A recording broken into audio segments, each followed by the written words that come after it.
30 minutes.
Oh man.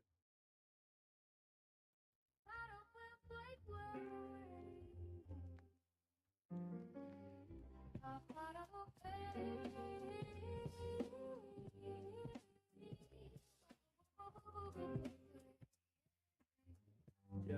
Yeah. That is disabled. That's the weirdest Street shit ever. lamp What's flickers like popping? a dying star between the lessons learned and the battles fought. I see a shadow leaning against the brick and line, trading his future for a little piece of time. Steam rising from the vents like an urban ghost. The ones with the least always giving the most. A taxi cruises by, yellow streak in the black. Once you cross that line, there's no turning back. I'm just a witness with a notebook and a heavy heart, watching the city tear its own soul How you doing, apart. Clips? But even Good, in the fam? grit, there's a pattern of grace written in the lines of an old man's face. Midnight on 4th where the secrets reside. Under the moon with nowhere to hide. It's the rim and walk on a tightrope of stone. A city of millions yet we're standing alone. Just the bass and the breath and the neon glow. Watching the river of the concrete flow. Yeah, yeah, yeah. The corner store's closed, but the neon still bleeds. Planting the hunger where we should have sown seeds. I hear a distant siren singing songs of the lost. Calculating life by We're the gonna get started in a minute. cost. But then the window opens, someone's playing the flute. A moment of They have beauty coffee in and theory a with no world's gone coffee. mute. The jazz is the only thing that's keeping Theories. us sane. Like a slow, warm healing in the cold, hard Wait. rain. I keep my collar up and my head on a tilt. Navigating through the gold and the Did this guilt. not use the 4th Street previous? knows me, and I know the street, recording the truth to this acoustic beat. Yeah, midnight on 4th where the secrets reside. Under the moon Change it with manually. nowhere to hide. It's a rhythm walk on a tightrope of stone. A city of millions yet we're standing alone. Man, as long as you get your bread, you Keep walking, keep watching. City's a book, read between the lines. Real talk. okay. So is it streaming the? We're trying to make sure that it's streaming the event itself, where it says coffee and coping.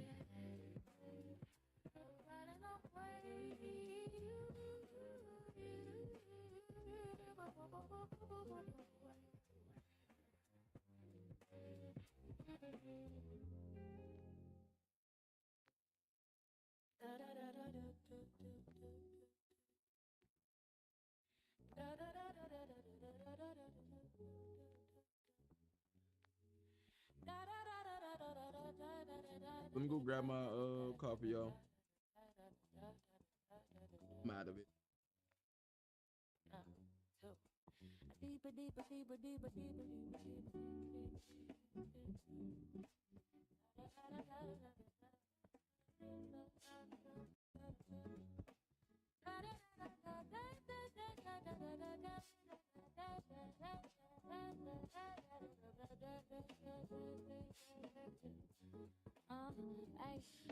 Oh no, it's not that I sound quiet, bro. My niece is behind me sleeping, and I'm like lacking coffee, Every scar on my skin is just a page of a book I had to learn. They want the harvest, but they're terrified. So that's all it is.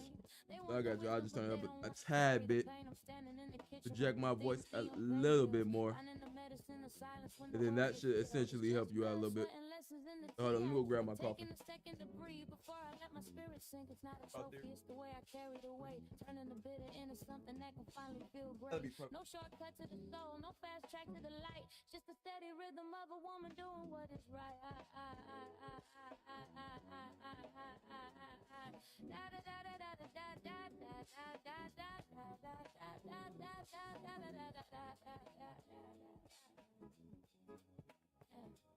Pavement is a teacher with a voice like cracking glass. I'm watching the seasons and the empty promises pass. I've seen the high peaks and the valleys where the shadows grow, but I'm still here with a fire that the wind can't blow. I don't need the gold chains to prove that I want to fight. I just need the clarity to sleep soundly in the night. My ancestors are whispering through the cracks in the wall. Tell me the rags are only sweet because we had too far. It's just blood, sweat, and lessons in the tea I drink. Taking a second to breathe before I let my spirit sink. It's not a trophy, it's the way I carry the weight.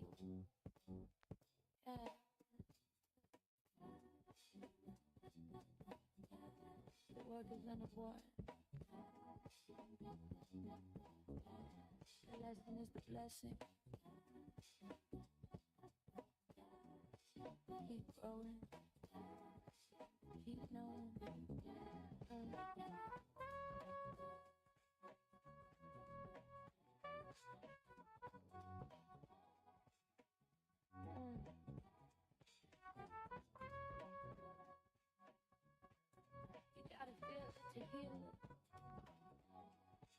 Until only the hum of the amplifier.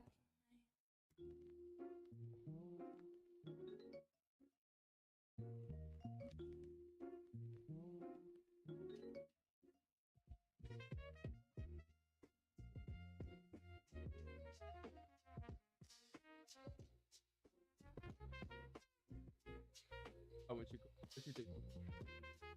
You stay asleep. It's 1 o'clock. Start working kids up. What are we doing here? Yeah, y'all don't got no job. What's going on here? Y'all ain't that tired. What's poppin', chat? How y'all doing? So, essentially, the addendum for today. I do have to start. Well, not start. I've already started editing. But like, fitting the audio together for me and Jay video was a motherfucker. I literally went through 2 hours of audio. Got it done. Listened to it. Didn't like it. Went back. Redid it. Scratch. Star Celeste. What's poppin'? You new here. I don't recognize your username. What's poppin'? Big Dojo. Big Dojo. What's poppin', family? How you doing today, gang? You good? And the coffee ain't hit yet, but you know what I'm saying? Just say what's up to my dog. You feel me? Nike. Hey, man, you know what I'm saying? We got Sergeant Nike in here, man.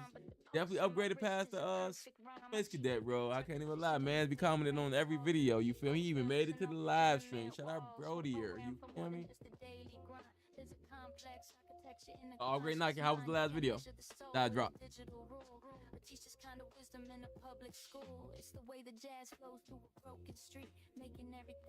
Me and Jay video, I'm essentially, I know how Jay edits, but I'm essentially combining what we do into one. So I'm learning how Jay edits his videos. Yeah. Trying to complement both of our styles is a motherfucker.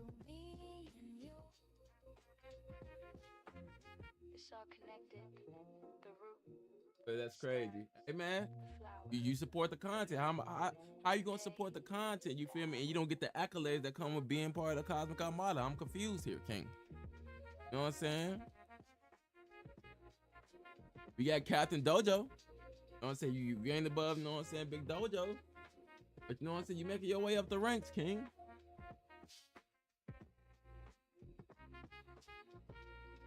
I know I do want to play some games today. Hi, Slogan. What's poppin', Star?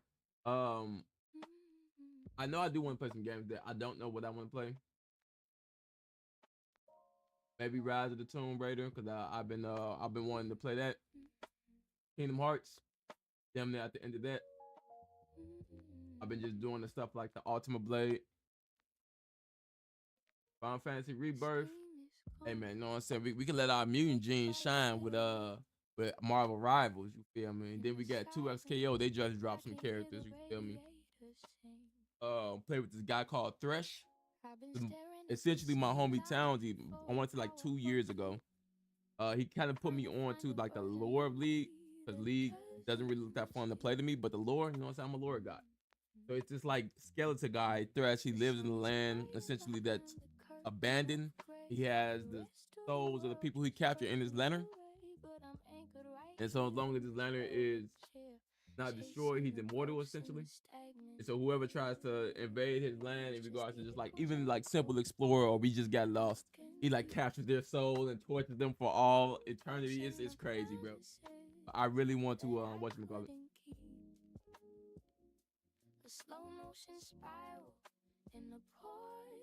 Are y'all on Discord like 2 or 3 a.m. my time? I know y'all was cooking as well. Me and Jay? Nah, me and Jay, it was Cartel. Guess he's one of me and Jay fans. He referenced my channel. And he referenced the K.O.D.E Archives channel. He didn't reference the Wolf Nara channel where we, you know, started. You feel me? But he referenced my channel or whatever the case may be. He was just like running his theories and ideas, shotgunning them off to us at like 2, 3 a.m. Well, really it started 12 a.m. my time, so it was like 3 a.m. J time. We just like set up listening to him. I didn't really mind because I was editing, and you know how I am, Dojo, when I start editing. I don't really, I suck at communication when I'm editing because I'm just locked in. But yeah, I can't believe I had to really redo this video twice, bro. Like audio wise, and it really made me mad. You know how like you try to kind of convince yourself, like, you know what, it's not that bad, gang. This boy, I couldn't even do that. I said this shit is disgusting. I refuse to drop this. So I'm sorry you guys gotta wait, but I refuse to drop some shitty content. Sorry, I would rather take the extra time to make sure everything is good. I'm not saying I'm like the best content creator or anything like that, but I do enjoy the progression of editing. And I can ask you guys not to rely. How do you guys feel? Do you think I should just kind of like tone down the editing and make sure I can get these out week to week, or do you guys enjoy the improvement of editing each video?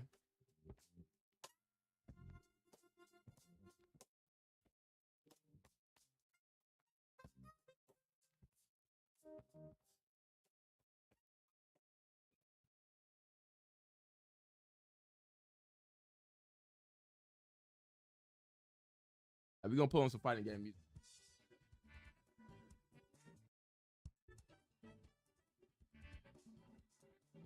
If you're old head like me, you know, so you may recognize some of these soundtracks.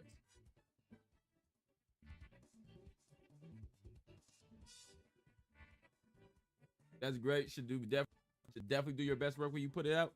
Oh yeah, for sure. That's kind of how I feel about the situation. That's why. So essentially, when I told y'all I was gonna drop the video, and then I told y'all me and Jay was gonna do it, I was just gonna put the video together and have our visuals from our stream put in, but just essentially add the visual, and then I'm like, yeah, this is essentially our first collab on my channel. So I want to. We didn't stream at the same. We didn't record it at the same time or anything like that. So I wanted to make sure not only did we get our thoughts put in together well, that they not only are, whether we agree or disagree on some things, that they're presented well visually. You feel me? And us just going through the panels. Yeah. Okay. You go ahead.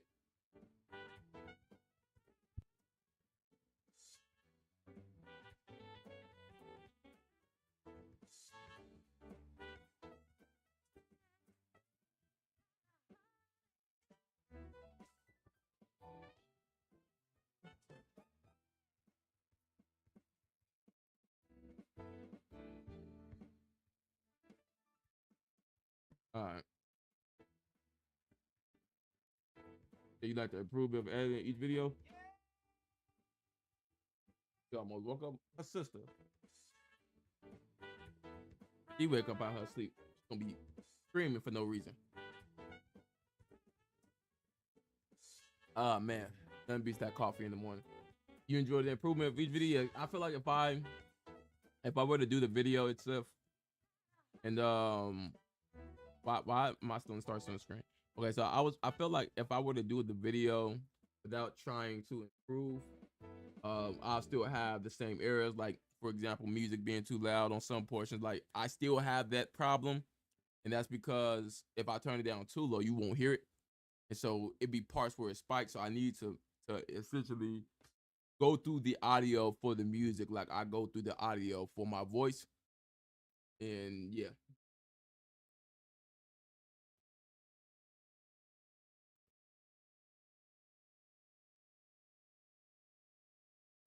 Depending on the content you're making. If you're going to spend the time, then the quality of content needs to match. So doing content is more time sensitive, might not be a good idea. Yeah, and that's kind of how I view it. Like if I rush myself, I know it's not going to be a good video. You up, baby?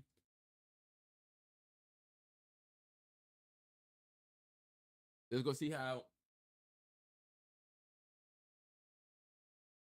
woke you up.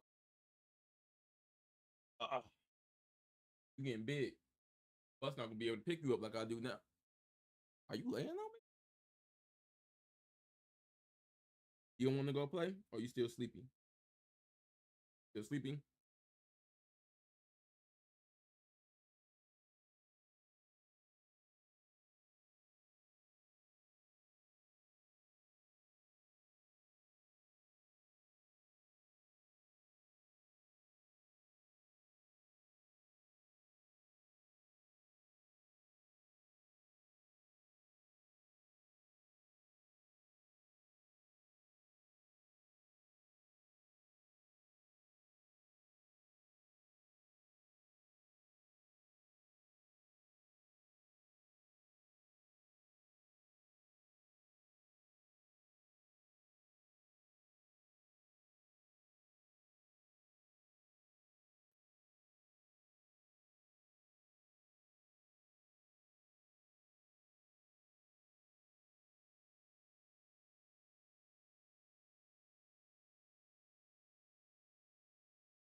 All right, my bad.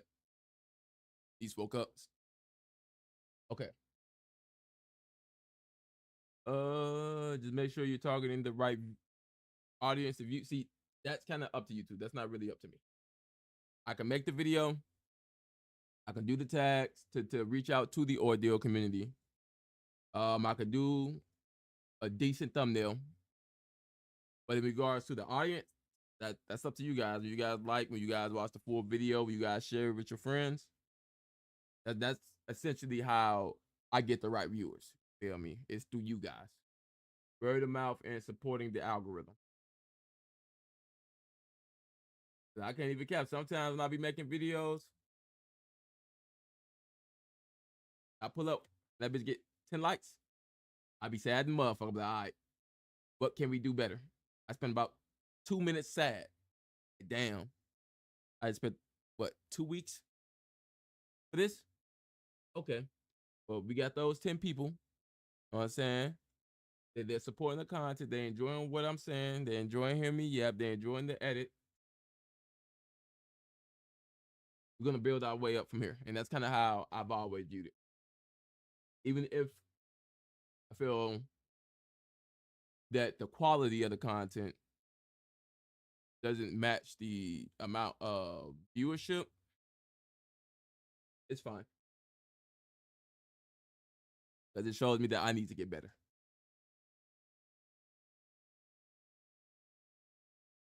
I really don't like King of Fighters music. Hold on. I'm changing the song.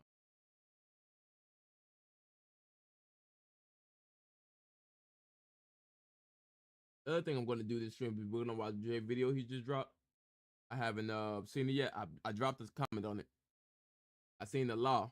I already knew what comment I was gonna put. Look at the law.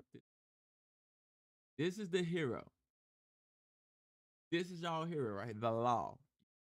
Yeah, pack it up. Take him home. Yeah. I have now automated away. He might need to go see Lewis. Kevin might need to go see Lewis after this. Can't even lie.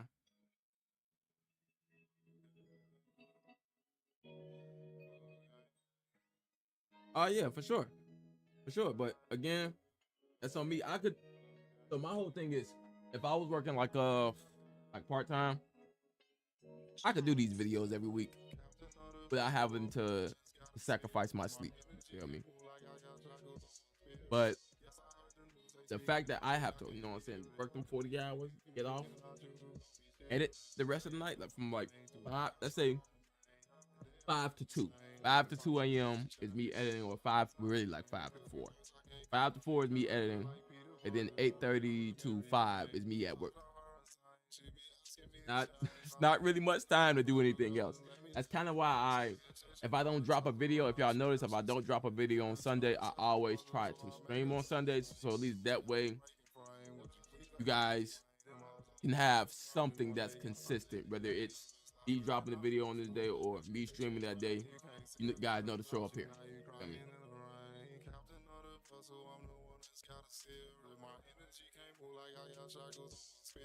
so, you know what I'm saying? All I can say is I'm trying. You feel me?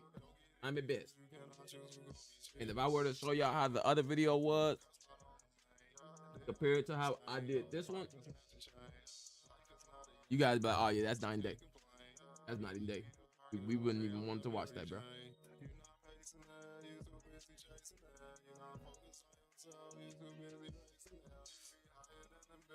Yeah, I'm also a YouTuber. This is an alt, and I'm struggling with balancing work and YouTube vids. The whole thing about it, you got to make sacrifices, gang. It's the law of equivalent exchange, gang. For something to be gain, something of equal value must be lost. So for you to gain notoriety, you need to lose your mental clarity of sleep. I said on the thing, man. And she said, Jason, you know this. If y'all know the channel, y'all know this is the intro.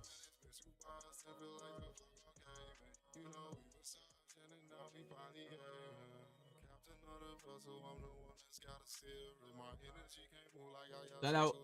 If y'all don't know, this is Vice Commander Nexus. He do music. He's an artist. It's I heard this song. I said, Captain of the Vessel, I'm the one that's got it steering. I said, yeah, this is a YouTube intro. This is a YouTube intro right here, gang. I'm not gonna lie. Yeah, just gotta keep working. Eventually it'll work out. Yeah, for sure. I think the quality of content here is pretty high. Personally, I kind of want to hear y'all thoughts though. How do you guys feel about the quality on this channel? Stab in my lane through the class, not on the man. Yeah, it's staying. I just snatched a chance. Life is not a game, it could be worse, I can't complain. Might be the Parker, baby. I'm Mary Jane. Hey, that nigga chopped on this bitch. My dog chopped. Ain't cap.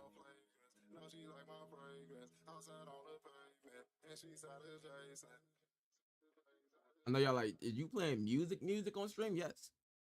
And that's really because this is my theme song, and bro is not gonna copyright me, so it hit different. Thinking about it. Meet Base 44. It hit different when you support your homie music. I'm just waiting for Dojo to get back in the studio. Last time I talked to him, he said he was working on getting back into the studio, but he hasn't got back into it yet. You feel me? But I be listening. I be listening. Can't lie to y'all. Definitely immaculate. Oh yeah, bro. Cause like for my videos, if you notice, I not only do the panel stuff, but I also make visuals and shit too. So that shit takes time as well.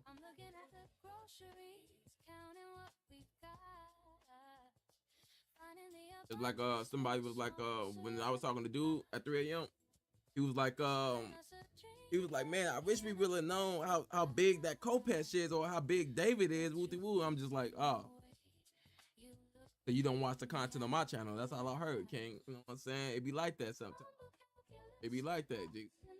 I definitely went through in detail in that review when we seen the Kopesh, how tall it was, comparison to Shay using the details of his code card we got back in season 2, and then comparing that to the average weight of a Kopesh in comparison to a human, which is about 1/5 his size. So you know what I'm saying? We do the thingy over here. You feel me? We be doing our thing over here.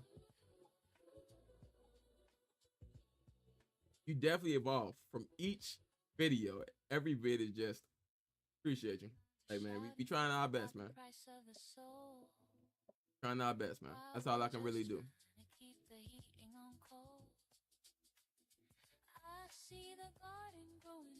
Definitely be trying our best. I could definitely get a lot better. I think what will allow me to prepare myself to that next step is I need to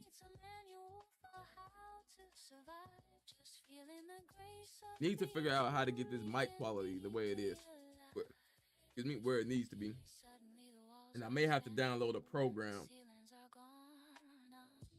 another program on top of the program I use for my mic in order to keep it better. Time skip on the way. Hey man, you know what I'm saying? On the way, man.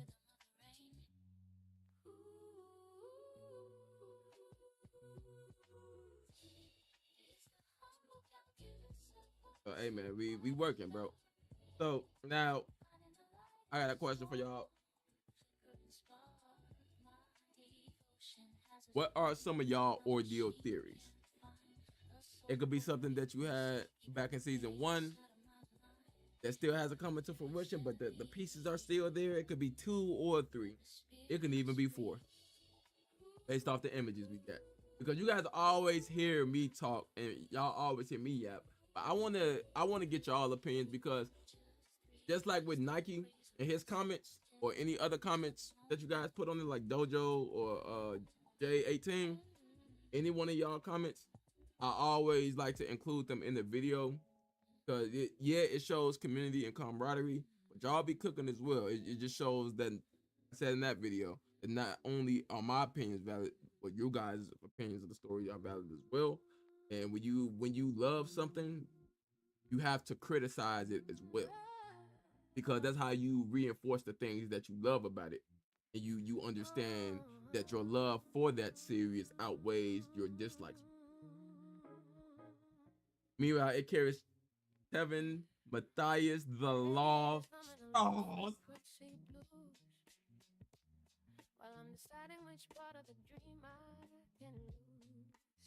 But the Vow Redemption theory, he posted it on the 147 review. That comment.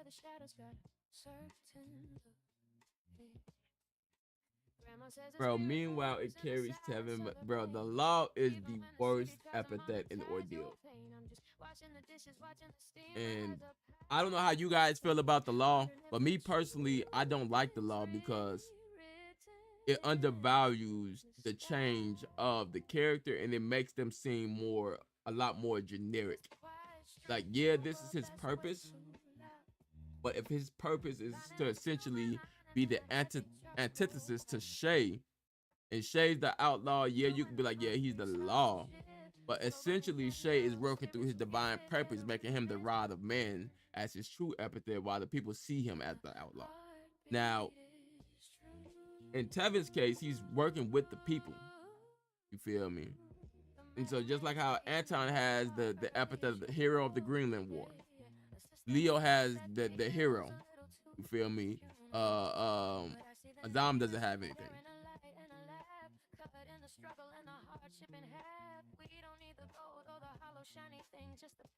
Lewis had the Ashen Lord. Ashen Lord? Tevin to get no fights in season 3 to be called the Law. Nigga, what if he's doing it free?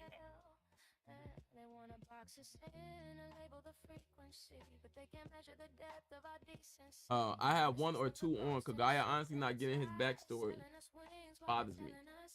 We're gonna get his backstory in season 4. It's basically guaranteed with how season 3 left off. Granted, I didn't get to that review, and I'm kind of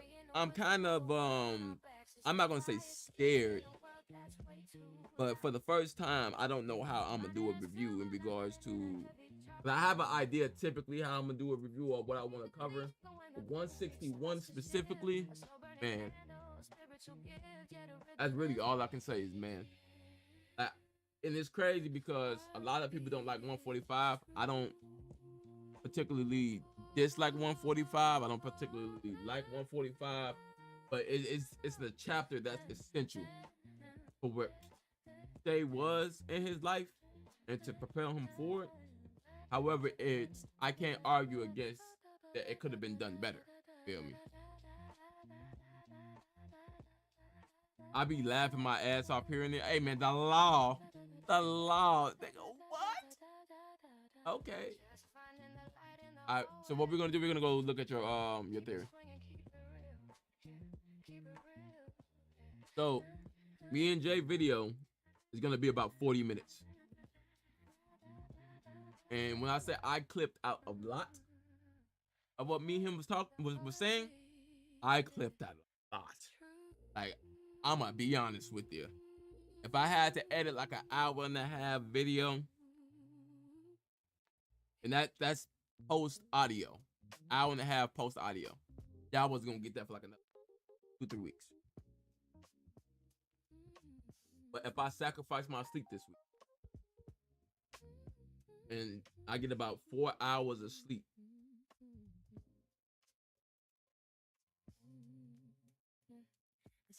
I can get this out by Sunday. But Sunday, that will mean I probably wouldn't stream because I'll be busy sleeping. And if I do stream, it'll be later in the day.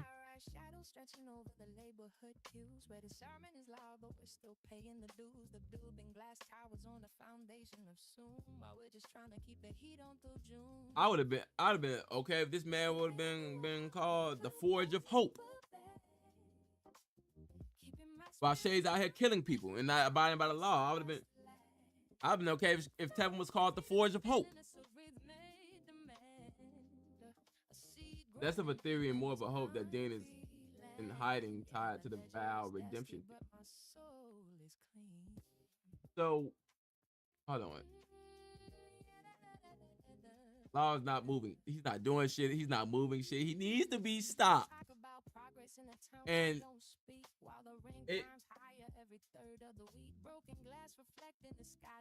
Tevin is in a really, out of all the Cubs, Tevin is in this really weird situation where he's supposed to be comparable to Shay because he didn't get no showcase in season 3. We can't necessarily prove it. And all we can do is say he can adapt. Chimera of Hope sounds hard. I'm not gonna lie to you. You all think Tevin would beat Shay currently?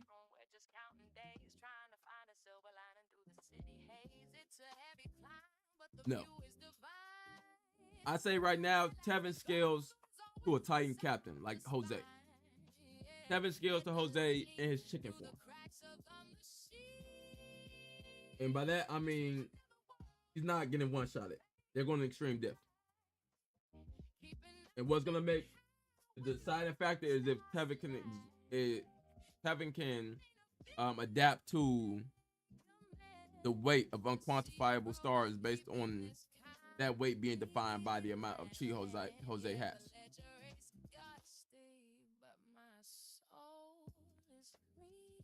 Now, unquantifiable also essentially means whether you see a big version of it or a small version of it, they essentially have the same weight because it's based off the essential same foundation of the equation. So essentially, size doesn't matter when it comes to Jose's attack. It's more of to cover a bigger area rather than increase destructive capabilities for Jose. And then you have people like Andrea, who is able to use a chi barrier with no gihter to essentially mitigate the amount of damage that would have been caused by that explosion. So I say Tevin scales to about chicken form Jose. Personally. You know what I'm saying? Even the law has limitations. what kind of buff he needs in that conversation. The law does not give some share. It does give some share vibes. Also, Shay probably beats Tevin. Shay beat decimates Tevin. I wouldn't have cared if Brent called Tevin symbol of hope. I would have said nothing but the law. Law what, Brent? Exactly. Nigga, K.O.D.E is in shambles. These KCG soldiers are touching minors. Like, come on. The only law I see was Shay. What my nigga say on I've been watching Dr. Stone. I'm sorry, but on Marvel Rivals, judge, jury, executioner. That's all Shay right now, bro. The law. We're ignoring the sirens and the flickering street light, turning the static of the world into a Calling him the law. Tevin must be putting belt to ass. That does not matter. That epithet is an ass gang. Tevin hasn't lost. Yes, he has. He lost one fight. He did lose a fight, bro. The law got punched out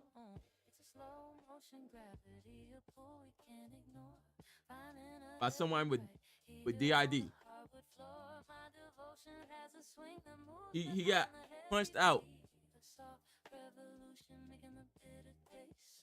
for granted.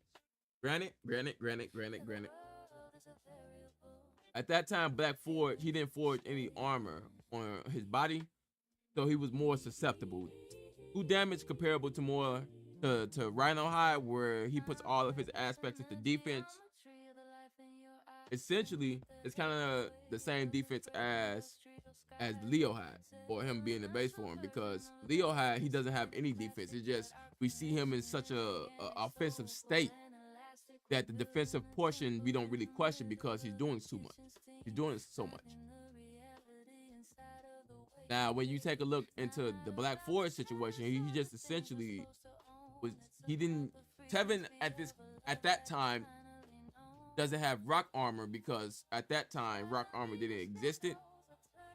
And if we take into account after the war, he's only like 120 something, and Rokash is 90.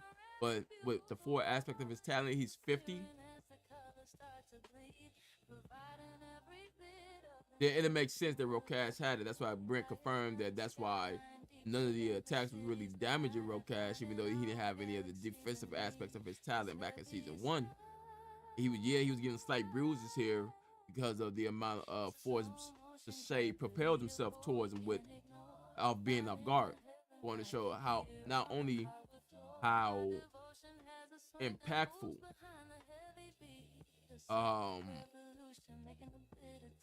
Shay blow was, but also how hard it is to actually sustain rock armor. It kind of works as like that defense aspect of Nin, or although you defend this part of your body, these parts of your body get weaker if you only choose to defend one part.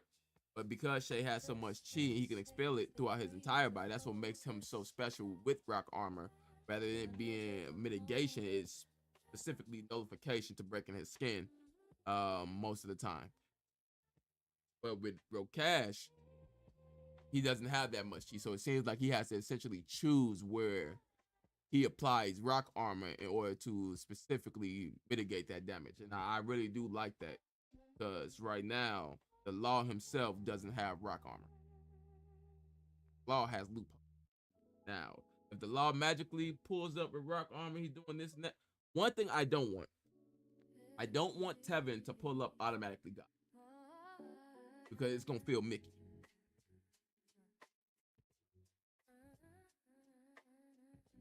The law of watching crime, the law of sitting on his hand, the law of stationary care, the law of statuses, the law of not moving his ass, the law of mind work is crazy.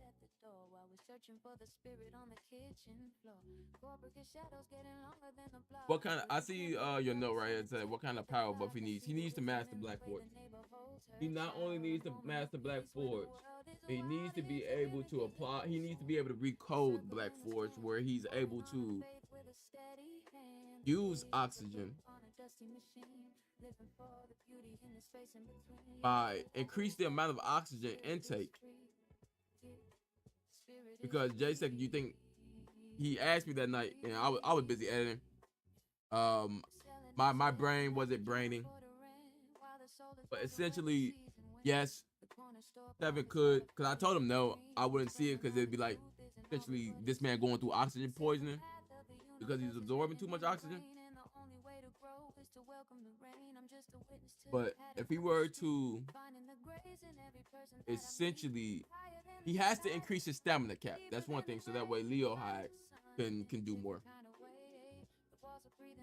But if he were to do what Jay suggested, which was use the oxygen to increase blood flow, I think if it's on his personal body, it wouldn't work. But if he does the coding thing that Yeon does, where he's able to manifest that portion of his hide on, let's say, air or a rock or something, and it wears it like that, and because it's something else rather than him, it's not essentially connected to him directly. And so him having that would essentially work similar to how Naruto does his Sage mode, where he has the clones continuing collecting Sage energy, so when he runs out, he can just refurbish it easily. And then that way that allows him to use Black Forge for longer periods of time. But even now, it's still limited because it's based off blood. So essentially, even if he does increase the amount of blood, it'll be more toxic the longer he does it. So it's a double-edged sword.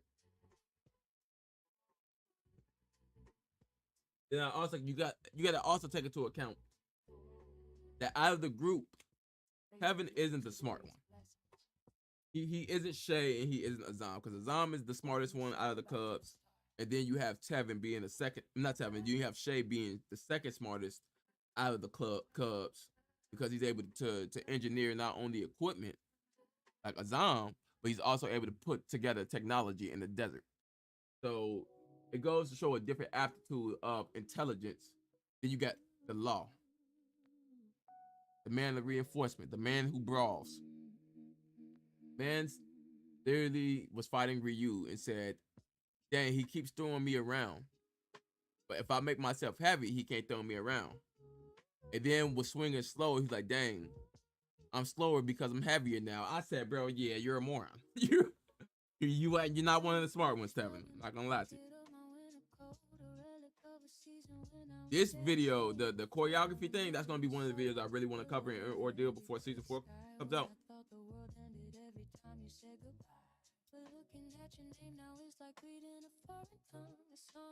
What's crazy? So I was on Reddit looking up Ordeal. Why somebody mention your boy out there? Why did somebody mention, you know what I'm saying, your boy out there? And I was like, yeah, K.O.D.E, guys. Dive deeper into it, into Ordeal in regard to the themes and things like that of it. Amen.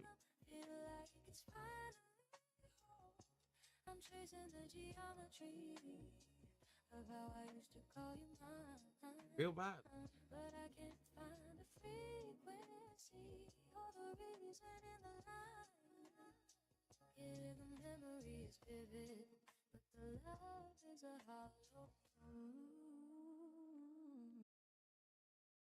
This is Arby's pecan chicken salad. That's crazy. K.O.D.E is really growing. It's really organic. That's wow. All I do is hold myself up in my room in the dark, make videos. That's 100+ degrees outside.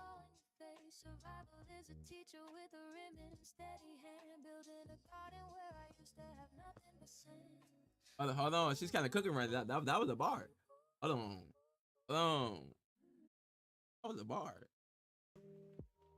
There we go. I'll give y'all something that doesn't have words in it.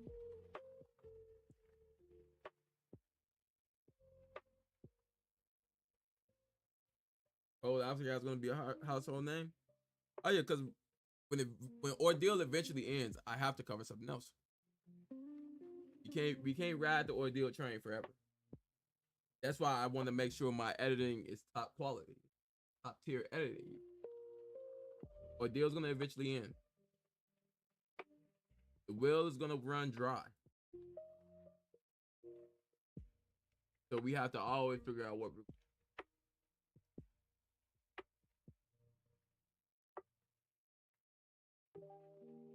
So this video again gonna be what, 39, so about 40 minutes.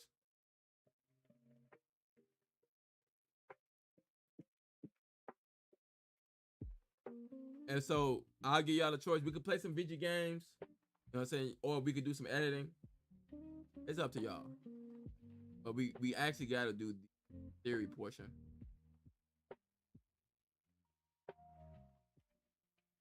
Because I don't really have theories for Ordeal right now because I'm so busy trying to catch up or to reviews and things like that.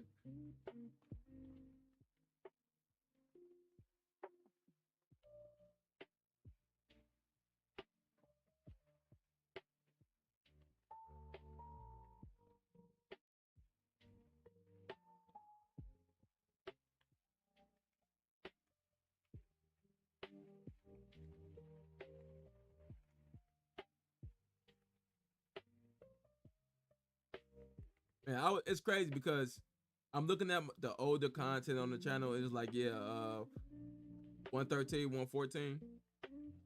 I was able to do that review in 23 minutes and 22 seconds, 2 episodes. And this includes the recap and things like that. And then I'm looking at the videos now, and these bitches damn near 20 minutes each time, damn near.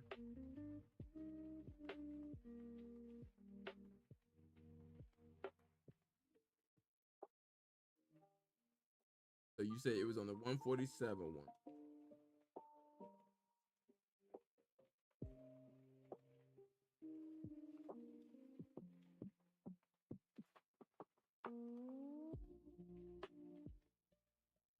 Hey man, your boy definitely be responding to the comments. I can't even chat with you.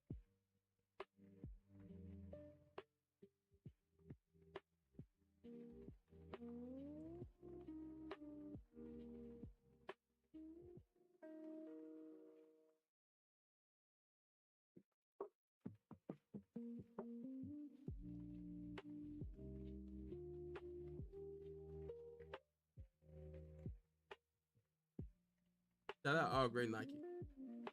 This must be it right here.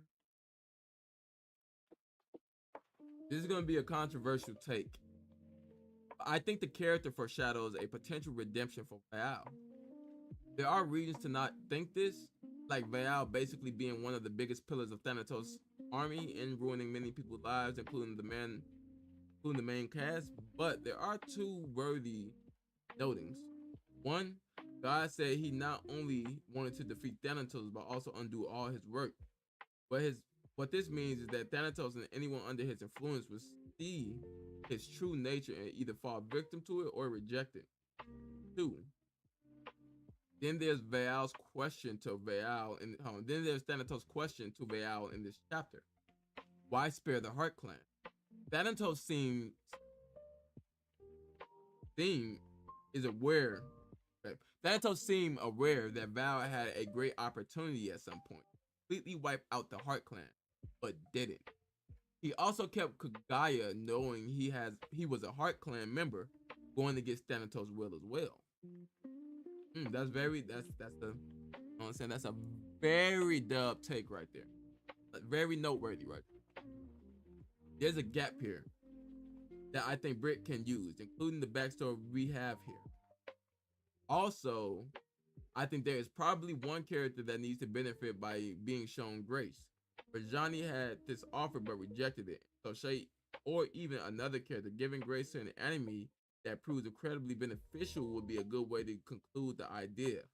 Think of Paul when he persecuted Christians and now is remembered for being one of the greatest ever.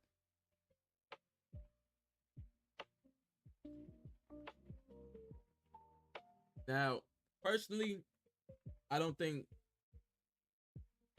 Brent is going to redeem Val, but Val will be used as a tool to show how far Shay has gone. But I do really love the Kagaya portion about how Val is essentially indirectly going going against Thanatos by keeping Kogaya alive, who was associated with the clan that he was told to destroy as one of his main men. But that also goes into the nuance of Ordeal, how Kogaya chose to follow Bayao Granger makes to it easy to find and order the products your team depends on around the clock. the way that we perceive it.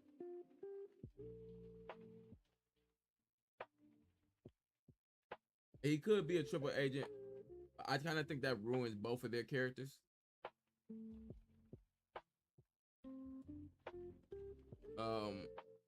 I would much rather his backstory be used to solidify why he made the things that he did and the choices that he made, and the fact that some of his clan members survived, maybe indirectly through him, would show the hesitation that he had in making this change, which will also parallel Bayal in 147 in that last panel, making that moment come full circle with not only Bayal but also the people he chose. Because throughout the entirety of the series, we're told that Bayal essentially grabs the quote unquote rejects of those who doesn't fit into the ideal human and Kimyo world, who will essentially be thrown into Patmos as well for no reason, in order to feed them propaganda of a world where they are accepted.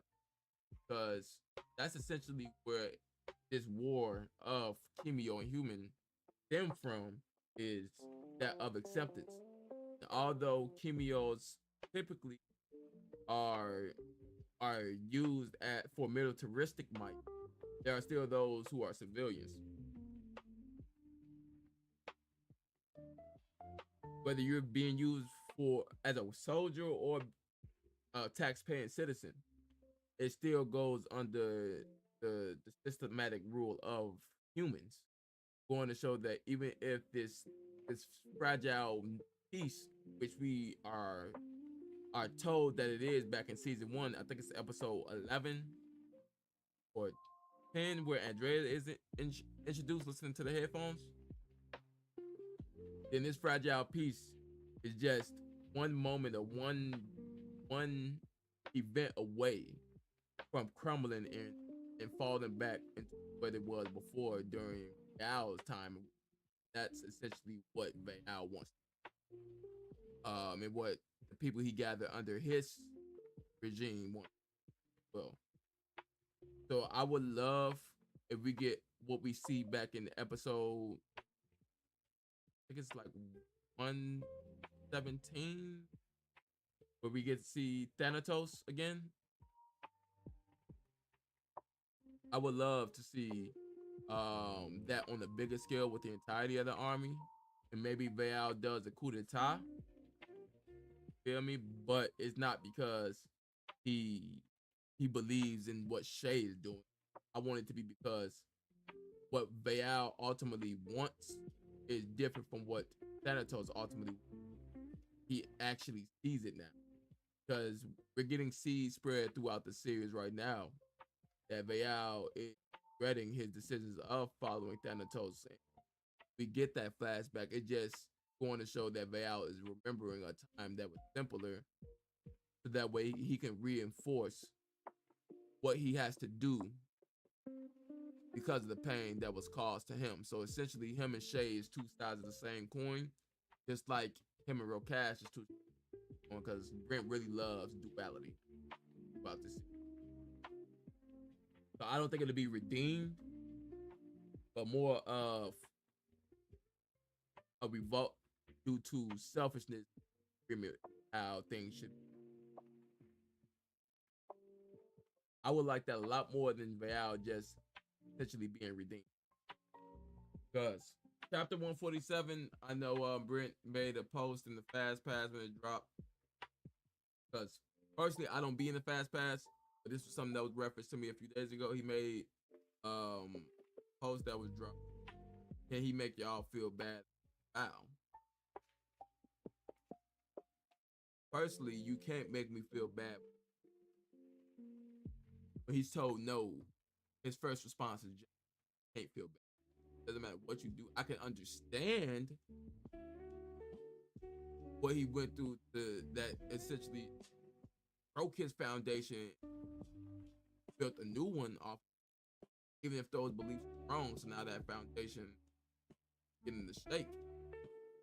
I would never feel.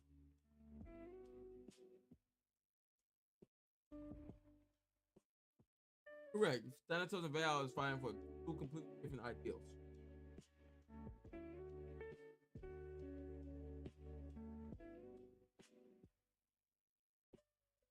Thanatos wants subjugation and to be recognized as a god.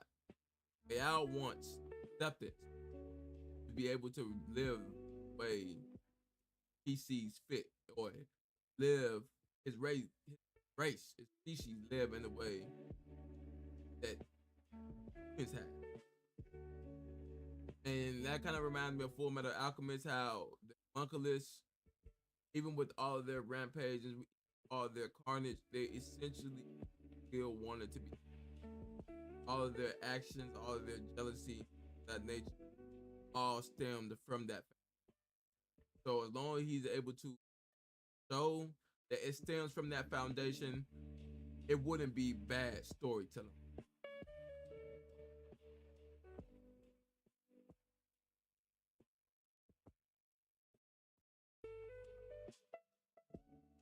So what's your, I know you said you should probably post your K.O.D.E theory as well. What's your K.O.D.E theory? I don't see no theory. I should probably.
I had to go get some water. Go get some water. Oh man, only drink water and coffee, so water be hitting. Aqua be hitting. Redeem may be a strong word. Sponsored insurance didn't have to be group insurance. Group health plan. Okay, so redeem is a strong word. But I do think Val genuinely believes Thanatos is fighting for Kimyos. His sparing of K.O.D.E makes sense under the view of Val being pro Kimyo. Yeah. But Thanatos isn't fighting for the same ideal as Val. That's what I think will be the breaking point. Also, I do feel bad for Val. He was trying to do what was right, but his anchor for that was taken away by the actions of humans. But he still didn't try to create ideals based off that person that he loved. He essentially threw his ideals away.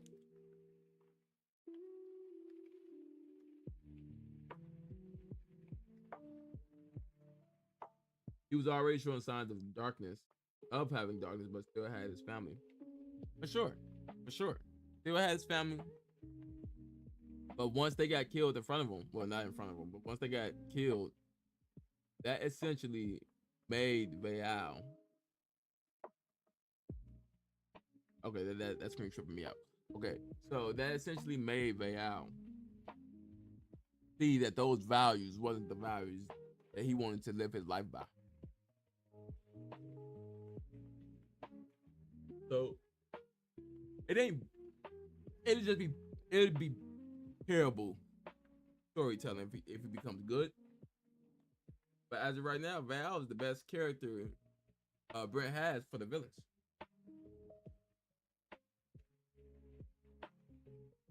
Thanatos would need a lot of build up. Like we would have to see Val.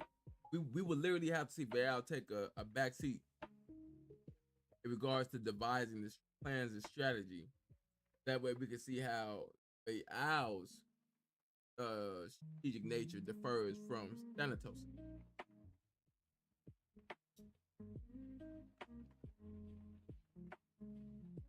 And we all got darkness in it.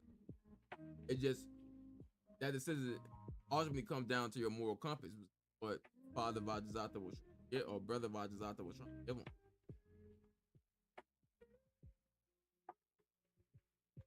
And we see the same way they views Jorn as a father figure was the same way Baal viewed Brother Vajazata as his father figure.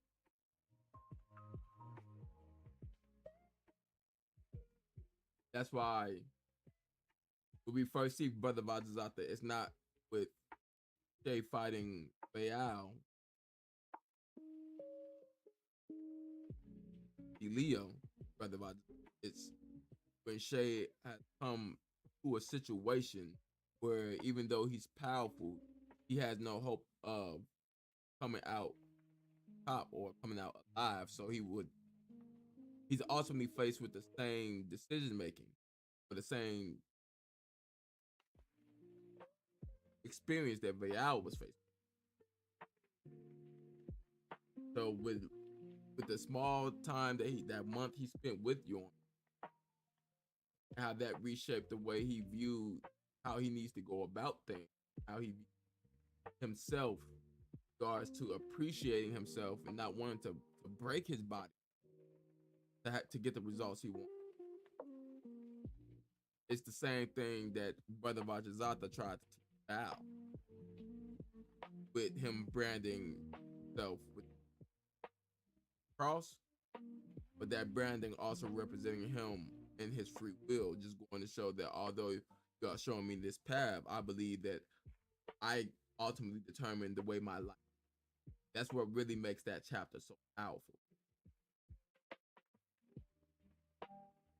We need Thanatos to get my Villain Academia art. My Villain Academia is the strongest part of my hero.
Amen.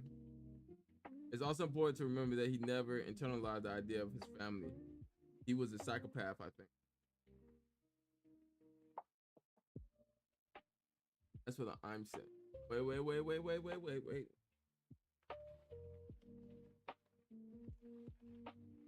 Because it's not that. They lived in a delusion, bro. If we're being completely honest here, yes, that was his family. And he also acknowledged that was his family. To the point where, because they was his family, he seen them as equals. And up until this point in the story, Val has seen no one as his equal. Only person to stand above him is Thanatos. So he viewed his family as his equals. However, again, as they wanted to utilize their free will to be together and grow closer to one another,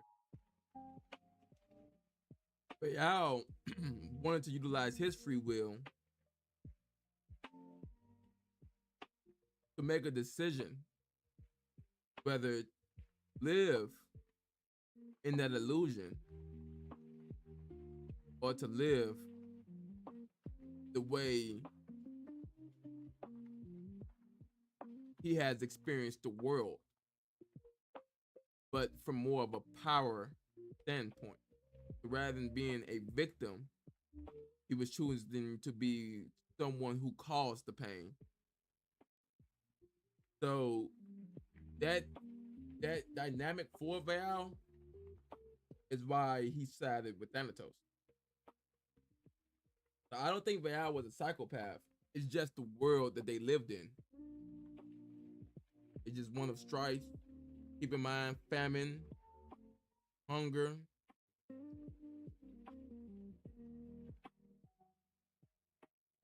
And then just blatant hatred towards another race. So blatant racism.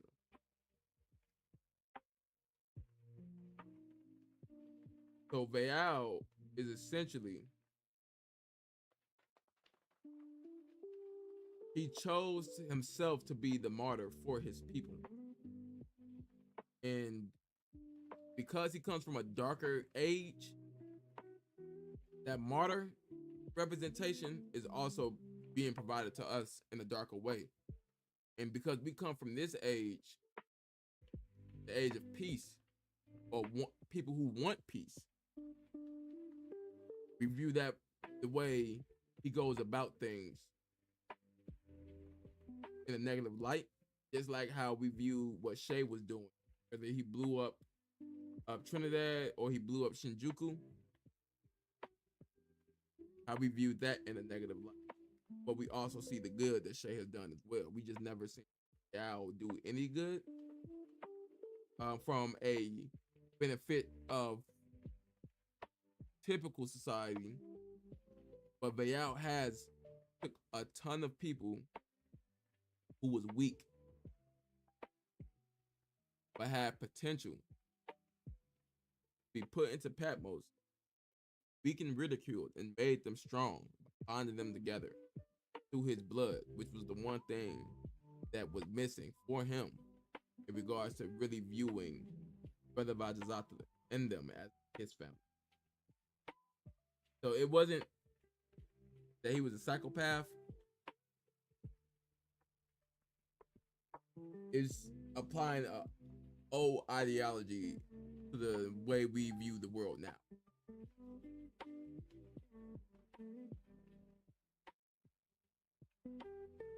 Hold on, we got any more theories? I'm saying we got any more theories?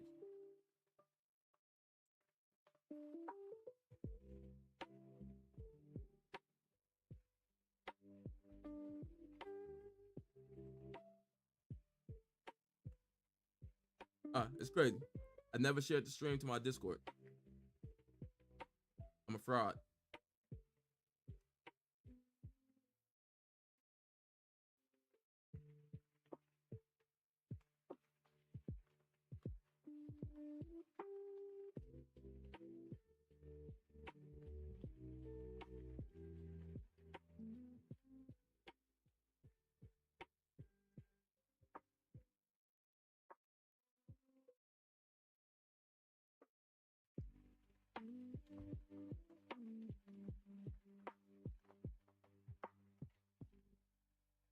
Getting big.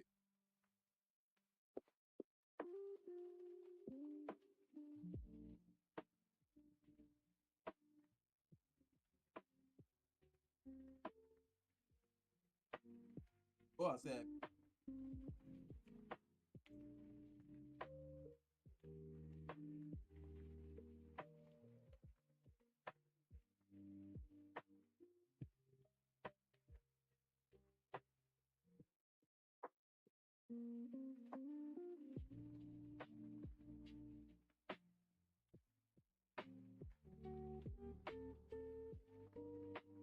Water.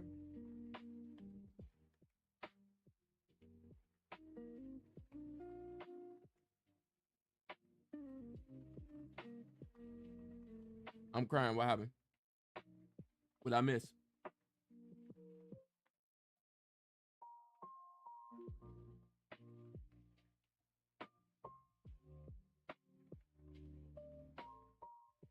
It's more like he believes that if humans did have the power that they did, he would still have a family. But he believed that before that, though. We'll need Thanatos to get. Oh my God.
And they come back here every 5 seconds. I can't even read that.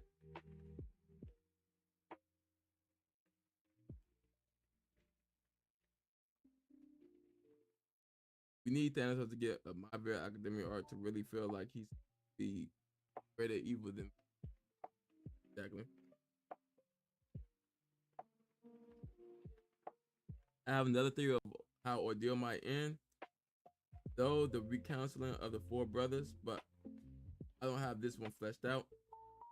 I have to over the fraud bit. Don't worry. Hold on. Who's the fraud?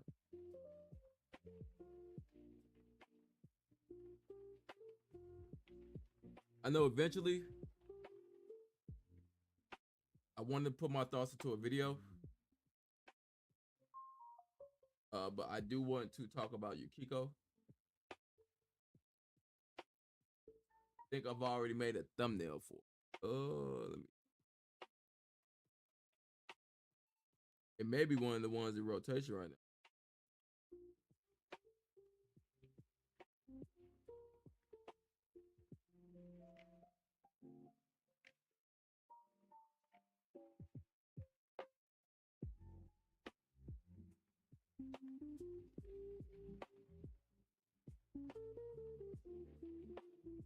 Came back, what you missed? Absolutely nothing. He just came in, that's about it. So I've already made the thumbnail for it. So how do y'all be feeling about my thumbnails? I be trying to improve on them. Kind of similar how I do with the videos. But how do you guys feel about them?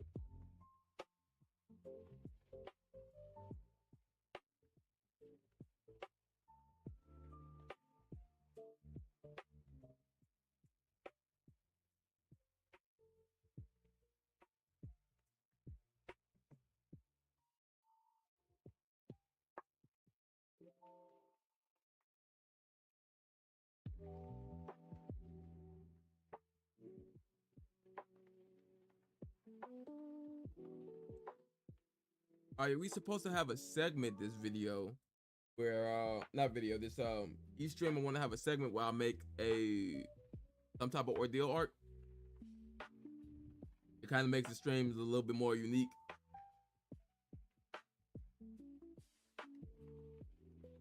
So before we start playing video games, we're gonna make a thumbnail because I need to practice.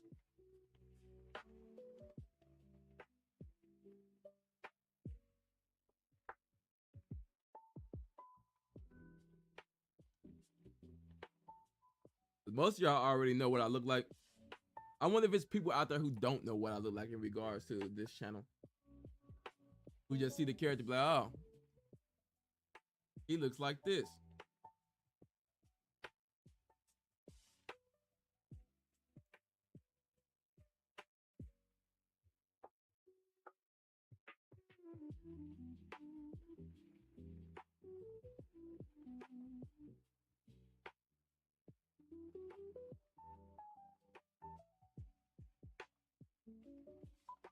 All right, and pull it up.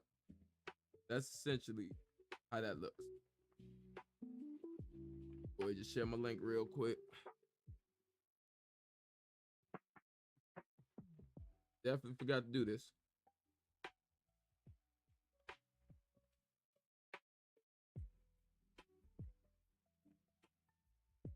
There we go.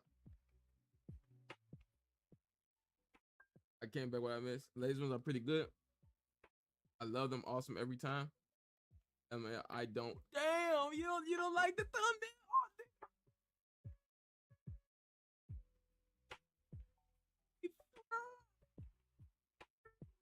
Hey, fraudery. Hey, fraudery. Ow. Hey, my pride. My pride. My.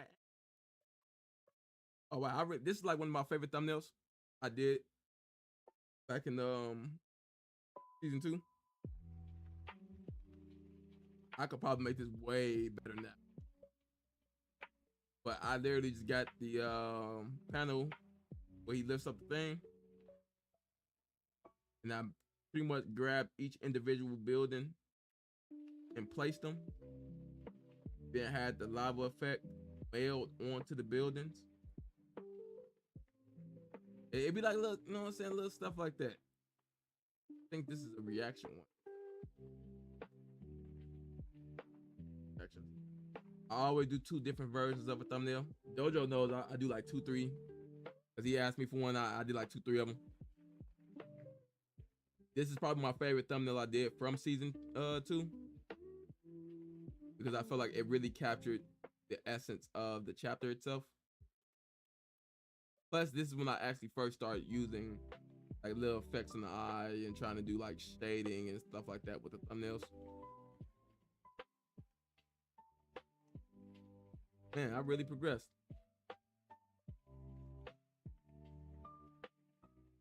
This was supposed to be a video, but I didn't like how the thumbnail was. I don't know if I'm good enough yet to be able to redo this, make it better.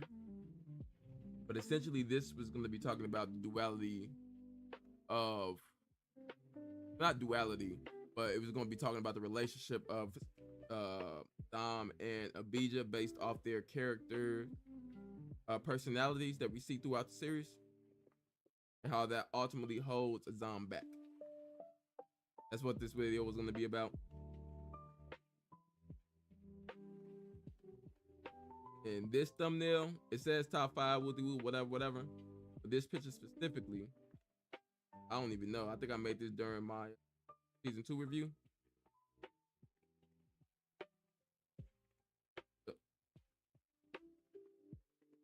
This was gonna be real cash and shade is 2 sides of the same coin.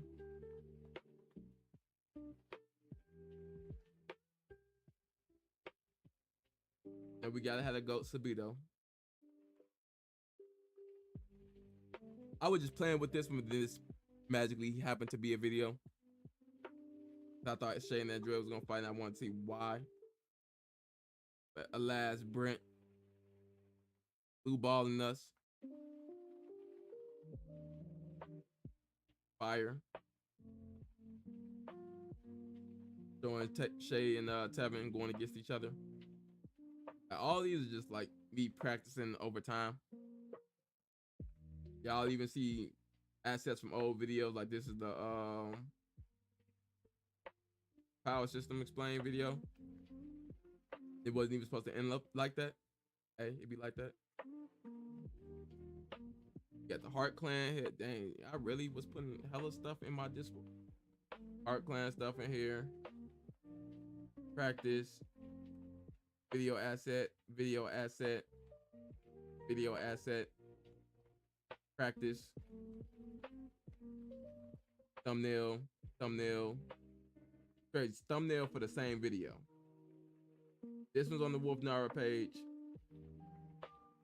And this one's over here. Or no, this one's on the Wolf Nara. This one's over here. And we got that way I don't have to essentially, if I have to reset my computer, I don't have to find this stuff again. Find little things about the differences of David Sling between that and Tomas. Then we got different levels of Tomas. So we have the very first feature iteration, which is what I assume this explosion is from. You have him mastering it and using it in battle for the first time. And then we have when we initially seen the ability.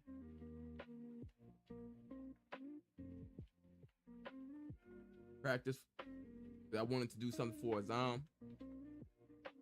I thought this would be like a good way of representing the lesson between him and Leo, and also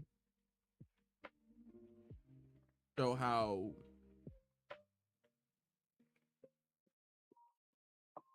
strong Leo was as well. So I want to do both characters justice. Cash joint. I think this is a video asset. I think this is showing how each of these characters are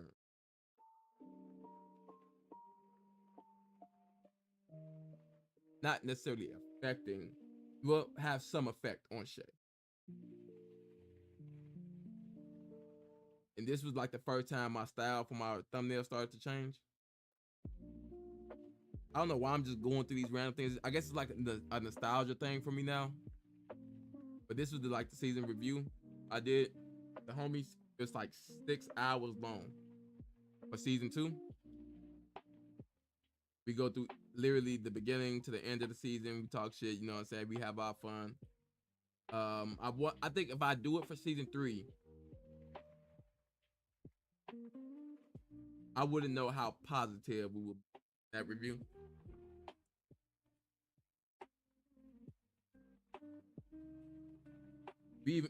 I hate this man. Even Thunky Man got a thumbnail. Even Thunky Man got a thumbnail.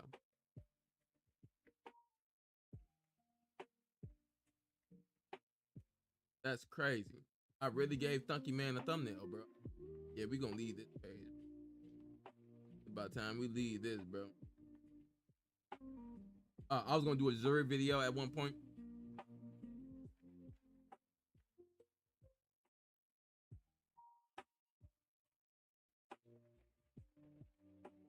Y'all gotta be in the Discord for these type of joints. Resource. I think this was the first time I tried to do an Ordeal review. Was it edited? Was it nothing? Just doing Ordeal review? Hey man, you know what I'm saying? Hey man. When I finished season 1 of Kubera, you feel me? You know what I'm saying? Read Kubera. But let me go ahead and go get back in touch with chat real quick. That's on me. Laughed over the fraud bit by the bit. Don't worry. I came back what I missed. These ones are pretty good. I love them. He don't love them. If Bro Cash was still alive, how do you think he would impact the story? The story was still gonna say. If anything, Cash would die. Cash would probably been dead. I don't think he would have really had any big impact on the story because his biggest thing in the story was being a nuclear deterrent in regards to the conflict for the good versus evil. If we don't want to use the conflict for good versus evil, then essentially could say that his biggest use in the story was being the antagonist for Shay and being representing what we see Shay as, and him becoming the person that he doesn't like, becoming who he hates. But medically, no. The moment Leo died, that's when Bayal made his move. Wasn't Gorkash was no nuclear deterrent in any way, shape, or form. It got to the point that Bayal didn't even send any Titan generals at him. He sent regular Titans, going to show how much or how highly or lowly he viewed. Man, memory roll, you really have come far? Oh yeah. And I don't really look up like videos on getting better. I guess I think I just mostly do pyramids. Big Thuntastic is crazy. Agent 60 got a thumbnail he does not deserve. That's the thumbnail for that chapter.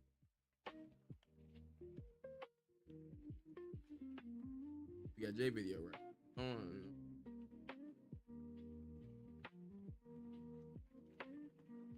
So what we're gonna do?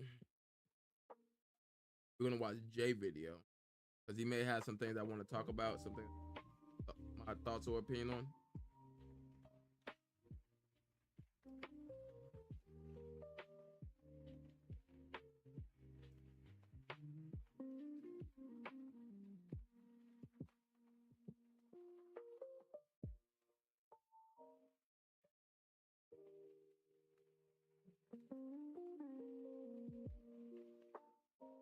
Dude,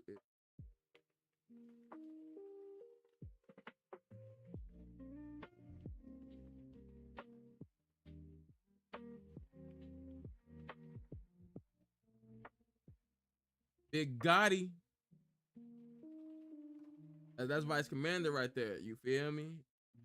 That's Vice Commander right there. What you on, Gotti? All right, so we're gonna watch J video. Because again, it may be some things I want to talk about.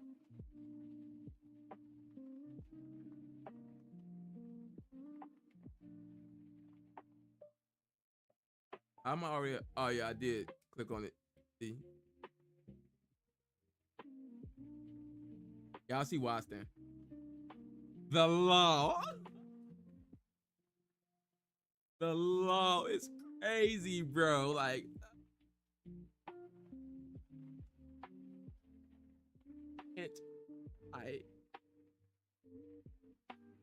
why must we go through this, bro? Why must we go through every time, bro? Every time we must go through this, bro.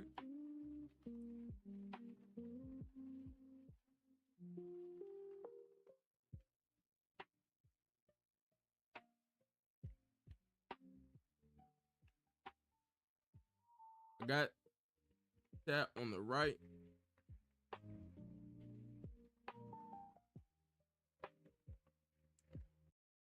Then I got J video on the left.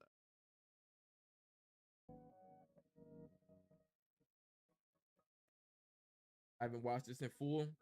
I think I went to sleep during the stream, so maybe something I haven't heard before. Go ahead and switch that over. All right, so we got a Zom right here. I'm not gonna lie, this actually is my favorite Zom design. I'm gonna be honest with you. I like the knight, like Greaves is kind of odd with the rest of the fit, but it works. I'm not sure if he reminds me of Blide from Elden Ring or what else, but I like the kind of like tattered cloak, knight pants vibes. I can't lie, I like it. The chain seems longer, like visually, from what it was the last time we saw him. this might just be just a better representation of the chain, since even in season 3 the chains are pretty freaking long from like how they're used with Bramble Shell. So he could have added more, or he could have just or Brent could have just drawn like more chains to actually show how actually long the weapon is when properly like wielded, right? There's also Here we go. this right here. No, one of my homies thinks this might be just a filter for the picture. Another one thinks it could be like a nod to K.O.D.E. Personally, not a fan of like a sort of higher awakened kitting that changes the hair color. I don't think it's necessary. I think we already did that with Jin. If I'm being honest, we don't need to do it with Azam. I really like Azam's green color hue when he uses kitting. I don't really like the idea of color scheme change for any aspect of it. If I'm being real, like I think if the green and like the little dark black work better than a potential like he's a haste user. Haste come from K.O.D.E, so the higher you go, the more you look like him. I don't think that's really necessary. Now that I don't mind it. I don't necessarily hate it. If this talent is supposed to be something that's noteworthy throughout history, although we don't get much um scenes, we know that a god tier made note of talent and of that talent. Him being more reminiscent of Katagita, I don't think it's a callback to. It could be a callback to that. That'll be fine. But that's also a nod to how when Anton enters 75%, when you get to that upper echelon of that mythological type of talent or ancient talent, it starts to exude gold presence, gold chi. So Anton's hair was on, or Kong's hair at the time was on fire, but it was burning from his normal hair color to this golden hue of let's say sludge or flame or light or plasma, if you will. So these mythological talents still has this base color, and we see it back in where it was first introduced. While the connection to the Katagita talent with Jin and his hair being yellow was essentially something that was put in season 3. So the foreshadowing for the golden hue is is as far back as season 2 before we get extended thing in season. So I wouldn't mind it. It's a good. It's good in regards to showing how Azam increased in strength without showing what he did to increase his strength. But I also see the bad, where it is now you're changing the color scheme of a character, making him not only less identifiable, but we may not even get a extra on what is the difference between his form, essentially the green form, besides him being stronger or getting closer to his chi limit.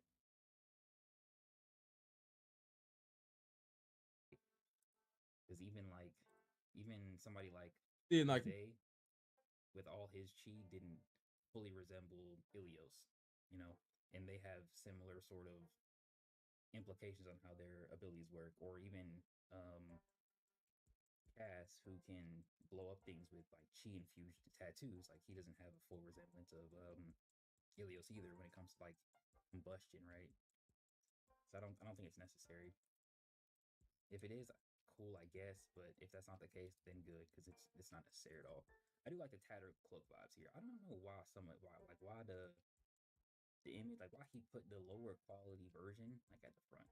I don't like that. And then like the other picture doesn't look like that, or doesn't. It's kind of like that too, and I don't like it. Um, I do think we may potentially see like consistently active kitting on Azam. I'm not sure how that would work with how the like the like how his chi pool works, since he's burning chi. while kitting is active, unless he only burns it while he's moving, which could be a better like solution to that. I think that wouldn't be bad. I like the no shirt look because the tattoo always looks cool, and then the face like aspect of that part two is always good too. You say you just want to see him in a fight. The problem with Azam fighting is that if it's not plot relevant, I don't think it'll really matter. Like his fight in season 3 wasn't plot relevant, so his showcase was kind of like okay, right? Whereas Lewis's, Shay's, and even Andrea's fights, they're all like way more plot relevant, so they just overall look better. So if Azam doesn't have a plot relevant fight, I feel like even if it's cool and good for him, it'll kind of be, I don't want to say sidelined, but I feel like It'd be lackluster. If Azam has a fight that's not plot relevant, and he's associated with the main cast, it'd be lackluster. Similar to how we see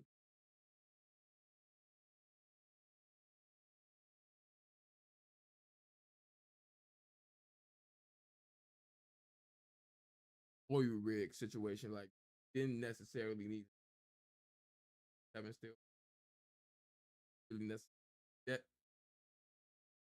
certain useless scenes or scenes that don't hold any plot relevance as of now, or with prior seasons, you still have that leeway to be able to open up the world through the be able to dive in more depth with who these people are. You don't have that same way in a time of war because essentially you're gonna only be able to reinforce what has what you already have with this character. Meaning, with war, Shay may see more of the dark sides of the war and be more of his negative personality coming to play. While Kevin always wants to believe in the goodness of people, so we see all coming. While Anton expresses his difference, so we see that coming to the things falling to the wayside in regards to the K.O.D.E is ran. And then we have Dom, who's driven by revenge. So Dom fight has to be something really impactful for it to act plot relevant, and for this form to actually be necessary. That's one thing. Yeah, you can say Azam needs to get stronger, but honestly, you can argue that even right now, Azam hasn't even that potential that he needed to. He's using the hearing form where quote just comes. So not necessarily the form is bad or anything like that, but I think it's just more of it needs to have some type of relevance. We don't need it to be something ordained by God like Shay or anything. But I think it needs to have a moment similar to Overdrive with Tevin, where Tevin had to essentially take do something that he never wanted to do and compromise on who he was as a person to gain. We kind of see that being hinting towards Dom in the chapter, him just standing out in the rain, him being represented by the storm, lightning. We kind of see that. However, he doesn't have any dialogue to how he feels. We only get his feelings through art. Only so much that you tell through art. It kind of being cliche to some degree, having to assume too much. Some things we kind of just have to be told in order for us to know exactly only where this character is coming from, assume where this character would be.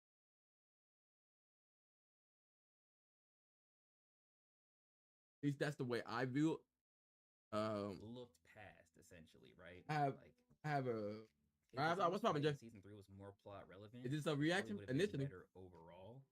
So I haven't watched it yet. if any I left of my his comment. fights in season 4 I are was plot relevant, I didn't have my let's just coffee for say the his day yet, speed so blitzes I a bunch wasn't of really plot. watching nothing. Okay, that's cool because And you drop. you I was know, he's a setting haste up, type, he's really fast now. making Like my coffee and shit. he's probably going, you know, Comments. going crazy, just murdering people. Cool, like it's good for his character, blah blah blah blah.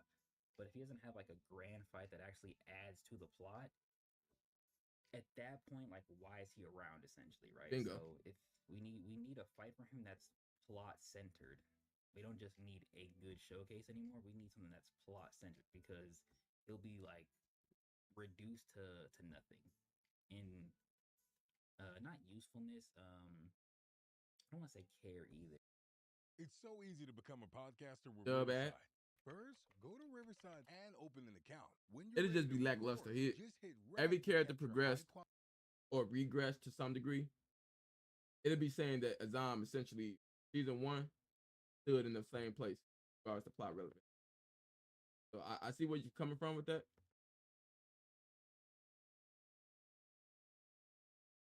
We letting the ad play so Jay can get his money on. I'm mute it.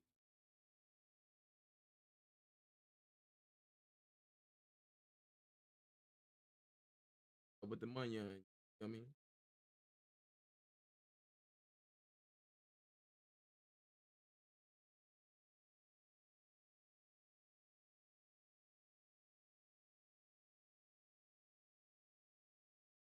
I got to the law and turned on the IG. It's hilarious.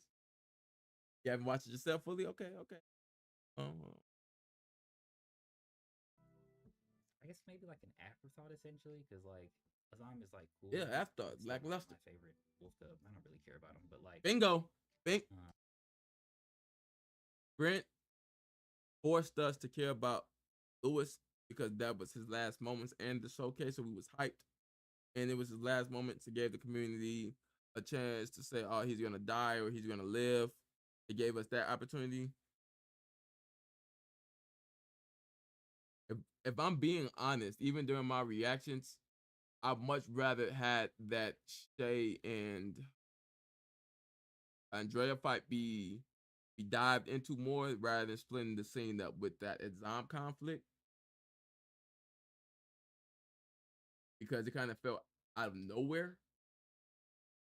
Because even when we had the meeting, we said, "Oh yeah, Shay and Andrea is going over to Japan, while Tevin and Luis and Brandon and his team is going to these oil rigs," and then we got that portion. Kind of feels lackluster. Feel me? It was just like, okay, we also got to see Yukiko on her first mission because we got the initial chapter with her battling Tevin. That's what it felt like. It felt like everybody needs to get their moment to shine. But we don't even. The thing that would have made that whole situation meaningful is if we would have got a reason to why Alpha T there. And you could say, yeah, the reason is to weaken Zom enough for Val to easily defeat him. You can say that because we got Val saying that statement. But I also wanted to see how Alpha T viewed the situation, whether he knew he was there just to weaken him, knowing that he was going to be a martyr for this new world, or was it something that he was told that he had a probability or he was able to defeat these people? Because we see Yura and He-Man when she gets her new legs, we see Val doesn't necessarily tell them all the information, but we also see Val cater to their ego as well. So that's kind of what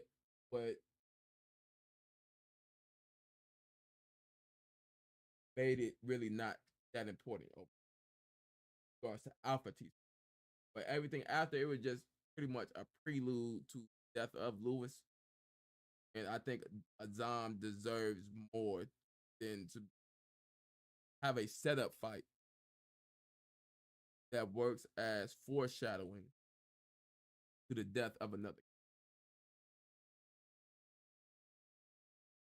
Agree with Shane that Dread Focus for sure. He could have did it differently. Definitely could have did it differently. I'm not so much a hater to say like he doesn't like need to show or shine what he has, because that's not who I am. But if he's not like plot relevant or like heavily plot relevant in any fight that he's in or any appearance he has, I genuinely, I almost want to say there's no need to show him. Kind of like how like Bonnie in season 3, like she's not relevant at all. Just like in any like the aspects of the plot, so we don't see her, which technically not a good thing, but also not a bad thing. But it's okay that she's not around because she's not plot relevant, right? So if Azam isn't plot relevant, but we see him a whole bunch, it'll be like, why is he here and why isn't he doing anything? Like, why isn't he adding to the plot? So if he's not plot, if Azam was with K.O.D.E, it'll be different because those missions work towards a bigger goal. But the fact that Azam is working initially as his own faction by himself, it may parallel, or he may go down the same road as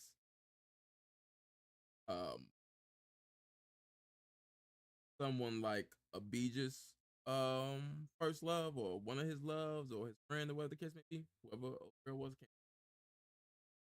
But he may go down a similar road to that, but then it calls into question the writing of the character, because if Leo had so much impact on all, you'll see Leo's impact on Shay to this day. What particular impact did Leo even have on Tom, to the point Tom really only looks to Lewis for guidance? And so once he lost that, he essentially kind of threw everything else that was taught to him.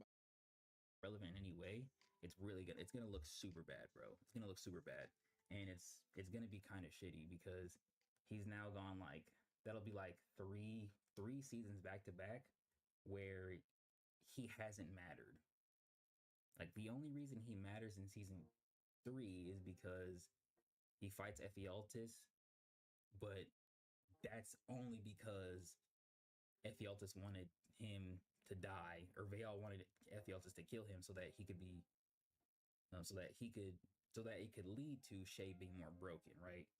Yeah. Fully agree. Since Ephialtes didn't do it, they all was like, okay, I'll just do it myself. But this is also a good way to test my skills, right? Just for Lewis to come in and be like, okay, well, my brother's weakened, and this guy's here, so I gotta protect him, right? Like Azam is basically used as like Azam in season 3 is used for other characters and not really shines himself. And if he's used that same way in season 4, it's just not gonna be good. He's just gonna be reduced to nothing. NJ literally just said the same thing. NJ literally just said the exact same thing. I haven't watched the video. So it's crazy that we have this view of what we're gonna do.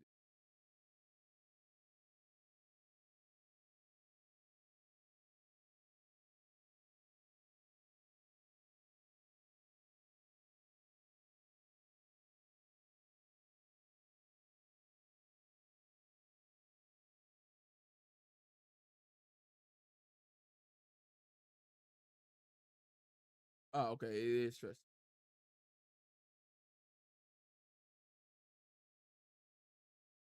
They be in sync for real? Like that, man. Great mind. Whoa, what the fuck was that?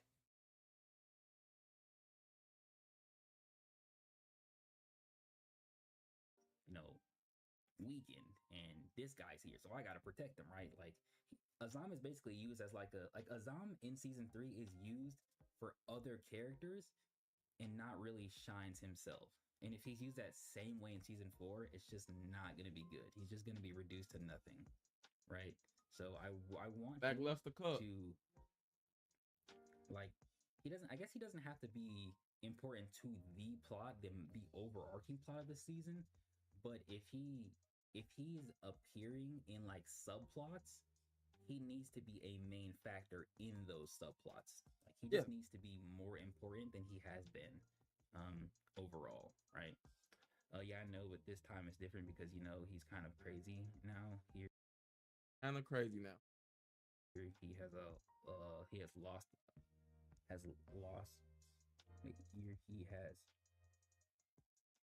I think it's supposed to say lost it all. Oh, well, this time I have a feeling that we're going to see him shine, because he's lost it all and he's broken.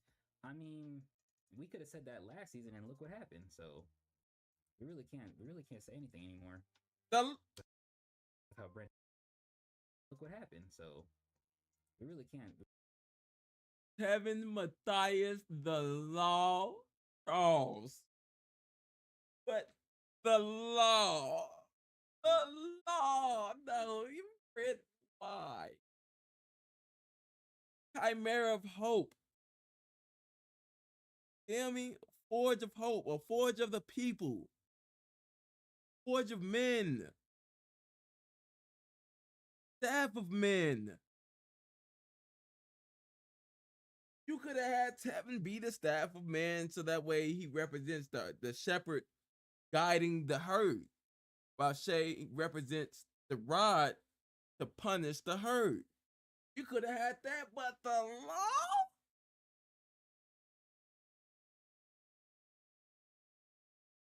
I may hate the law just as much as I hate Dunky Man.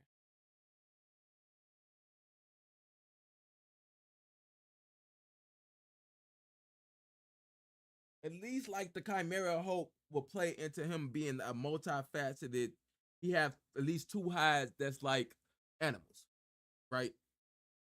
Blending two animals or two different species together to come out with an alternate.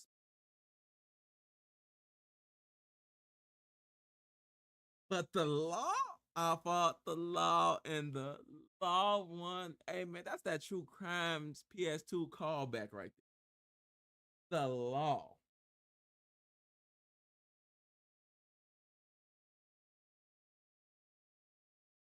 You really can't say anything anymore with how Brent structures the story. So that was Azam. Again, I like his design. I'm not gonna lie, it's genuinely my favorite design of Azam. I like this far more than I like the season 3 design. Um, I like the way his design sort of amplifies what he's supposed, his like demeanor is supposed to be going into this season. Um, I like the implication of a sort of perma activation of kidding that this could imply, and I do like the sort of night breeze, right? I like what's happening here, right? Hopefully he has better techniques overall. I will say that. Like hopefully his talent is expanded on because the speed aspect is cool, but like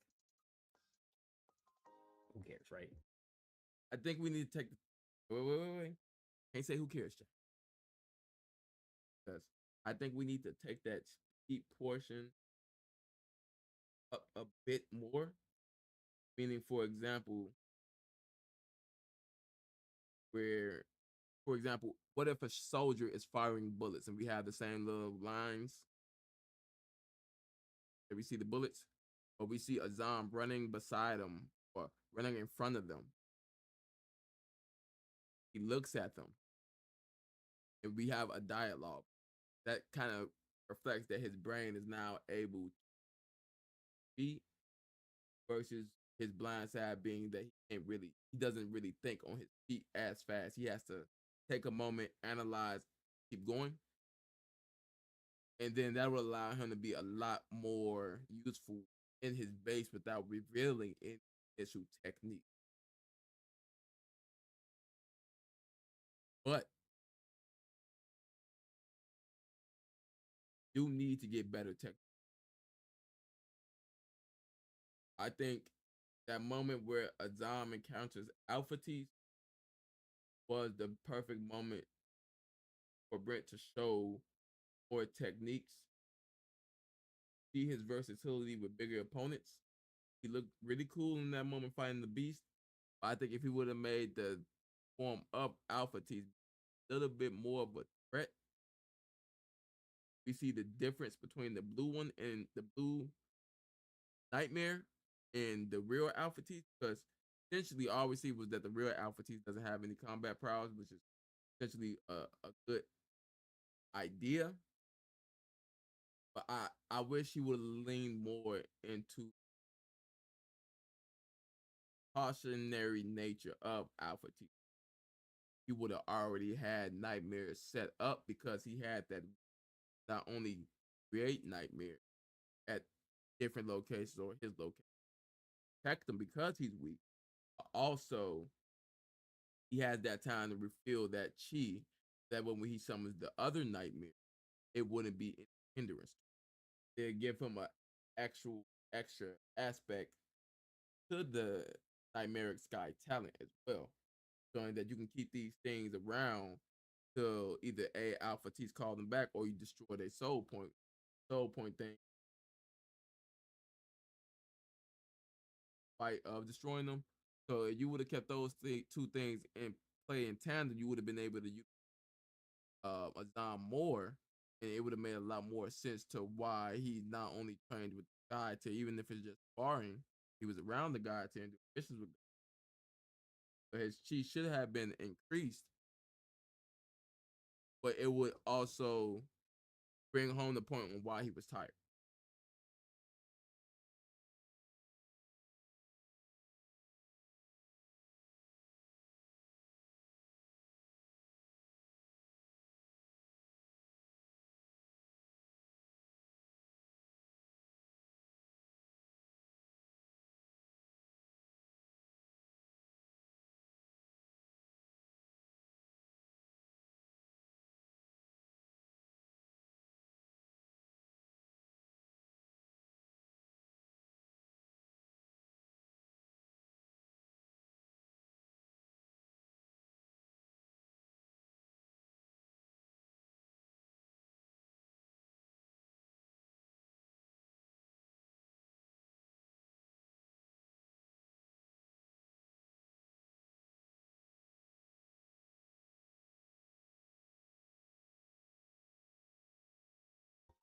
He lost it all, so I would like to see. He barely lost that much. Like him and Shay are kind of neck and neck for how much they lost. But the problem with Azam's character and what I'll actually go over in the review, kind of briefly, is that we don't actually see how Azam's loss affects him initially. We only see the tears and the sadness, but we don't. There's no depth to it. That's Yeah, it. exactly. Exactly. Niggas die all the time, bro. Exactly. I lost Exactly. family members. You might have lost family members, but there's no. We not throwing. We don't get what made him throw out his morals or made him throw out his pack and just dive completely into combat. We didn't get that, bro. And all you can say is that a B just said use that rage, and so he's dwelling in it. We don't even get to see that rage. We got to see my baby's gone. Like inner exploration of that with Azam, Like, right? Where the way they make it seem is after that event and after 112, they leaves immediately. He didn't even go to the funeral with Azam. As like the Wolf Pack didn't even go to old girl funeral. It's fake and empty camaraderie. That's what it is. Shay gets a little bit more like inner exploration with like, especially in season 1, where he's literally crying over not feeling worthy for having Ilios. Like a lot of exploration there. And then in season 2, Bjorn dies, even though Shay only spent a month with him, right? But even then, Bjorn literally tells him not to cry at his funeral. Like there's a little bit more depth to it.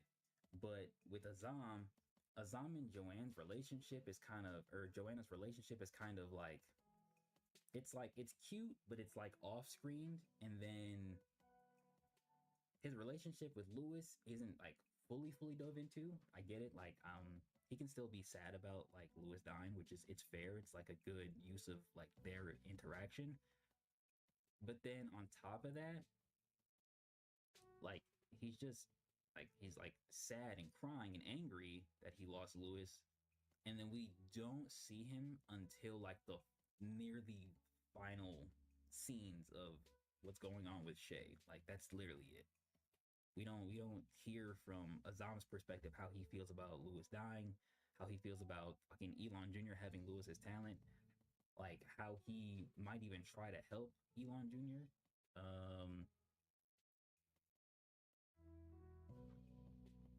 How he feels about Shay, trying to show up but like not being able to save them, right? But like there's no inner exploration and like inner turmoil, right? There could have been like a sort of fear to anger exploration. Hell, season 2 sets up Abijah, implying that basically the version of Azam we have now will be hunted and killed by him.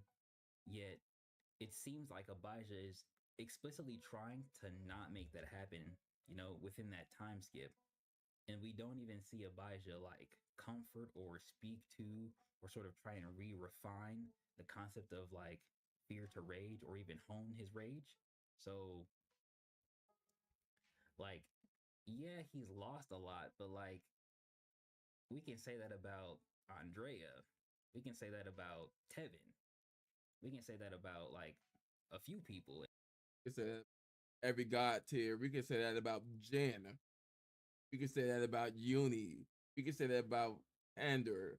We can say that about Eric. We can say that about anybody working on behalf. We can say that about Ross.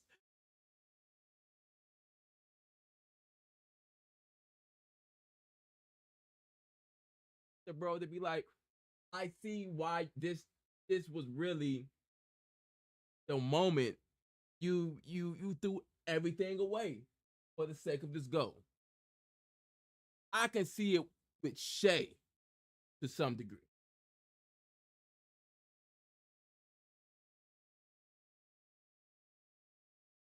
But I don't see it, bro. With Azam, it's because not every moment has to be a big fight, and that's one thing that season one did even better. Season two and season three of Ordeal, giving us those in between moments, builds the character. That way, their interaction or their decision making in certain conflicts or certain battles makes sense to what or how they mind change based off of the previous thing. And one character, or at least the only character in the Wolfpack that seemingly has this is Tevin, and he got shafted. And if Tevin would have actually had a fight and the ideal of the Titan generals giving everything for the sake of this new world, while Tevin is indecisive in the way he wants to protect, or the way, not even the way, indecisive in protecting this world through bloodshed, even though he wants to protect it through peace, and come into conflict with that ideal versus the ideal that we got with Lathan and Andrea's fight. Perfect. Tevin should have had the same treatment as Andrea this season. We got them at a low point, and we got her decision making at in battle, going to show how Andrea decision making due to her depression changes how she came at the conflict of Jose and Leif, where she chose a more sacrificial role due to her losing her previous battle and losing that confidence in drinking herself into a depression. Runs parallel but doesn't intersect with the ideal of her always being successful and having that confidence and not deeming herself as a sacrificial pawn. Because yeah, you could say Shay sacrificed himself or was willing to sacrifice Andrea for Nora Gideon, but essentially the scene was Andrea sacrificing herself in order to combat the ideals of a Titan general, or the ideals of someone of notoriety to minimum capacity in the Thanatos arm. Like, we don't get none of that with Tevin anymore. Like, we got that with Ryu Gazgan. That's what broke him. And I think we should have got that again. And that would have allowed him to grow not only as a character, but as a Kimyo as well. And we can also get that with fights too. So that way Brent can do things the way he likes to do, because we know Brent is more, we're being honest here, Brent is more focused.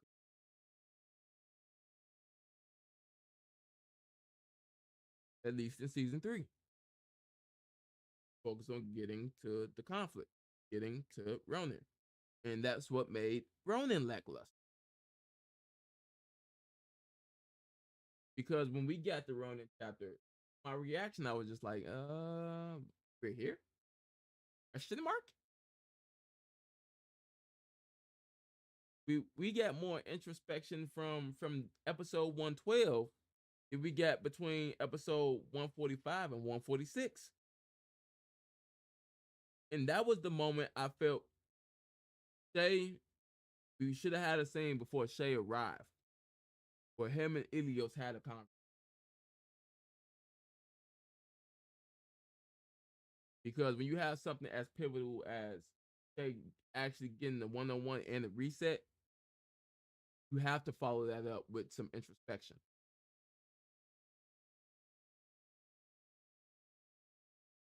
At least that's the way I would have I view the writing of Ordeal. But I kind of want to hear what y'all think. And you know, like that's just it's not enough. Like there's no just because I lost somebody doesn't mean I have to. Poor or I get Tevin, to man, it's just, hilarious. Like, deserve to go down a certain route, right? That cook, bro. Not unless there's like a little bit more depth to it, and Azam is lacking in that depth. I'm rant. Okay, there we go. Azam I've been waiting for the rant, man. just never done it for me. Azam just never done it for me. Like maybe I'm missing something, but like he just doesn't do it for me, man. He doesn't do it for me. It's crazy. You're not This how you doing us, folks? I gotta skip this one. You gotta finish that thought, yeah. As of right now, his power set isn't even the most unique thing about him. Like the speed aspect of his talent is just replicated by other characters, just on a base level, because characters in the higher tiers are supposed to be fast. I guess like using the 5-point palm thing, it's cool. But like where, like what else? Like I'm just waiting for something else, because like the only thing I really liked about Azam this season or season 3 was Bramble Show. I think it was a good showcase of like how his speed interacts with his weapon. But like outside of that, he didn't really do anything that was like overly unique to just him. Because you could argue that just any sort of toxic talent can do what he did for or to the giant beast thingy. Like the concept of 5-point palm can be replicated in theory, right? So I'm just waiting for him to be a little bit more unique, because compared to everybody else, like even in theory, Tevin can just replicate what Azam does. Like he could basically break everything he can do down and just replicate it with a hide. And then Tevin's clearly a lot faster in Lion Hide, so it's like what are we going to see from Azam that finally sets him apart from everybody else? Lewis had Ash creation. Yukiko has the worst Ash creation and because I midway through. Ash creation and the ability to enter. He's the first non-high tier, unranked, shown unranked, and still to be Kimyo, who has a in the.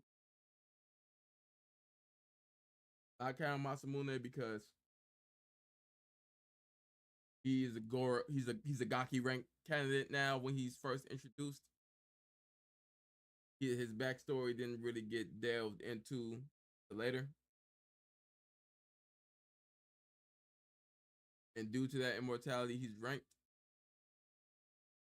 It's just more of a byproduct rather than him training for it. So, training Kimyo wise, Lewis is the only non-ranked S rank who is essentially an immortal sentinel class character based off his talent being intangible or light Ash. And he exudes those properties of talent. So just due to his mastery, being able to think with talent, even though he's not at his cheek, near his cheek, when he releases his channel, he doesn't exude any weight. But it does reach atmosphere out the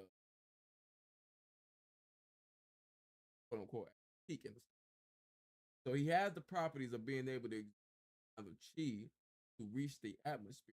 He doesn't have the chi to exude the properties of weight like a zebra bear. Wait.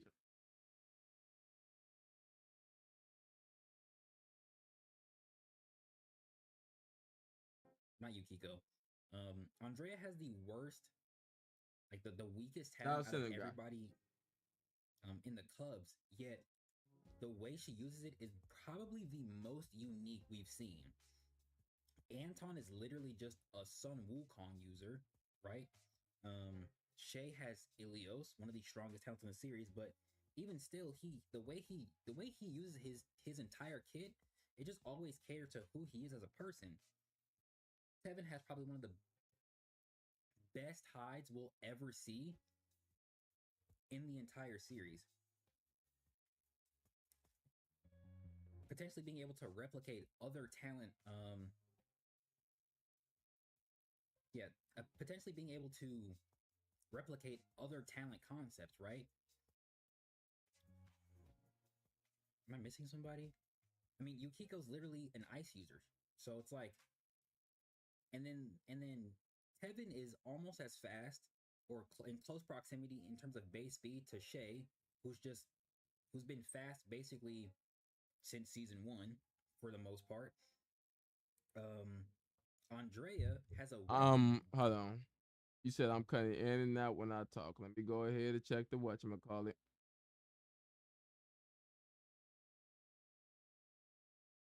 Go ahead and check the whatchamacallit. Hold on. You said I'm cutting out.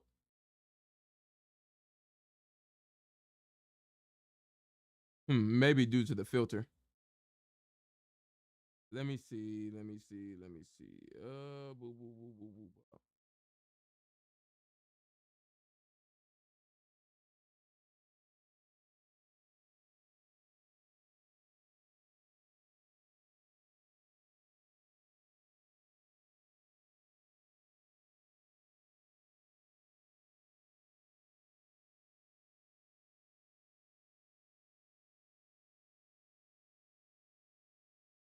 All right. That should be better. I shouldn't really cut out like that now. That good? We good?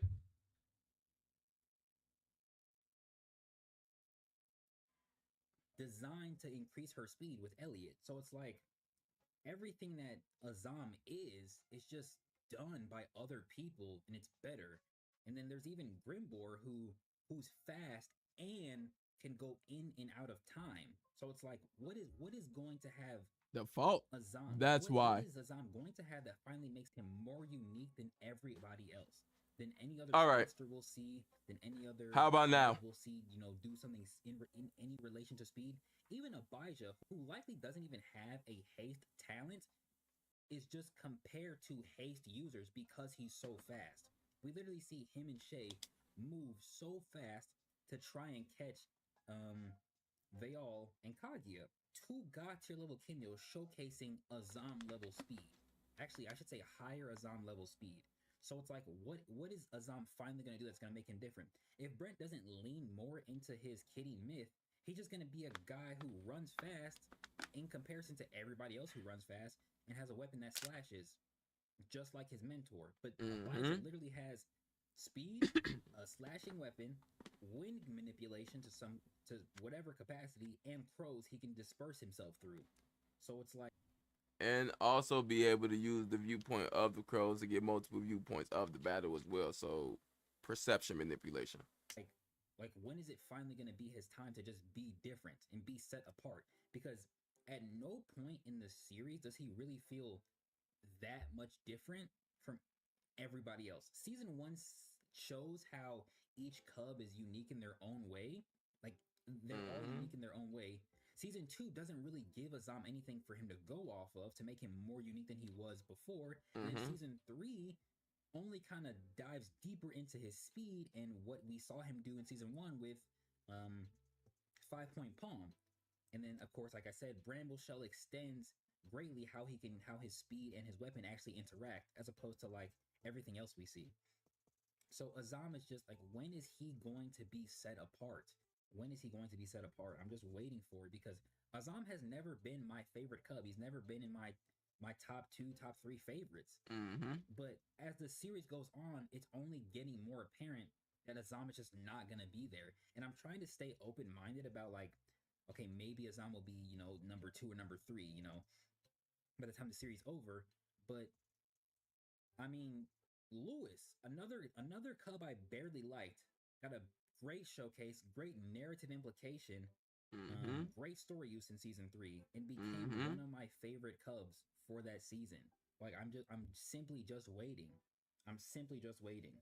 Then you broke him apart. It's just, Azam's the most simple of the Cubs. Like, he's literally the most simple. The only other simplistic Cub would probably be, at least in terms of how we've seen them use their abilities, would probably be like Tevin and Anton. Whereas even though Andrea's talent is simple and weaker by nature, the way she uses it and the way it actually works. Man, fuck all that. I ain't giving no pass. Hey man, even Anton is in the same case, my nigga. We ain't doing none of that. I know this ain't the Wolf Nara page. I try to be, you know what I'm saying, as indifferent or neither leaning towards left or right on this channel. I try to view both aspects. But I'm matching J energy, and this is a rant. Nigga, no. This nigga Anton is aura farm and implications game. This is aura farming and the implications game. Let's be honest. Jay, 2 a.m., 3 a.m. in the morning. Did we not discuss that Anton does not even have a named attack? It was so bad. I said, yeah, I'm just gonna give him grow true staff. True staff grow. That's what we had to give him something.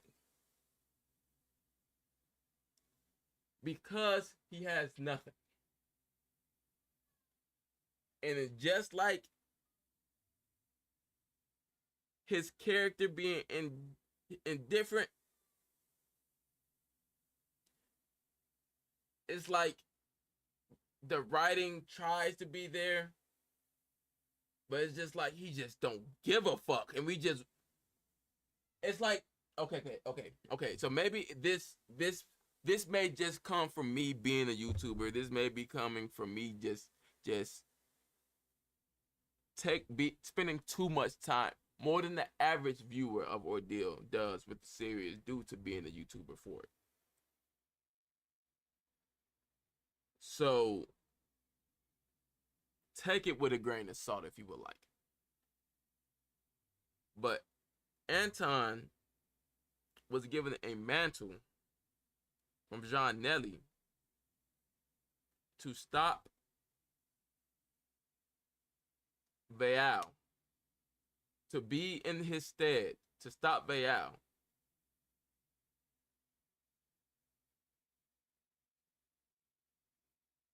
And he has not only done nothing to do that. When the season first starts off, unlike training, he's just sitting on his ass, reading a book, just not giving a fuck. And you can assume that's gonna come into play character-wise. But bro, it's like Brent is listening to the niggas in the comments who just want to see Anton go 100% and die. Nigga, that's some fucking mid.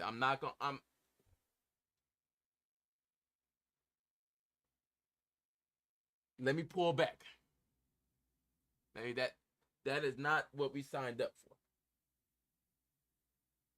We signed up for Kongs, and me personally, I'm here for the hype. I'm here for the orb farm and popping the glee 65%. I'm here for all that, bro. That is cool when it happens in passing, but it is not cool upon retrospection of the character.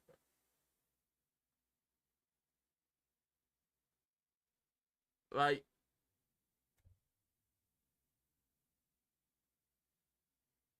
I could tell you all the things we know about Anton on one finger, and that is bad. He has not gotten any moment in the series that propelled him further than what season 1 did. And including season 2. Anton's most pivotal moment in season 2 was finding out he's gonna die if he go 100% off assumption. And we know this is a fact because this is what Brent is driving home. But nonetheless, him and Kong has never had.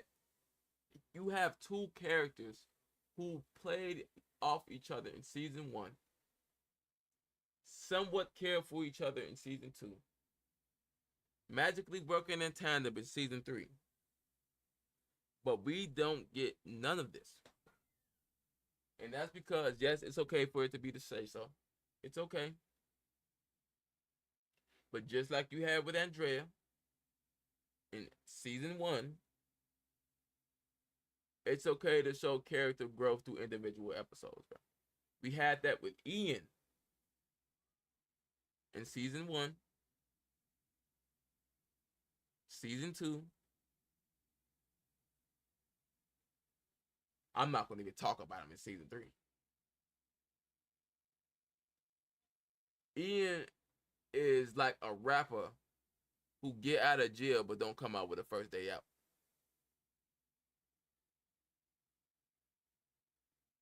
Man's really pulled up to the occasion after getting out of jail and said, it's okay, I'm gonna die here. What? That scene should have been more than one episode.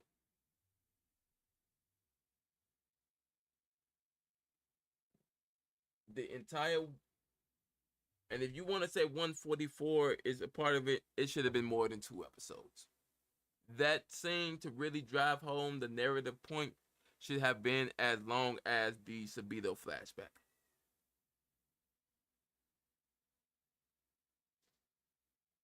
Because not only did Shay fail in that moment, K.O.D.E failed in that moment. And we needed to see that. Man. And then we have Baddock at the end of the season. Pulling up. Great for a first showcase outside of Shay. Because we heard, I'm not counting nothing we didn't see right now. Because we heard what Kevin could do. We didn't see it.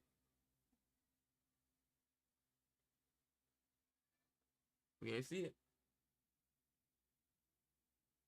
So the fact that we heard that and we didn't see it, and he pulled up to crash out and leave, and then we got Baddock actually using an ability that was amazing, beautiful, in the desert, still having enough water to reach the atmosphere in the desert, irradiated desert, amazing. But to do one move and be like, I'm gonna kill myself. Bro, what is going on here? What are we doing here? Where's the competence? Man said, I failed twice. 3 strikes, I'm out the game. Next Okinos user. What are we doing here? Anton calling this man uncle is crazy. This man spent most of his time on Patmos. How is this your uncle now? What is this dynamic? What?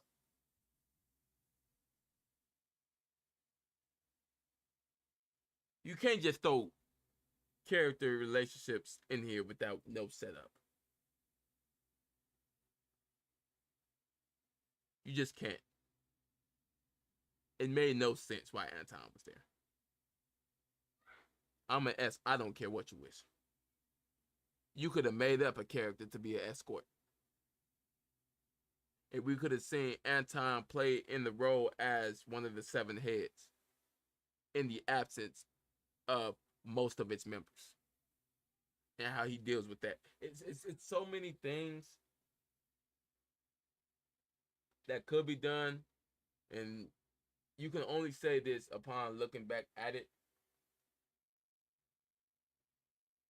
But season 2, we lost some things from season 1, but we made up for it with the world building.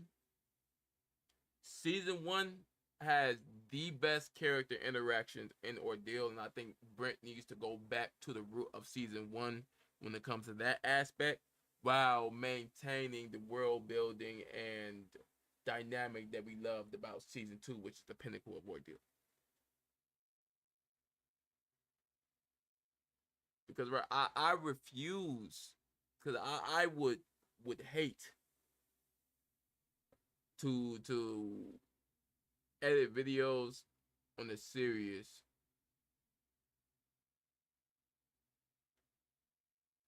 that is a shell of its former self. Because them webtoon comments, I be peeping them. I be peeping them. Don't look. Please, Brent, don't listen to these dog shit ass more. I don't even give a fuck if you don't even listen to me. Or Jay. All I'm saying is, even if you want to make a chapter this week shorter, because it's more of a character introspective chapter, and we get more about the character, even though you're not doing something that you want to do, you still need to give proper set up for the things that you want to do. Because even the Kofi situation, it felt like a Zoms versus Alpha T setup, where it just came from left field because you want to show it. And after Jay said and told me that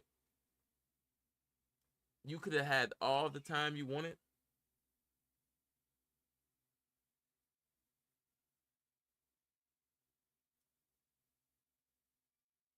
and you like the short and sweet end of things,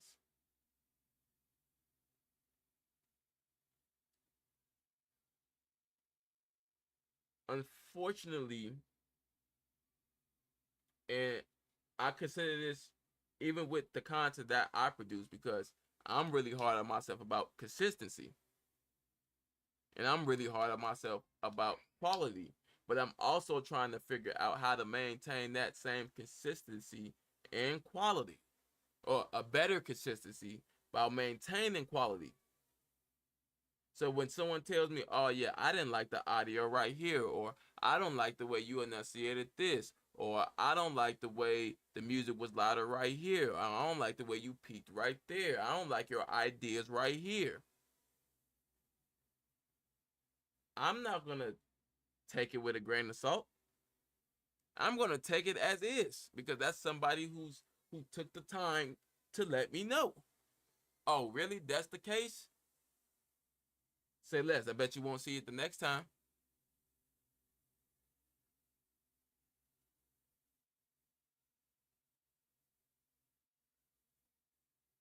Even if you see something like, I can't wait to see this, I can't wait to see that, it has to have proper setup. Lewis, this may sound weird to y'all. It's like he does just enough, for lack of a better phrasing. And yeah, that's not enough. Not enough. It's like, for example, if Lewis did not have that panel in season 1 about Kanehime telling him he was going to die, Lewis' death would narratively felt lackluster. And he did just enough and gave just Lewis' death is literally the most foreshadowed thing in Ordeal. Even more than Shay getting notoriety because it came before.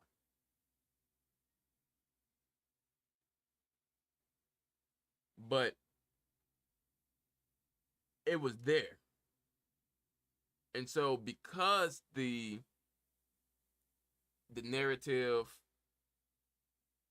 the themes was hitting, but the narrative and the character interaction and the character growth was subpar compared to previous season. It's like Lewis' death was the highlight because we didn't have anything else really that got delved into. For example, Andrea and her depression was an afterthought in her own chapter about her depression. Her depression is viewed from Shay's perspective rather than narratively being viewed from Andrea's perspective, which would have went better with going to show how Shay broke that darkness that Andrea was in with his comments. But the fact that we just get to see them talk because it's something that we needed, it should have been done writing wise through Andrea rather than Shay. And that would have gave us something as deep as Lewis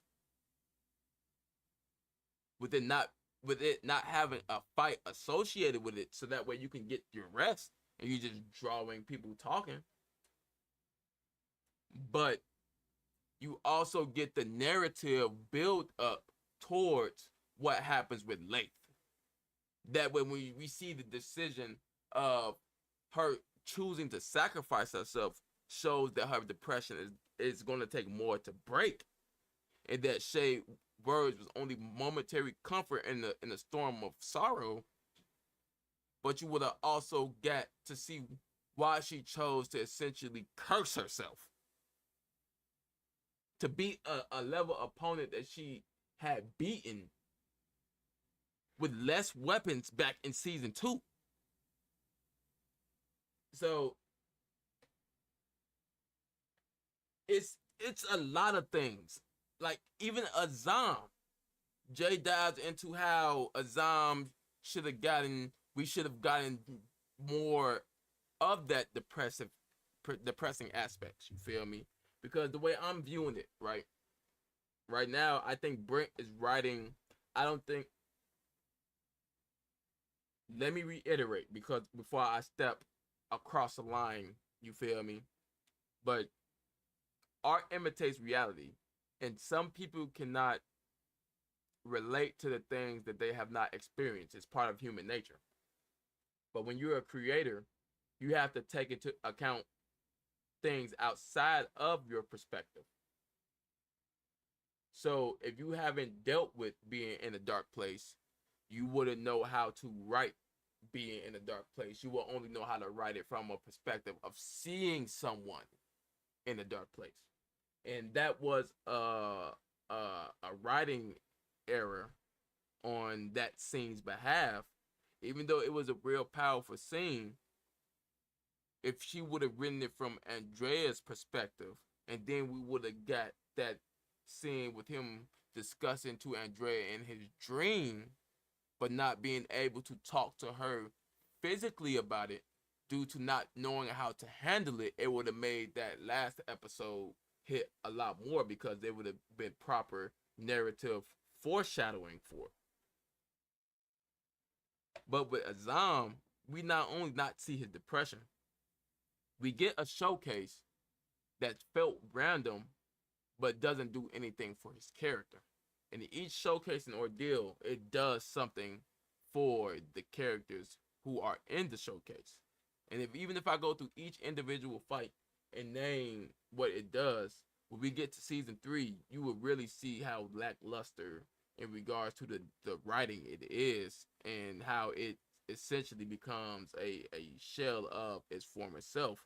And I'm not even talking about the pinnacle of season 2. I'm more so speaking of the build-ups and writing that Brent took during season 2 and season 1, where we just see characters in still poses or in poses of motion, not having to do all of the special effects, but just having genuine conversation with one another to build that camaraderie, to go to show that that sacrifice holds so much weight.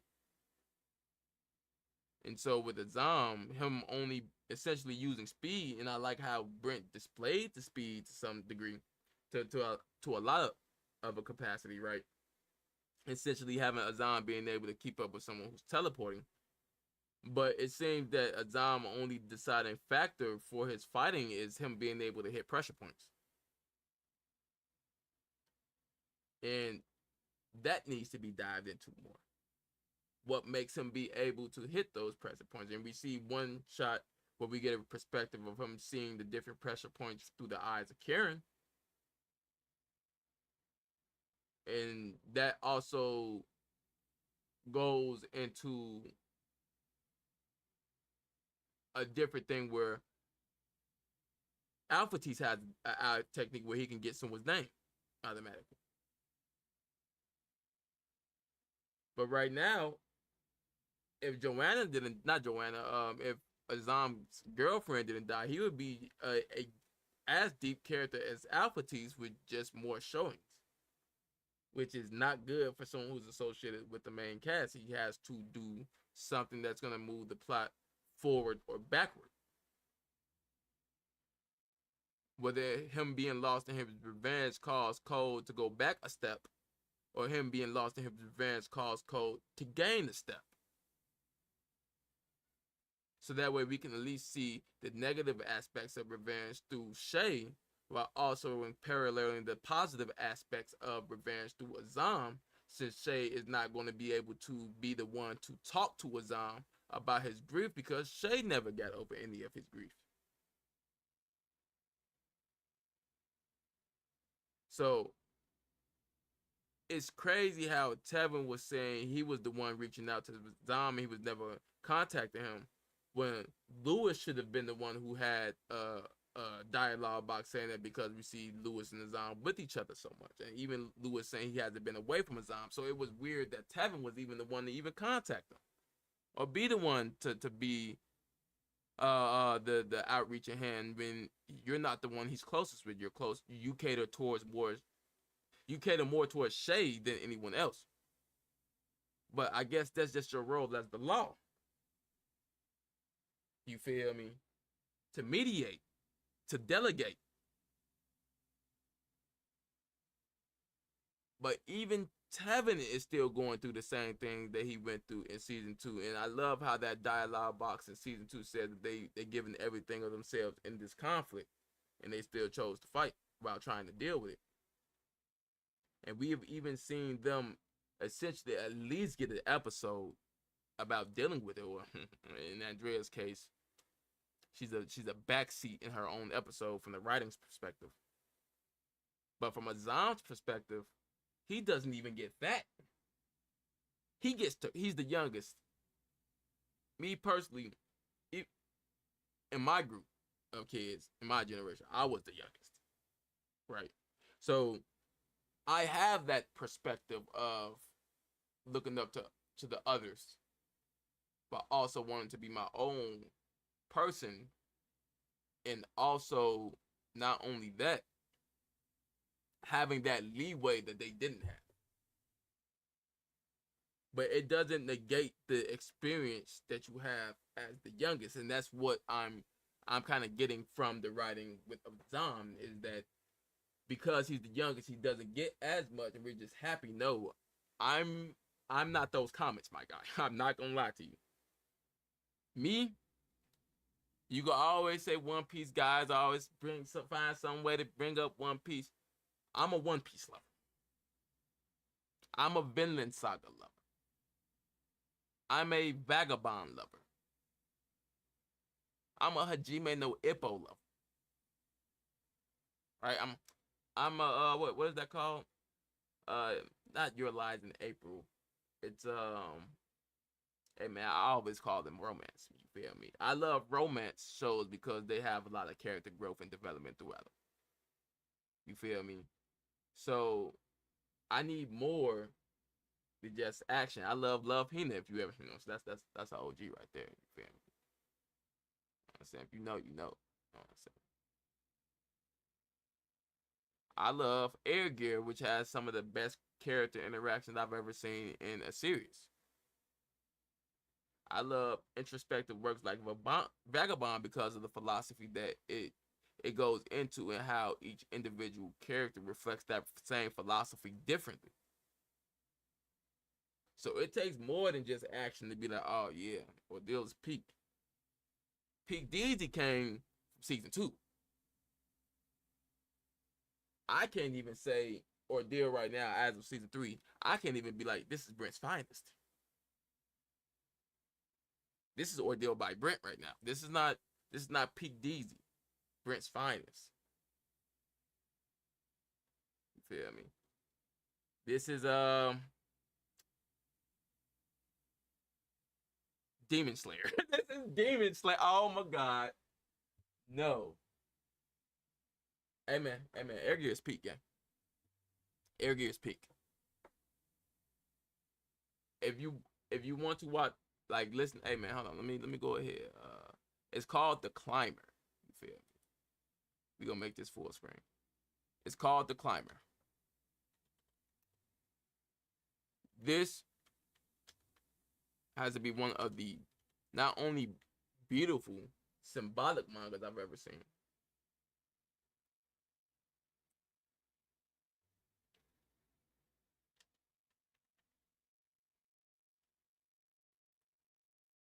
But it's a manga driven by a single protagonist and how his wanting to be in solitude affects those around him as well.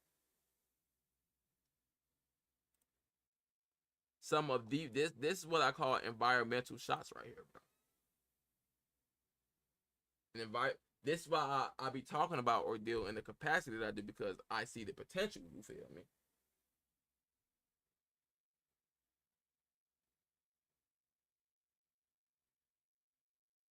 Yeah, the story and the art is enough to be mainstream, but it's not enough to hit that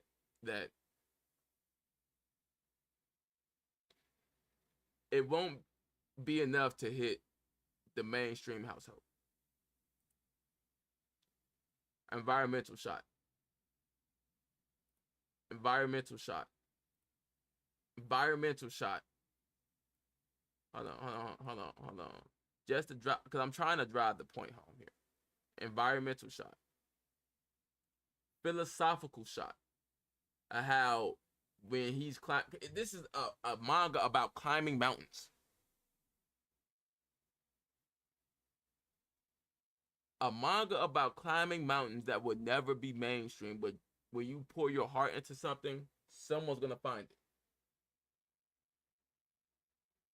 it. And we can't. And I'm not even talking about like, oh yeah, Bill being a YouTuber. Woo. This goes beyond what I want. I talk about Ordeal because I love it. I put this time into making videos because I love Ordeal. So just as much as I'm going to react to things I love, is going to be the same amount of intensity that I'm going to react to the things I don't love. Because love and hate is two sides of the same coin. And so this image, it's been a while since I read it, but if I'm not mistaken, this represents how he wants to be alone and climbing these mountains, and all these other people want to go with him because they know how good he is at climbing mountains. So he feel like he's obligated to hold these other people up, and these thoughts are weighing him down while he's risking his life on this mountain. It's small things like that. Him bearing the weight of wanting to climb the mountain, right? And then in that same panel, oh, it's one panel that I really like.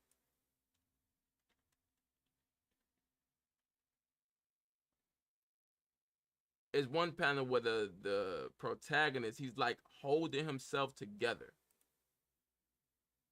And then as he makes his decision whether to go to the mountain or stay and live a life of love and comfort, he's ripping himself apart. It's small little nuances like that. You feel me? We don't need action all the time to draw a point home. We don't need action to display pieces of a power system. How is Rai an immortal child just not now learning about rock armor? If he can't learn anything, what the fuck is the point of teaching him shit? It just doesn't make sense writing wise. And sometimes you have to take a step back from the action, turn your brain back on to be like, what the fuck am I reading? What the fuck am I watching? Why do I love this series? You feel me? Why do I love this particular? Is it just because he's cool? For every Anton lover damn near has the same point of loving Anton. Bro, he's saucy, bro. He little word for him. What about his characters? I think Brent gonna dive more to his character later. Yeah, we got 6 seasons. Brent last opportunity to really do the character development necessary for a big time skip was season 3. He should have said, okay, guys, we're gonna take a 5-month break, whatever. 6-month break. Because they didn't want me taking more than a year, and then we're gonna do season 3.5. Because I covered what I wanted to cover. But there's some things that needs to be fixed. And I want to use this extra time to fix it because we're going to have a 7-year time skip. It's not like Naruto when we can get the Naruto and Sasuke fight and then we leave for 2 years. Gang, you don't do as much growing as you think in 2 years than you do in 7. And if we're not going to get that growth, we need to get foreshadowing to those actions, or at least them pondering a different solution than the one they are given. Because like it's like every Titan general is foreshadowing Shay descent into madness. But this man doesn't have any introspection besides in episode 112 about his descent into madness or his question of his morals this entire time. He went from talking to Mahalil and listening to reason to hanging heads on spikes, gang, and calling them wind chimes. And that's off a 9-month time skip that we got a scene of one moment in that 9 months. Or something like that, it doesn't need to be delved into, and we can kind of see why he went that route through his grief. But hanging heads on chimes is there for shock only, gang. It really holds no narrative point. So now back to Azam, when we see him just doing these display of speeds, I even said that Azam is only the second fastest person in the series, just based off talent alone. And it's not even the way he uses it. It's literally God tier implications, is why I say it. But Yumi's right now is faster than Azam. Abija is faster than Azam. Even Abija in season 2, when he was working with Azam, he was like, "You're late. What are you doing? You're slow. Only reason I called you is because you're a haste user and you can keep up with us with your eyes. But you couldn't even keep up with us with your eyes or your speed." Really showing the difference between how Azam doesn't know shit about his talent, but he's the smartest one, and he's not even utilizing that. I think Azam fights need to be used more strategically than the other fights to really give a nod to how smart he is compared to the rest of the Cubs, because we're not getting that. He's smart enough to know acupuncture. That's the amalgamation of his character. It's like with the way Brent displays Azam, he kind of written himself into a corner because he doesn't want to write him the same way he writ Neji, but you kind of giving him already the same shit that Neji has. And say I'm wrong that Azam isn't just a high-speed Hyuga. I'm just saying, bro. And I know we're supposed to be watching Jay video, but Jay went on a rant. And when I go on a rant, hey man, it be like that sometimes. So let me catch up the chat real quick. Okay. Air Gear mentioned in 2026. It's goated, bro. It's not in my top of anything, but it's definitely an honorable mention every time. But that story went to hell. I don't know what the fuck happened to Air Gear's story. But them character interactions, that character growth, that shit, that art, the motion, oh, that shit was hitting. Everything but the story was hitting. Exactly. But hence the just enough. But shit, not gonna have longevity the way the greats do. It doesn't. Ordeal. It doesn't have the longevity that Tower of God has. It doesn't even have the longevity that God of High School has. From what we're getting. From what we're getting to the limitations that Brent is providing himself. Because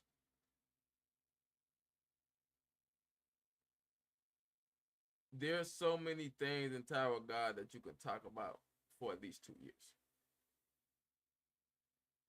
Tower of God, for me, even though I call it ass now because the story quality dropped and the art is like he just tries to fit as much as he can on one panel, or they can on one panel, and it makes it drop in quality. Is ass now. Season 2 trumps anything Ordeal has. I'm not gonna lie to you. The Floor of No Names, peak. That is the peak of Tower of God for me. So Tower of God, with the way that they build their world, works like the way One Piece builds its world. While God of High School and the way they build their world works like Dragon Ball Z. So we get two reminiscent writing styles to some degree, or world building styles to some degree, that's reminiscent of something that we can remember that brings them into that conversation or brings them into that category for webtoons. Webtoons is not manga or it's not official comics. It's a web-based comic, which makes it a lot harder to bring it in to the typical household in regards to media because it doesn't have anything animation-wise. But when it does, it's going to feel lackluster and be like, yeah, I can't wait for these fights to happen. And we can't keep doing that, bro. Avatar still gets talked about to this day. Exactly. My main point. Niggas forget about Ordeal when the season's over. Exactly. And barely show up when they come back. Exactly. Do you think this was a little bit of biting of more than you can chew? And if so, Brent find a way to pull an order and time skip just spitballing. Jay, and your avatar point shows that damn near season after season of quotables. Facts. Abijah talking about his speed so funny. LOL. Facts, nigga, trash. Nani and Facey practically said that too about Azam. True. Bro, and it's crazy. Because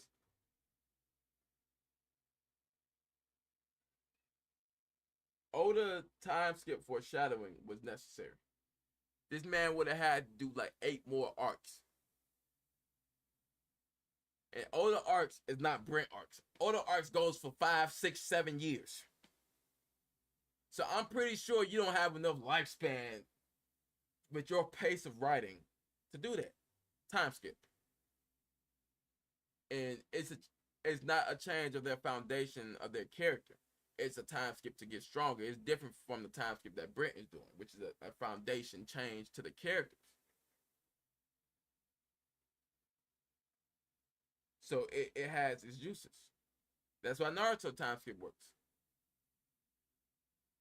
Because the Akatsuki then started really trying to get the Jinchuriki into 2.5 years when the statue got unleashed, which gave them that time frame to get Naruto up to par to some degree. Which he was caused more conflict to unfurl, given the stakes. But once Thanatos got nuked, even though they technically didn't fight, because I'm under the assumption if Shay fought Thanatos in that 1v1, it would have been a lot closer than him just getting hit with a nuke, bro. In the Zom fight, it was cool, but he should have covered more ground throughout that city. Even the parts that he didn't destroy, the Alpha T's didn't destroy with the Nightmare Sky explosion that he did before, to show the difference in his speed. And then we should have got more instances art-wise with everyone else moving slow comparable to Azam, so that way we can give a perspective view of how Azam not only viewed things, but also a difference in speed compared to what he did in season 1 and 2, to give credence to not only his training with Abijah, but the lessons of fear converted into rage principle that Azam is following, and how that dives into his descent into who he becomes in season 4. We could have got that, but we don't get any of that. We get a fight, we get him crying to have Lewis let him out so he can die with them. We get him crying at the funeral, we get him in the rain. That's Azam's whole thing.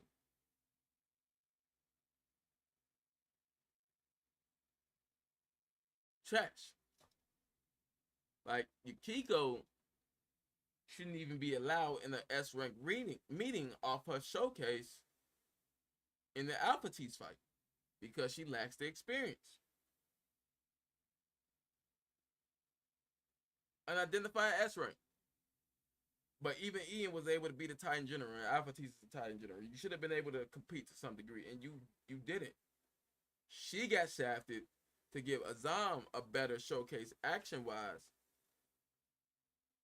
And then her confidence that he talked about got shafted, and then she essentially lost and had to play survival until Azam beat Alpha T's, which meant she was just there as a pedestal to lift Azam up action-wise, but not even as a character. But hey, man. Maybe I'm just rambling. With like everything she has is far more complex than most of what we see from everybody else. Azam bashing. Let me collect Trixie's tears. 90s too. Trixie may cry, but like Naoni's smart enough to recognize everything I'm saying as a fact. Like, and then he's also waiting for when. This really made me go on a rant. That's crazy. So cool, I'm blaming you, Jay. I'm not matching your energy no more, bro. In terms of speed, this video now is now like an hour. Azam doesn't really do anything that different from Jin, but Jin can just go in and out of time. So it's like Jin is already set apart from being different than other haste users, because not only is his fighting style and his technique akin to one of the Great Four, but he literally moves in and out of time, whereas Azam is only moving fast in present time, right? Now he knows the deal. Now he knows like he's waiting for when Azam will be cool or more relevant or more interesting, as I am. But he's waiting for it because he's his I think he's his favorite character. I can't really tell. Sometimes it feels like Anton is also one of his like favorite characters, but shit, they got semi character right to be cool and relevant because everybody else feels more cool and more relevant than him. Like, as much as people hate Lewis for whatever reason, my bad. Lewis is objectively more cool and more relevant than Azam, even right now, even while dead. So season 4 has to make Azam more cool and more relevant than Lewis ever was, or I'm just not really gonna care about him for real. Like, I'm not really gonna care. The law. The law. She's so ass. Why, Brent? Why, Brent? That shit is ass. The dog, the bulldog of Trinidad, fire. The Phoenix, fire. Sunfire Thailand, mid. But still, you know what I'm saying? Fire. You feel me?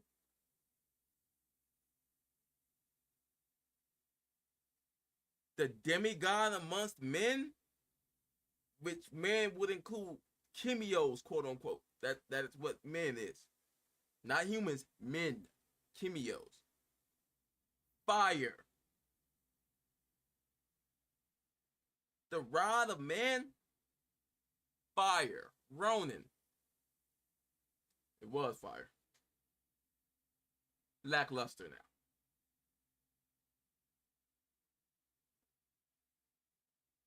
But the rod of man, fire. The living God, fire. Using his title as the Bible as his epithet, fire. The law. Turn this shit off, man. Cut it out, man. How did we get here? When did we just give up on the names? Say the outlaw, ass.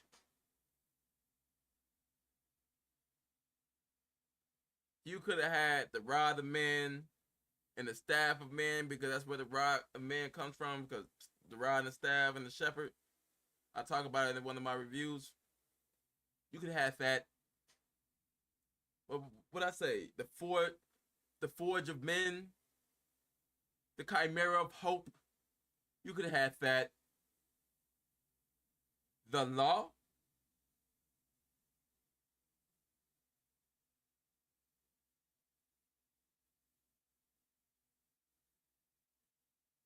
The outlaw.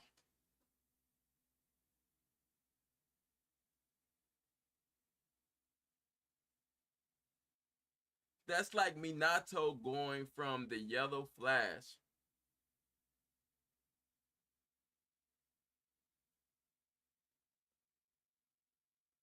to the Yellow Blur. You're gonna be like, well, how the fuck did he goes from instantly teleporting to just moving super fast?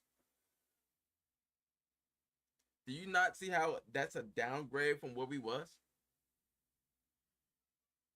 Even if it's supposed to parallel each other. Yeah, that's one of the things I hope that does not make it to season 4. Yo, who is this nigga, bro? Who the fuck is this nigga? Who the fuck? Yo, who is this guy? Who the hell is this guy? This is funny.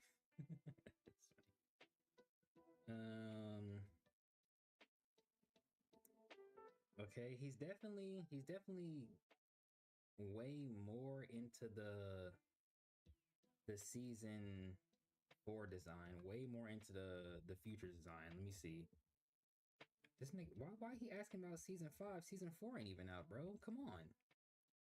That's why I said the law. I guess he uphold the law. But let me For Jay to be at a loss of words, that's how you know it's ass. That's how you know it's ass. I get he had to stutter. I guess he opposed the law. Nigga went to Google because the picture and the epithet was ass. He went to Google, my nigga. He opened up this entire video. If you notice the editing, Jay did not open up a single tab. He stayed focused. He opened up a new tab. That shit was not hitting. Go to the post for the chapter. It's way early. It's like right here. I was right. 24. Look at that. How we knowing? So yeah, see, this is like the furthest. I'm pretty sure this is the furthest year we've seen, 2029. And the earliest we've seen is 2027. So it could range from any point in that time. The way Elon Jr. and Yukiko look, I'm really betting it's 27 though. I think I bet like a cool $50 on it being 27. Okay, I think this is the no. This is here we go. Let me actually what I can do real quick is put these together like this. Yeah, see, he even got the same little pouch right there. Yo, Brent be adding all these accessories knowing damn well he don't use them. So yeah, he got the gloves. Yeah, this is Brent be under the this Final same Fantasy guy. Act gang when goddamn pockets and shit is used for pizzazz instead of actual resources. That's one thing I loved about Naruto. The little pockets on the side was actually the whole they kunai and shit like that. They had use. There was a book bag to be used as a book bag, not a book bag to be used as a stylistic choice. It's the same guy. He under the Final Fantasy Right, Act now, man. The real more belts and quick, pockets you get. let me grab go to YouTube and we can also look at the we can look at the post I did. Tevin right here. Yep. Very much matching. Very much matching. Okay, so this confirms that this likely happens in season 4. I guess at the minimum. Like likely happens at season 4. Tevin the Law God's we gone. might even get to see what actually happens here in season 4 if this is kind of the case. If this is the case. However, this could also be season 5, and I say that because Brent implies that we're gonna get Shay getting the Eye of Time in season 4. But we can't really say if he'll get it by the end of season 4 or if we'll see him acquire it sort of in flashbacks in season 4. Acquiring the Eye of Time in flashbacks in season 4 is going to be ass. If we start this season and this man automatically got that eye, if I'm reacting to it, that's gonna be the end of the reaction for the week. And I'm gonna upload it. Just so you know, I ain't reading the rest of that shit. Just so you guys know. That shit is not getting dived into. What is the point? What is the fucking point? Let's be honest here. If we're gonna be honest, I don't believe in holding hands. I'm sorry. I don't believe in holding hands. Jay's gonna hold your hand a little bit. He's gonna give you his thoughts nicely, precise. No, I'm gonna give you my thoughts and I'm gonna give you my feelings as well. You're gonna get both. So I'm not gonna hold your hand here. I think that's why me and Jay work so well together, because of the way how we go about doing things. Because I'm ripping this shit off. That will be ass. That will be dog shit, and I'm turning that shit off. If this nigga start off in this fucking panel with this eye, but if he got the Eye of Time already when the season starts, ass. If this man does not cut his dreads on panel, ass. Absolute ass. From a storytelling perspective. If I turn my brain back up, I don't give a fuck. I don't give two shits, to be honest with you. But unfortunately, since I do content, I can't allow my brain to be turned off. Because that's not going to allow you guys to have something extra to think about during these in-between times when Ordeal chapters is not releasing, or even during the week or 6 days or 7 days before the next episode. You wouldn't have anything to think about if I just look at it at surface level. So when we get the Masato stuff, the panel with him and Shay reflecting that in the soul, and we see Shay with an eye patch, that's the Shay that we need to have after Shay cuts his dreads, personally. Because his dreads not only reflects his kinship with his mother and his love for his mother, to the point where Shay doesn't let nobody do his hair. He does his own dreads, quote unquote, is what Brent should say. So him cutting them should be a big thing, because Shay, one of Shay's most noticeable character features is his blonde dreads. So if we don't get the dread cutting, fuck if I have dreads. Because I do got dreads, you know what I'm saying? You see the character. Fuck that. if we don't get him cutting them dreads and him having an excerpt about the eye, that is going to give you how the story is going to pan out and how he's going to represent that story or feed that story to us. Because this is the moment he been wanting to get to for the longest time, and he's been hyping up to the point that he shafted season 3 to some degree. That is going to let us know the quality that this season is going to have. And if it keeps that same pace as season 3, I'm going to cut my camera on. I ain't animating shit. Y'all probably get some panels here and there, but I would not be losing no sleep. I'm not gonna lie to you. Because videos take long because I like to increase my quality. And I like to give you guys the best thing that I could possibly do. That's the first reason why me and Jay video didn't come out yet. I seen the quality and I thought that shit was ass. So I redid it from everything I had before I threw that shit in the trash. And redid that shit. And it's a lot better than what the fuck y'all would have got. Y'all would have got episode 161 quality of a video. And that shit is unacceptable. Because not only do I do these videos for me to see my personal progression with editing, this channel is larger than me. It's for you guys. That shit was ass, gang. Ass. Doo-doo shit. And I refuse, gang, to give you guys, to hold him, to hold Brent in this story at a certain plateau and not hold myself to that same fucking standard. It's as simple as that. If it's ass to any facet and I feel that it's going to be awkward, I feel it's not going to fit the growth, I'm not going to do it. I'm going to take longer to get it out because I feel that you guys deserve that. That's how I view the content creation stuff.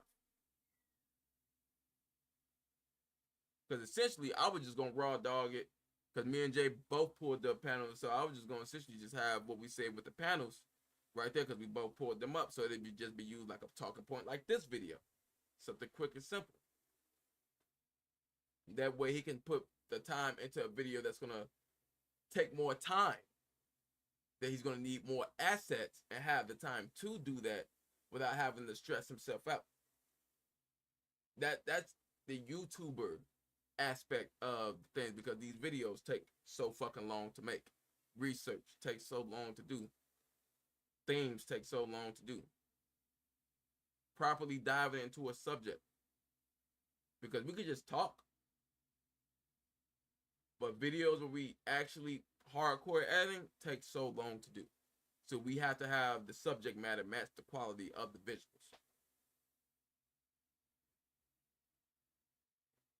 So even if I don't know, personally, as if Jay didn't tell me if he's working on a bigger video, I know based off the last videos that he dropped with these discussion points that he's working on a higher quality video. But time is scarce. So you have to have build up to those higher quality videos where you show the differences, the progression in your style, in your editing, in your ability to retell this story from your perspective. That's why editing is important. That's why I'm so keen on how I not only, even if I can't present the information the way I would like to verbally, I can always present that information to you even better or emphasize it through the editing. And taking that to account and then reapplying it to Ordeal and the way these chapters are and the way these characters are, that's what those in-between episodes work as in season 1. Because going from Leo's death to Shay getting his power to the Rokaz conflict when it made no sense. And that's the type of writing we got in season 3.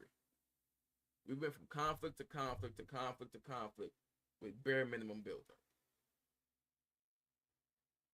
It doesn't make sense that we just literally went from the weakest Gaki, and now we have the strongest Gaki, quote unquote strongest Gaki, out of play, and now we only have the mid-tier Gaki to deal with. So now we holding out on scale. But again, start JB.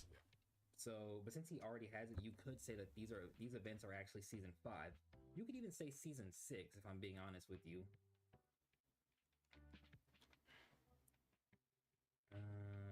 Okay, real quick. So yeah, I'm not sure what's up with his like little cloak shit, bro. I don't know why it's like shoulder ripped like that, but this is clearly GT Tevin. Exactly. GT exactly, Tevin. So Jay. Tevin should be Lack of slower confirmed moments. GT season 4. And I remember you talking about it. Confirmed.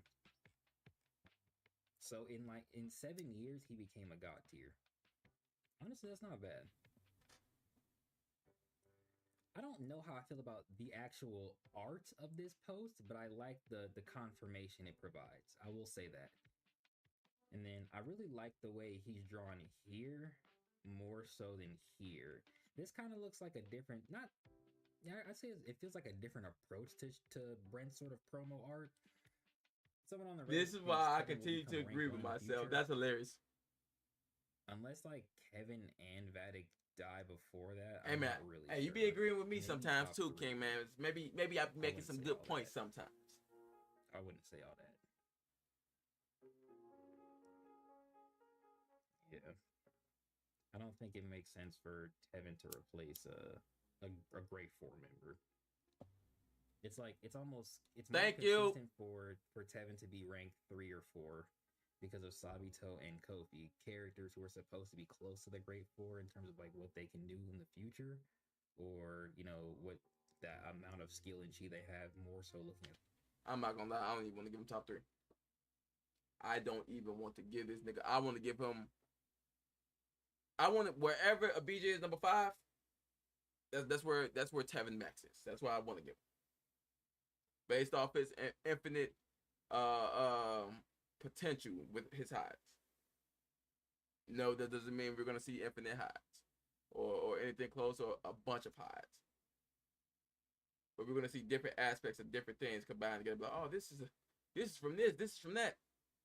Nigga, you got 2 hides, right? 3 hides right now. 3.5. Like, I'll count the arm portion from the beginning of what was that? Season 2, when he was only able to make Black Forge on the arm. I'll count that. 3.5. So it's like, even right now, you're limiting what that can do, because essentially it can make weapons. So we can add some weapon, hammer, sword.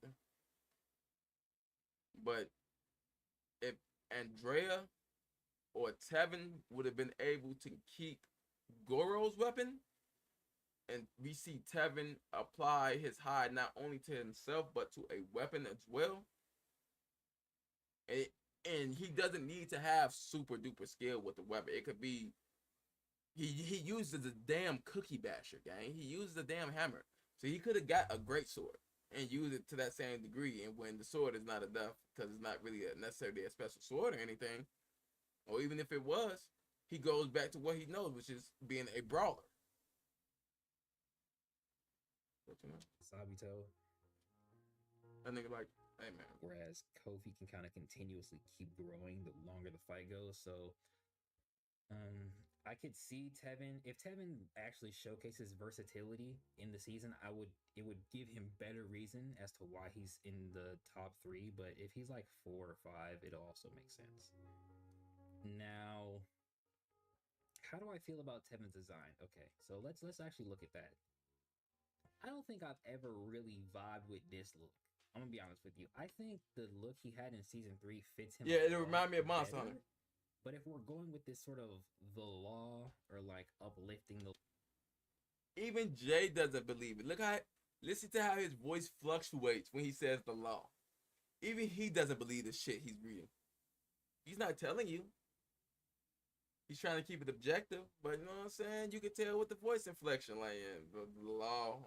Law or like keeping things in check sort of vibe. I guess the like buckles and like cargo pockets kind of fit.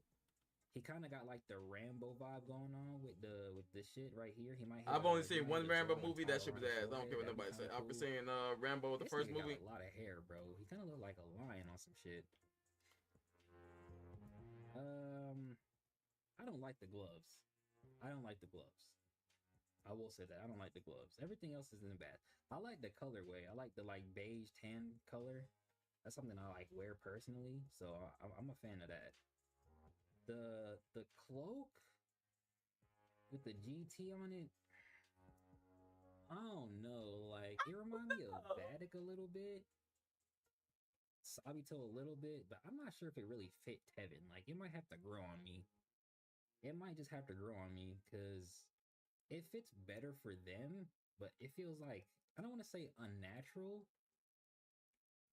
It just feels like I don't know. He should have had it on the best. Forced. Maybe odd, I guess. Should have had it on the best. Will we get to see him rise the ranks? Find out. They could even gave him a back tattoo like Kobe. I don't think I have much to say here. The design isn't bad. I mean, it's just a confirmation of what we already seen. Like we literally saw this season 1, episode 34, as we can see here.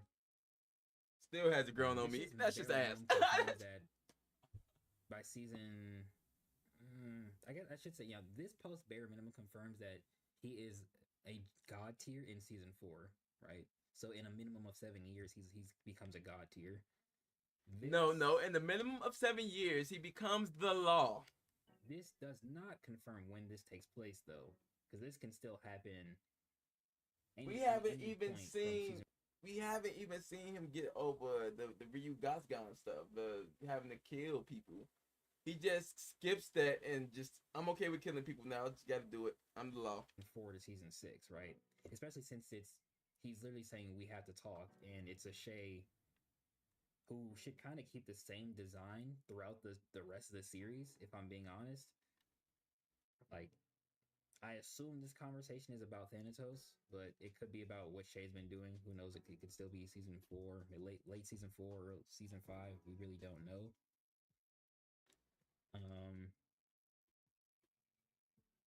But yeah, I wouldn't be surprised if we don't see this interaction in season 4. Is what I'll say here. I do wonder what a GT Tevin looks like in terms of talent.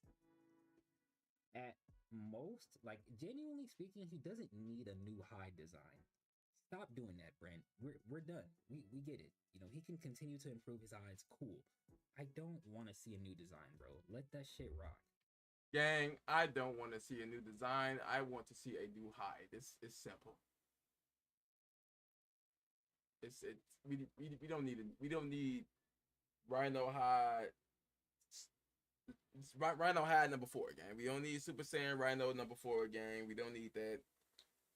It's cool. If this is gonna be another one, let that be the last one. Let us see the difference between Rhino and Leo and Lion or whatever. But after that, sub them niggas out for better hides, gang. Please. Please. We don't need none of that shit, bro. This nigga in season 2 literally said I made my hide heavier. This nigga had no design difference.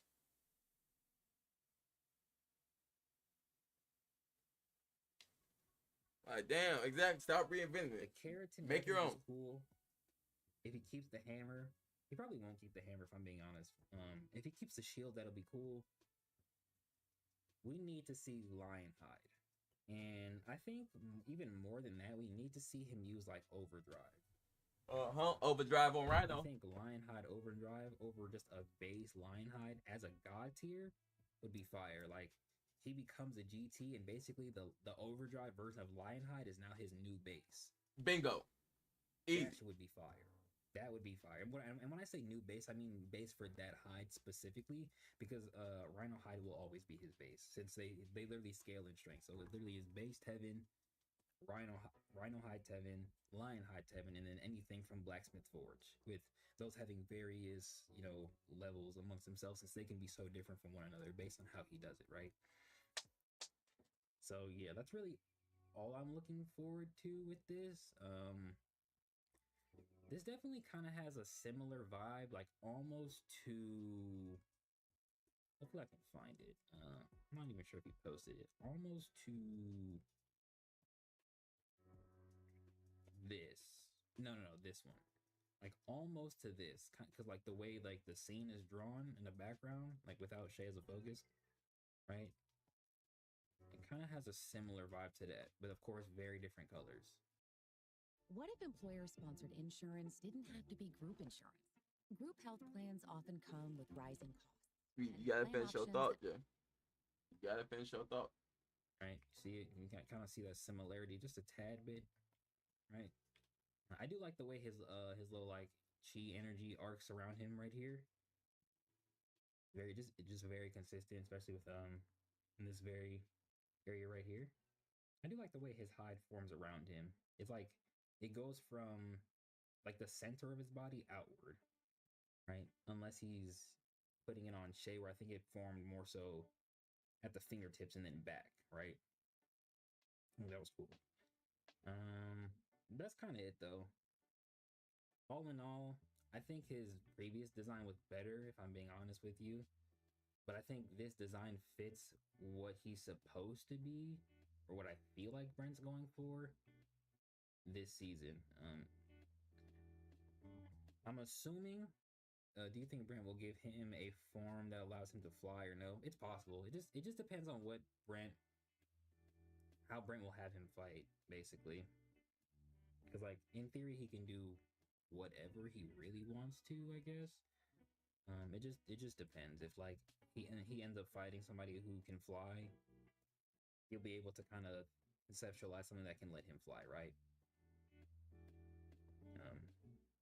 If I had to say so, I'd probably say no more often than not. But like if he fought a character not similar to Jose, but like just because Jose could fly, if he fought a character similar to Jose, I could see him kind of doing that, right?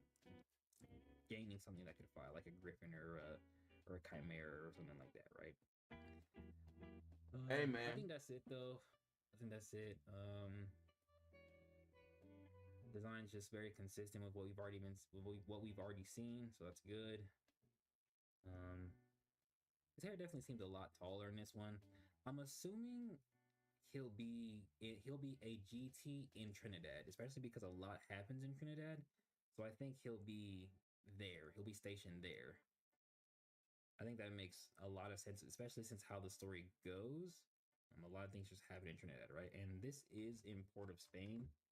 So the only thing I don't like about that is like, now Brent did say a lot of things would be happening in Africa, so we're gonna see things happen there, right? But one thing I don't really like is how much consistently happens in Trinidad. Especially if Shay and Tevin are just always there. It's like, why haven't they fought? Like, how many times have they fought and interacted with one another, right? How many chances or how many instances where Tevin has actually been able to locate and be in Shay's vicinity have they actually tried to face one another, right? Especially when we look at this very scene right here, where clearly Tevin got hit with a Tomas, but he's perfectly fine because, you know, Tevin's basically been fireproof since season 1, right?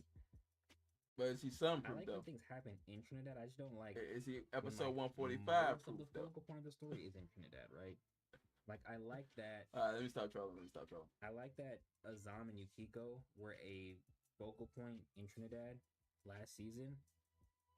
But I also like that the Greyhounds weren't in Trinidad, but they were closer to the coast of Venezuela, right?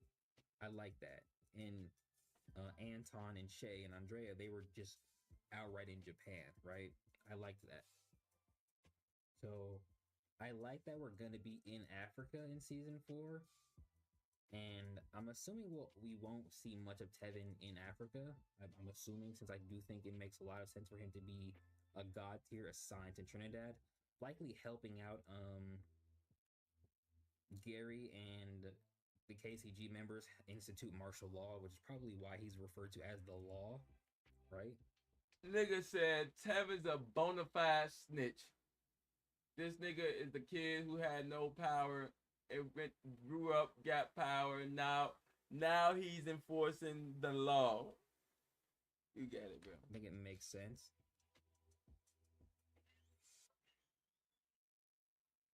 But I think that's it. All in all, consistent design. Not my favorite. I think honestly, I'd even give I give season 2's like long sleeve design a little bit more like my favorite, or like one I'll enjoy more.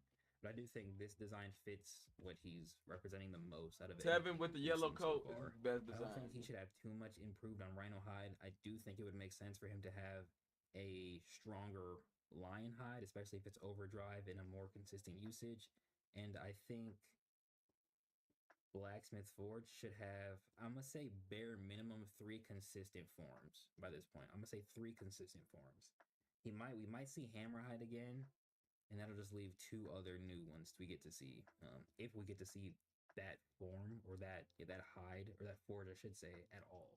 I will say I do like how this design looks more here than I do here. I will say that. Especially because he doesn't have his little cloak. He just has just the vest, right?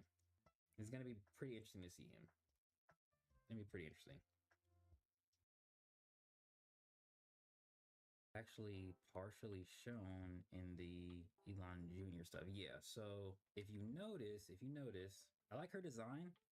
I'll talk about the downside of the community, and then I'll talk about something else, or I'll talk about something else in relation to that. But for her design, I like it, and we actually see where, like, what the reference kind of is.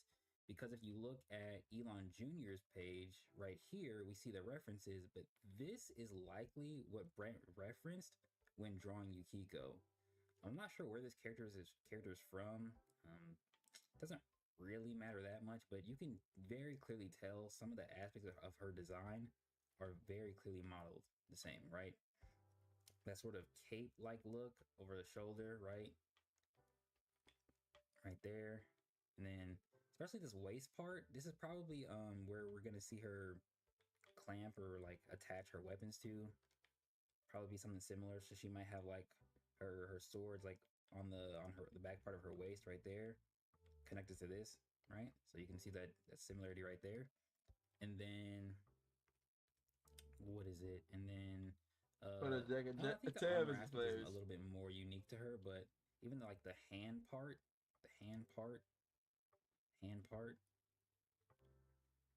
right?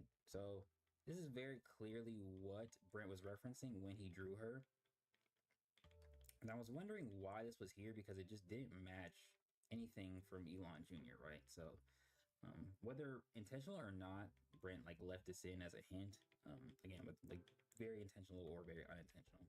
But I was wondering why this was here, because it just doesn't match him at all. Like, it doesn't match him. So, but like these more so match him, right? But this is very clearly for Yukiko. I think my food's done. So in relation to her design, I like it. I think the color aspect is good. One thing I do really like a lot is her hair, because it's as long. It's probably like officially as long as I think we've seen May's hair, right? I think her hair was really long even in season 3. Honestly, I think in every iteration we've seen her hair is long, except for maybe season 1. But in season 3, her hair is pretty long, and then I think even in season 2 in the opening, her hair is pretty long, right? But it's one of just those unique character aspects I really like about her. I think the concept of her design is more interesting than anything else, right? Because Yukiko is just supposed to be different than Sabito, and I feel like it doesn't just stop there. It makes her different to everybody else in her clan, right? So her design resembling something more knightly while still taking in the parts of maybe even not just knightly, but like more, I want to say kind of almost like Souls-like ish, while still having those Heart Clan like relations through the physical features, through the weapons we'll see her use, especially since they are her father's. I enjoy a lot, right? I enjoy a lot. It's simple, it just doesn't need to do a lot, in my opinion. Like, I like when the designs are more simplistic, but still show the character and like who they actually are, right?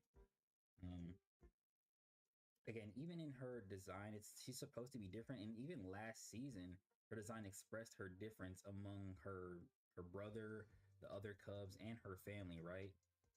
I think this design Dub, more so dub pushes referencing. her closer to Sabito in terms of color. I feel like the coloration of what she has on more matches Sabito than what she had on before. I think what she had on before was sort of like a transitional piece, or could kind of align her to like Andrea, maybe even some like the prior designs we might have even seen for like Tevin and I wouldn't say Anton.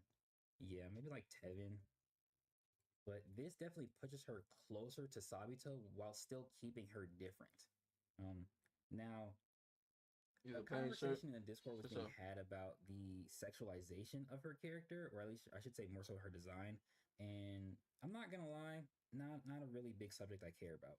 And the thing is, isn't I don't think it's the sexualization of her character from Brent mostly. It's more so the fandom, right? Some of them niggas is being weird, right? Some of them niggas is being weird, but she is older, she is more feminine, and I think it's gonna express in anything, in any way Brent draws her, right? I don't think Brent has drawn any female character that has not expressed femininity in their physical form in any way. Like, I feel like all the curves, the way they're dressed, they fit properly around their body, especially the way Brent drew Andrea in season 2, specifically during the ball scene where Man, I'm about to skip past this part because niggas need to get done some pussy gang. I ain't your weird ass on gang.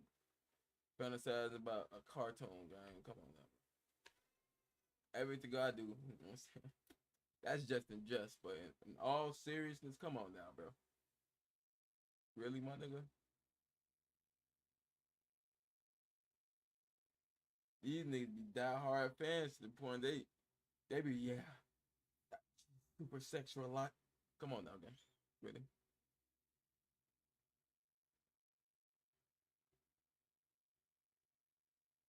I don't give a fuck. I'm not gonna lie to you.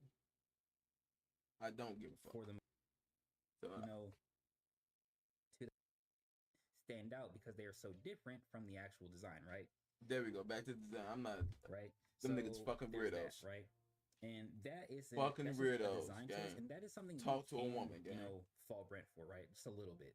Um, but on that same note, on the other side, how Niggas be in people this bitch choose to body view pillows. Yukiko isn't, at some point it stops being a creator issue, right? It's no longer on Brent to police how people are viewing his character, because he can only say or do so much to change the sort of viewpoint, right?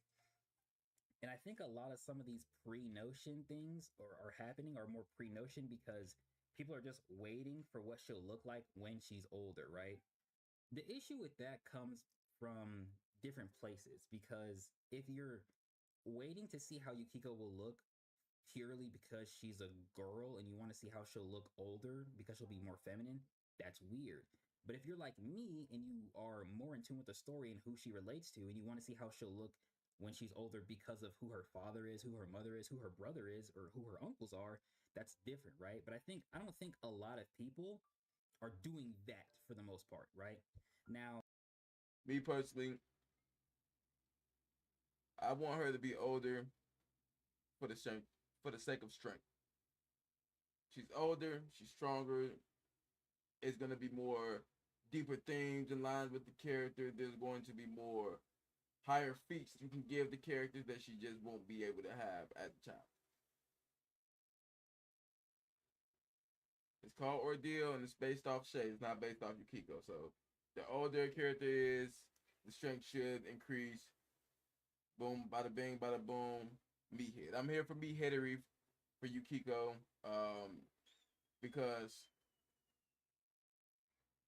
well, I'm here for the meatheadery, but also how she learns about her clan and her influence of the members or her influence on the members who are still here.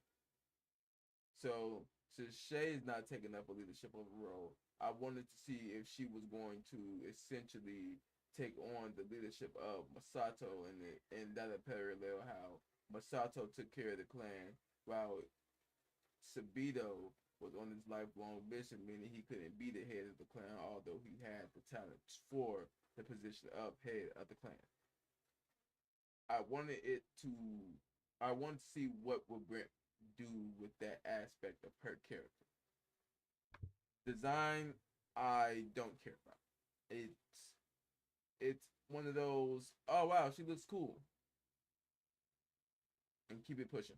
It's not something that I myself personally would have even thought that this would be a big thing in the community for these freaky dicky freaky frogs and they body pillows to sexualize a kid, a person, or a child we see become a woman, or we get time skipped to seeing being a woman. It's you niggas is weird, okay?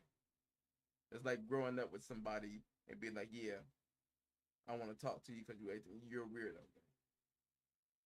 This I don't see how you niggas mindset really translate over to these 2D characters, bro. Because yeah, I'll be like, oh yeah, Andrea, I love her. Come on, now, man. That's all in jest. We're being serious here because you niggas on the internet be putting y'all heart and soul to this shit.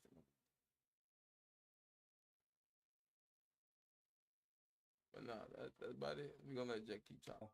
Again, relating to the conversation around hypersexualization and things like that, I will say also, I think if you only focus on it, you are taking away from the art piece as a whole and also from the character, right?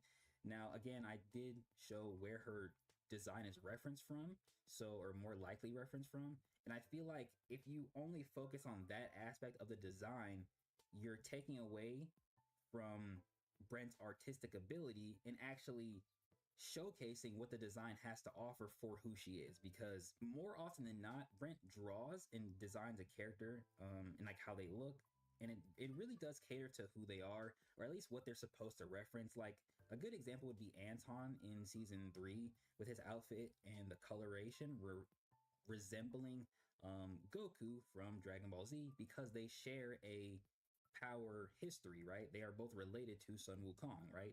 So to reference that in his color makes sense. Another good one would be, Tevin is a decent example because of who he's starting to become, especially like more morally. He has a more monk and like wandery aspect to him in season 3, so his outfit almost resembled that as well, right? So things like that, I feel like if you overly focus on one aspect of it, especially the negative aspect of it, you're taking away from the entirety of it, and that's just not cool. That's not cool. I don't think there's anything else about this design. I think these are all just zoomed in images. Damn, she's staring into my soul. Back up. Personally, I wish there was more for her design. Wait, she's definitely going to be moving like an assassin. I agree. Maybe it's right with it is mostly with her chest armor, not mainly because it's sexualization thing, but more so that it's impractical. Be quiet, girl. Come on, come on, come on. Are we nitpicking in practicality? She has 2 swords on her back. She shouldn't even be able to reach it. She's short. She was short in season 3. She shouldn't even be able to reach that. We should call that impractical. It should be on her waist then. If that's the argument. Yes, her armor is metal, but if she gets stabbed there, the curve of it is gonna redirect the danger of the center of her chest and not away like traditional armor. Yeah, I'm gonna be honest with you. Your gripe, it's not really hitting for me because like then we want to talk about, if we want to talk about character design in terms of like impracticality, we can look at Lewis's shin guards. He don't need those. It's impractical. He doesn't do anything to protect his feet because he doesn't use his feet for actual fighting. But if we talk about practicality in terms of like Azam, his entire like I think from like the knee down, his boots are golden, right? And armored because he runs, you know, so he has to reinforce his legs or a part of his legs, right? I feel like to talk about impracticality is a bit much because of the way the characters are already designed. It's like it's supposed to be a little bit more fun than like, oh, okay, well, this character has this on, so I mean, if they go against this person, it's just gonna fuck them up in the long run. But like that's never the case. Like if you want to talk about impracticality, I looked at at Tevin's designs a few days ago, and Tevin has literal. He has like the keratin spikes that come out of his shoulder. In actuality, his clothes should just like destroy when he uses his hide. But in season 2, he's wearing a long sleeve shirt, and when he uses his hide, the rhino one, it just completely forms right over the shirt, right? And those thorns or those like spikes are still there. In season 3, we see the spikes are also still there, and even, you know, further because he can now control them and manipulate them to a certain degree. But he has that little cloak on his body, and we see in I think it's the episode where he and Shay actually show up to where Lewis is at before they can actually see him. Um, the cloak is over his shoulder. So in actuality, his clothes should just be tearing more constantly than anything else, but they don't. Like they never do. I think the only thing that really breaks on Tevin is his shoes. And that's because in season 2, he's like in a proper fit. When he fights Ryu, he's shoeless, right? But everything else is kind of irrelevant, right? So to like have a gripe about impracticality in terms of design, it's like it just feels so. Now we know in Ordeal, if you got on shoes, you're not a high tier. Those without shoes doeth anything. Riding on top of trains, pulling up in the onesie, just as a pink bunny as a 60-something-year-old man, breaking through niggas' walls, not paying no bills to get it replaced. You do anything when you don't got no shoes on. I'm just saying, that's what Azam needs then. Azam needs to lose the boots. He needs to put on some he needs to take off the shoes, to put the tissue around in the middle of his feet, like Shay. He's gonna start moving different. Azam gonna start skywalking, sky running on top of planes, just sitting there chilling. We may even see him find a dragon because he don't got no shoes on. I'm just saying. Unnecessary because it's not relevant really within the story. Like none of the characters are looking at one another and like what they're wearing and thinking that's impractical or that won't work because of how it's fitted. It's not consistent within their own story. So to be upset about it in any capacity feels like a waste of energy. When you first saw it, you thought it was Andrea. I did too, actually. I did too. But then I looked at her hair and her eyes and I was like, oh, okay, this is not Andrea. I like her design. Like the color of her design literally matches them. Like it matches them. Like even him a little bit, right? So but then she's designed just so differently from them. It shows how unique and different she actually is. With you can't see what I'm talking about. These guys, right? The coloration is similar while still being different, right? She uses silver, not gold, right? Or I guess in terms of color, right? Because of the gold on the thing, right? I did kind of want her to have something like this on her person. So if she has it like on the back side of that little cape thing we see, it'd be kind of cool.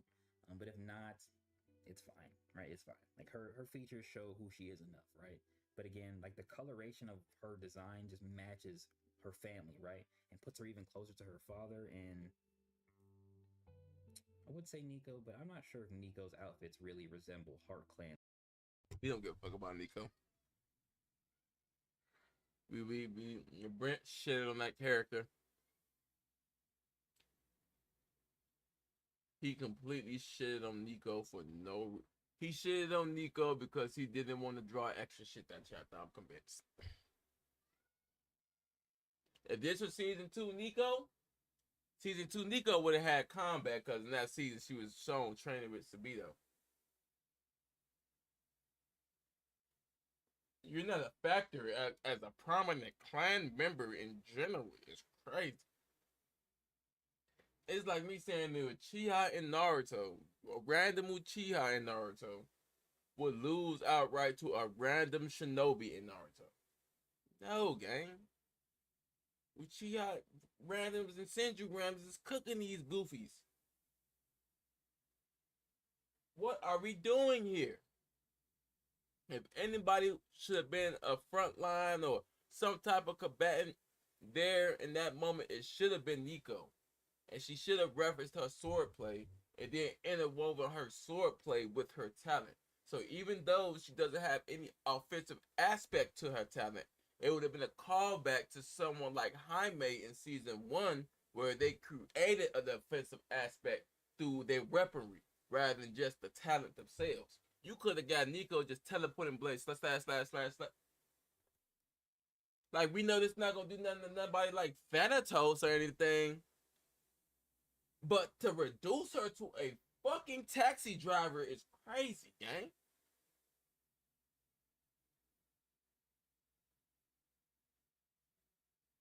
Goddamn, what was that nigga name? Sergeant Rohan or some shit who died during the Alpha Tees conflict? Who's magically teleported to becoming a Heart Clan member? You telling me this nigga got more combat experience than me? Like coloration at any point. I'ma just mute my mic. But yeah. And then again, I think her design is just so different. It's very indicative of how different she is to her family. Man, she not even premium. Her brother, shit, her mother. She not even goddamn. Nigga, she's not even a premium Uber driver. We got warp points now. What the fuck we need you for? Oh yeah, you know, the more people I gotta do it for, the more bees I need, and the longer it's gonna take. Gang, just teleport us to the warp point one by one. Go ahead, gang. Just. You're an honorary member of the Lionhead through delegation means only, apparently. Like, come on now. It just shows how different she is, while still calling back to who she's related to, right? That's why I like her. Yeah, the outlaw. She's related to the outlaw, and then the outlaw gotta fight the law.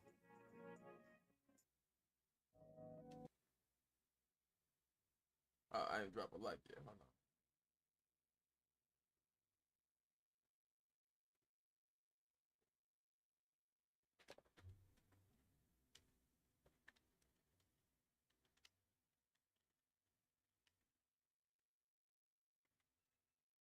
Y'all some freaky frogs. I ain't gonna lie to you. Y'all some freaky frogs. Freaky frogs. That is what the fuck is going on here. How did we get here? You really hate how she was portrayed? Bro, it's a drama game. You guys are making things more serious than what they actually are. That's all that is. Brent said, oh, maybe I want to do a downward pose with a character.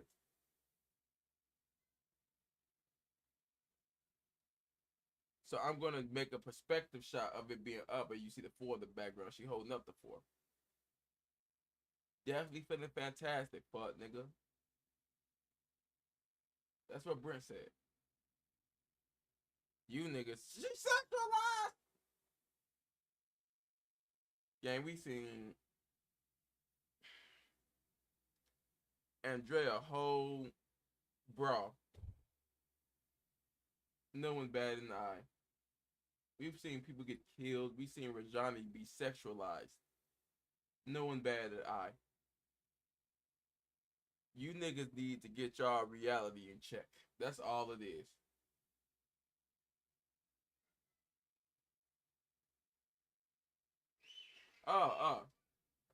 My apologies. My apologies. My apologies.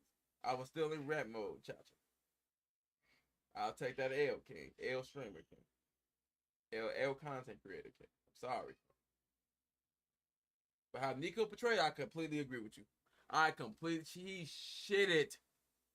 It's like he's shitting on them unnecessarily. You do not need to shit on somebody to uphold somebody else, gang.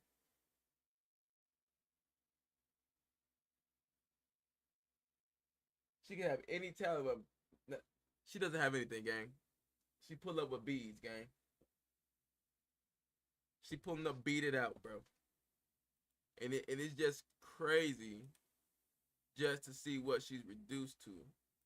But when you only live through potential for a series instead of execution, it makes things hit different.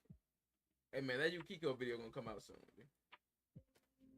See, as you can see, I already did the thumbnail.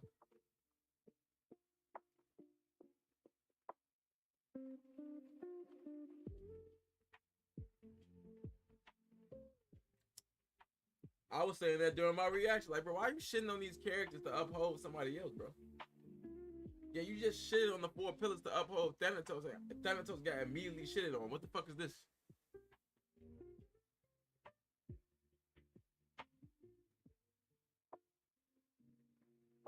Mr. Barrier Man didn't know no barriers? Like, come on now, bro.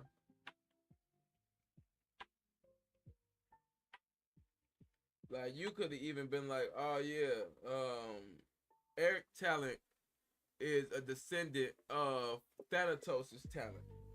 If we go on the descendant route,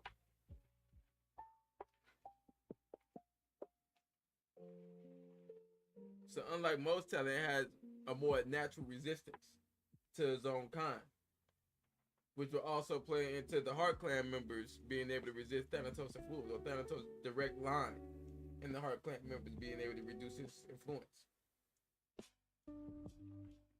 Heart Clan, non-Heart Clan, whichever one. But again, alas, I'm not the one who's writing it. I'm not the one who's drawing it. I'm just the guy who doesn't really get sleep. So that way we can make these videos, you feel me? So now, I think we did everything that I wanted to do or talk about. We did the theories. We was able to watch Jay's video. I magically granted for some reason. Now, I want to play some video games. So, what game should we play, y'all?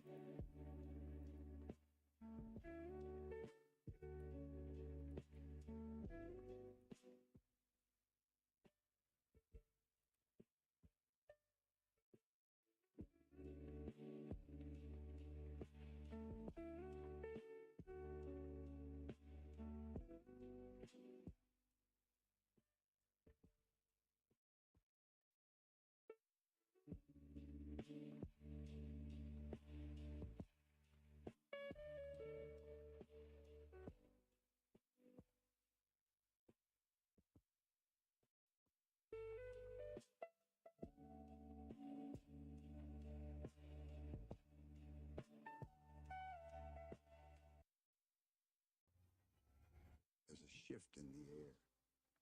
You don't wait for it. You're already in it. Longer days, more time to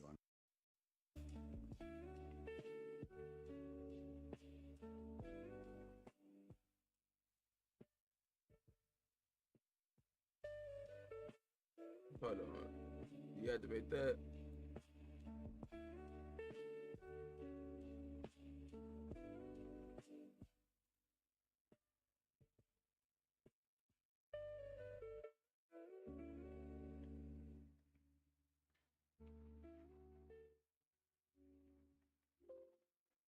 See, I don't like the way it's big.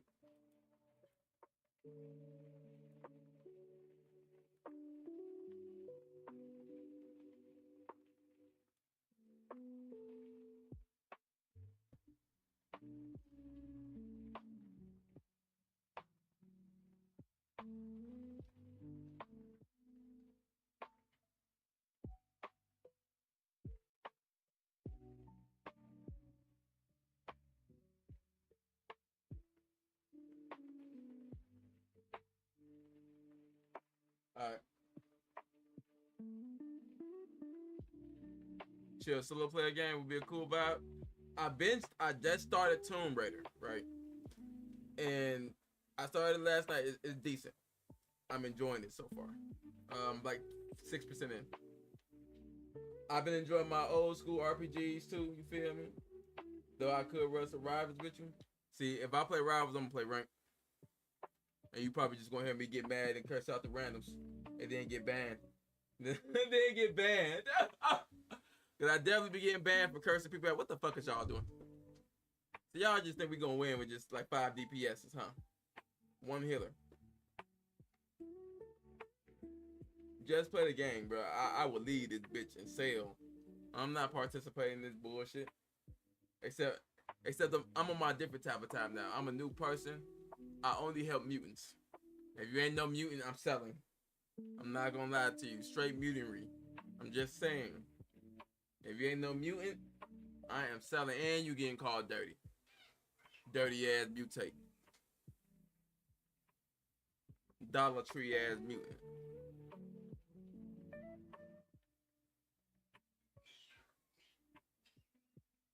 It's cool when y'all get y'all powers on accident. It's bad when I'm born with them. That was don't touch me. Oh yeah, I don't help no mutants. If you a non-mutant, oh yeah, I can't even mess with you. Dude. This game been putting me to sleep. This is ass. Every time I try to play this motherfucker, I go right to sleep.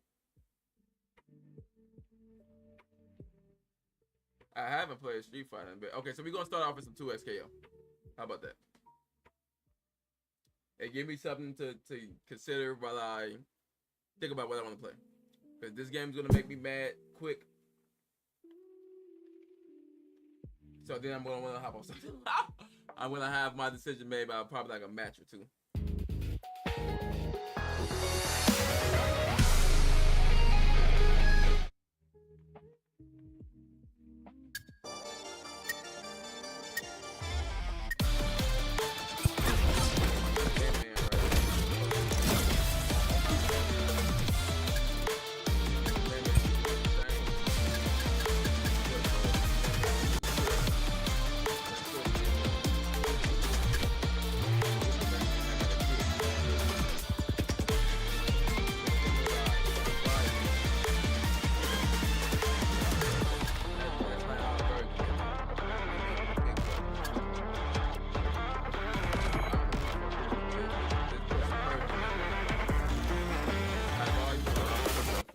It's because I just initiated the whatchamacallit.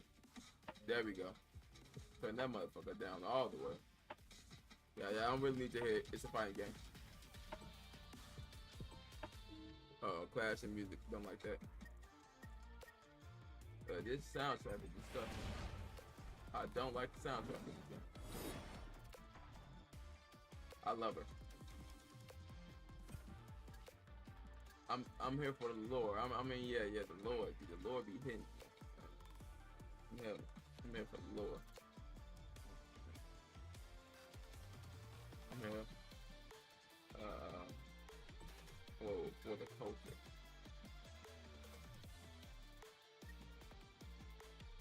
I'm here for the mood stuff. Is that better? My bad. I be forgetting when you introduce a new thing into Streamlab, it essentially puts that bitch at the highest volume possible. And it doesn't like filter the shit automatically.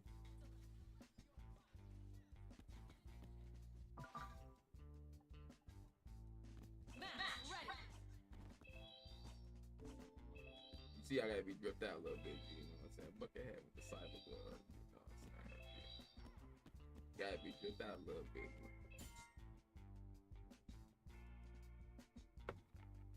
Okay, we can slightly turn up the game volume.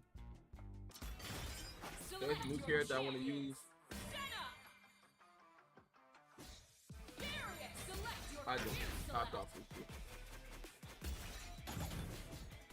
We gotta sweat from the get-go.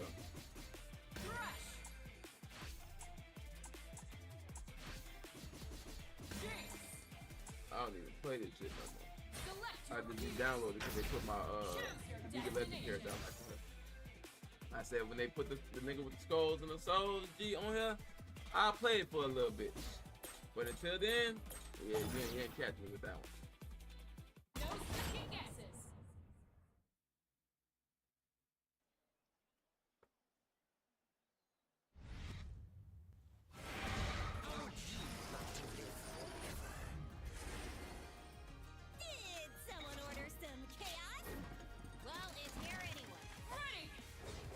first hit anyway. So.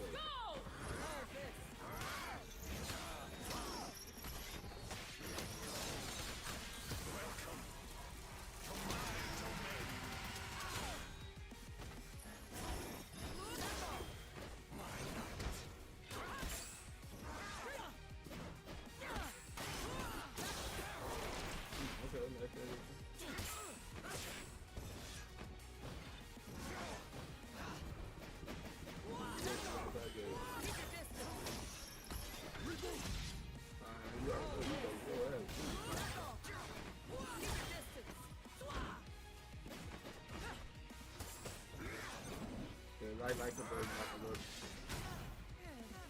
Light conversion don't work.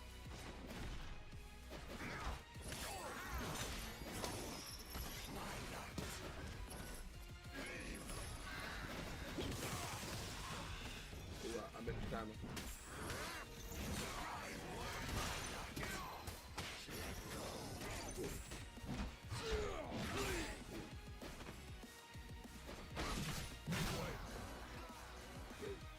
Ready. I wasn't ready for that.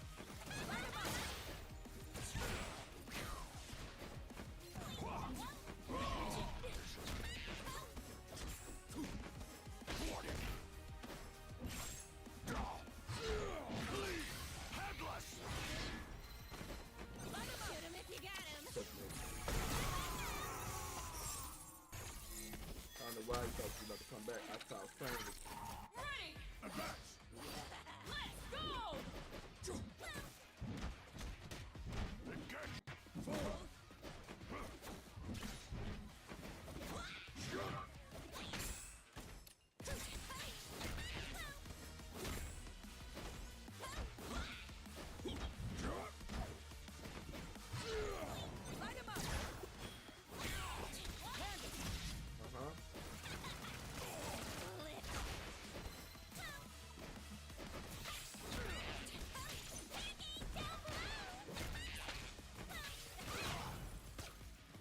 That's all you get, my nigga?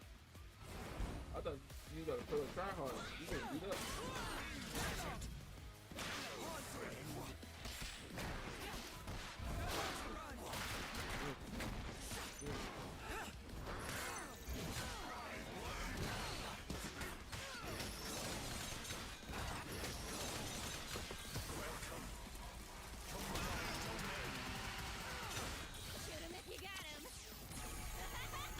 Wrong way, what?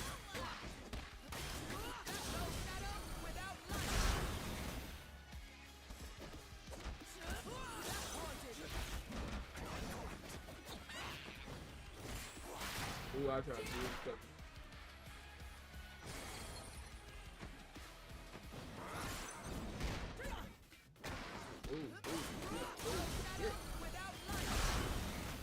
Why do you hate me so much?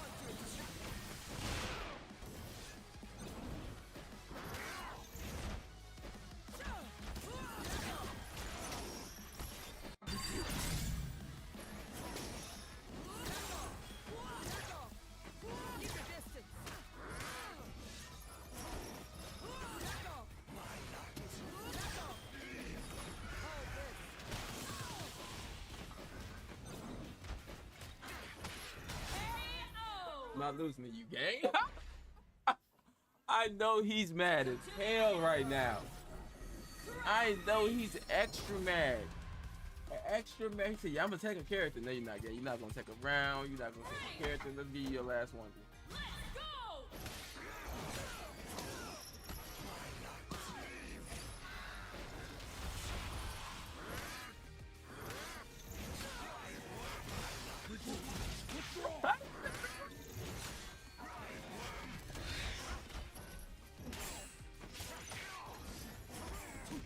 Ooh, it wasn't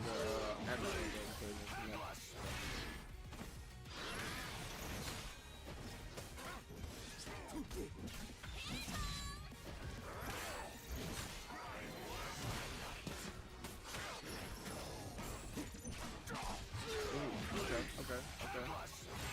Still response, no response. Ooh, I fucked up.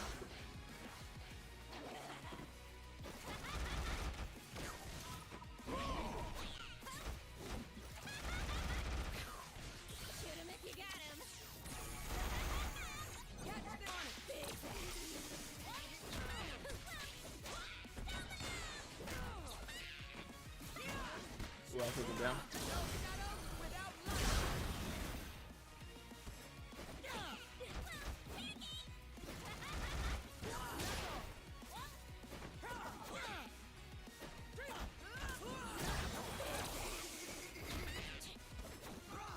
Ooh, I fucked up. That's supposed to be a light conversion. Ooh, ooh, ooh, ooh. I see you with the little sauce. I see you with the sauce. Bring that other nigga out. Pop his ass. Bye-bye. Good game. Mommy, yeah, moment I see you run for it. Man, hold that nigga down, B.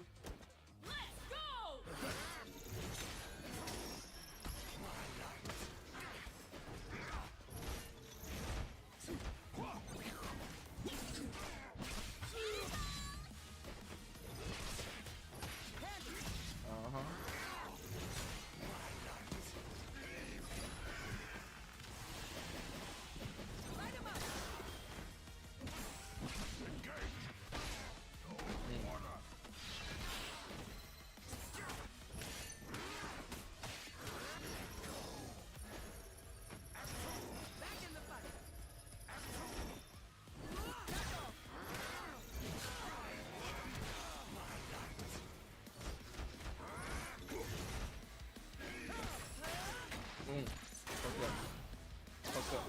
All right.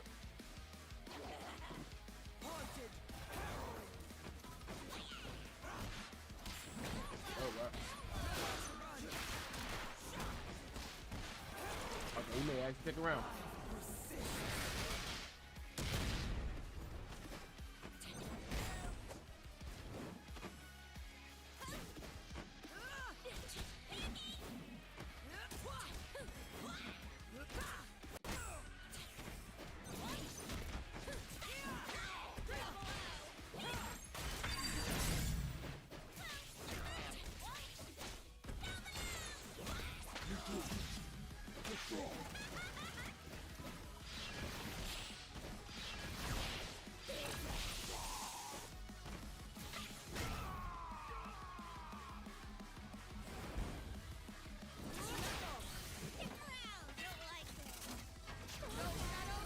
Ooh, she got me.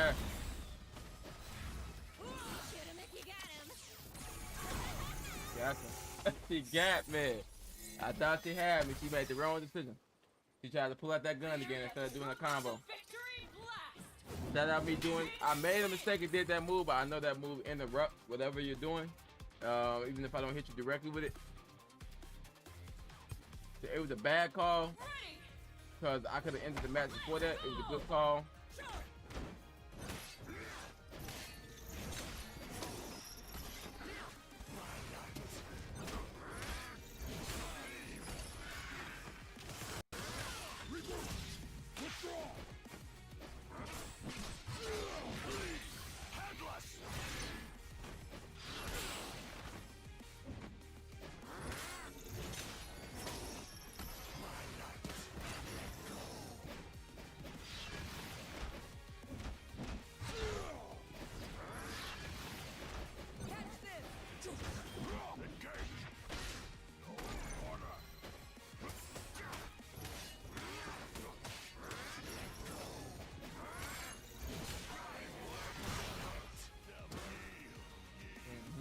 Good.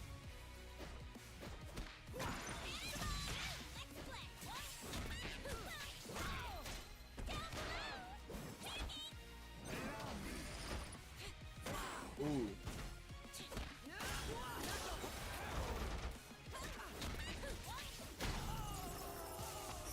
Let's go. Let's go.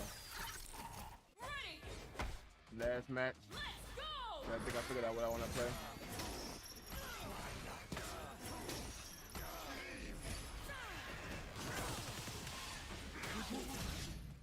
You can't say I just wasn't going crazy with that combo though.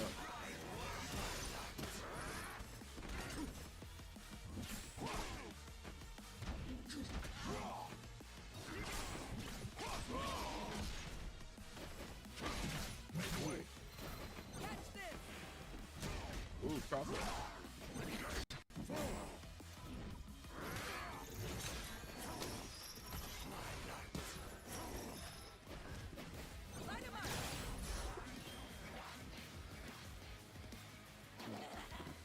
Bad call.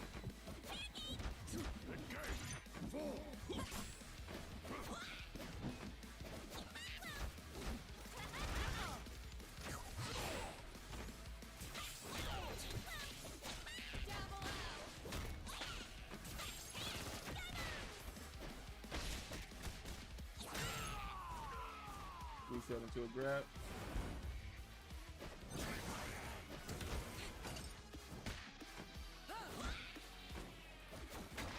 Ooh.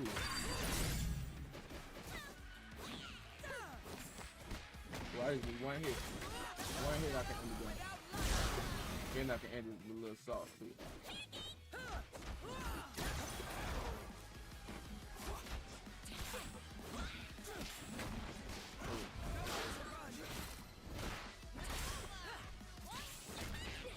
So that's ain't young. Shoot him if you got him. Big zap. Shoot him if you got him. Ooh, she got me. She got me. She got me. She got me. I was content with spamming. I wasn't going to engage unnecessarily. Let's go!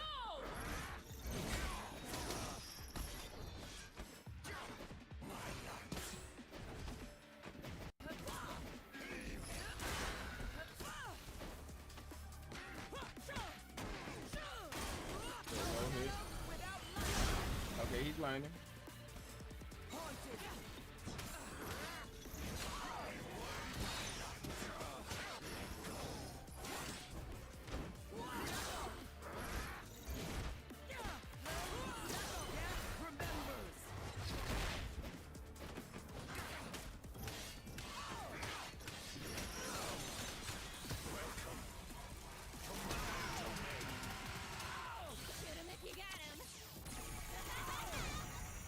Yeah, that's about it.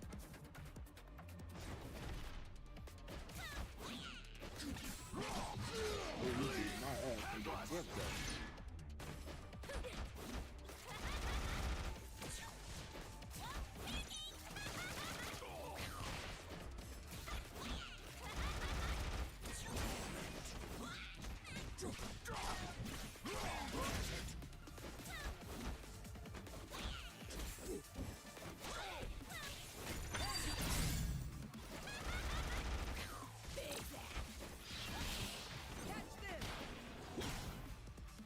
Okay.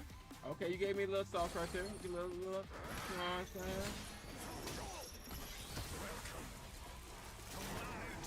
Wow, I fucked up.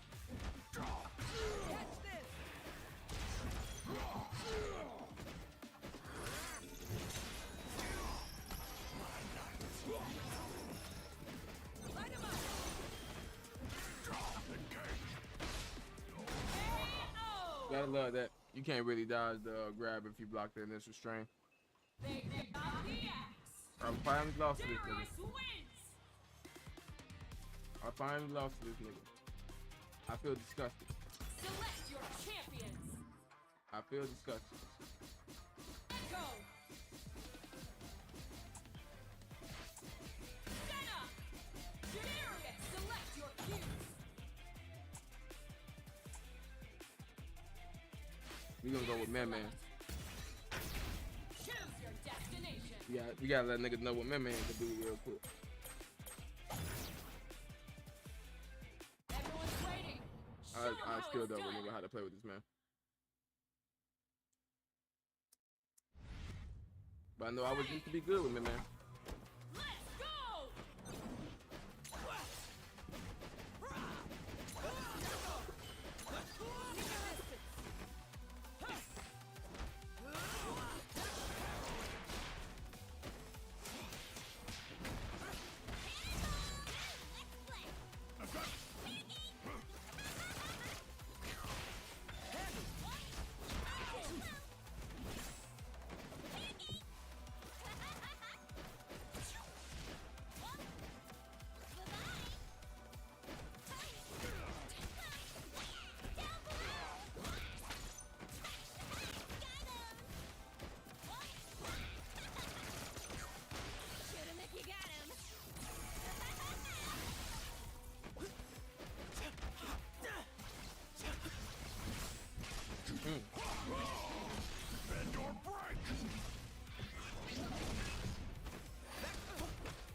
I rolled into it. I fucked up.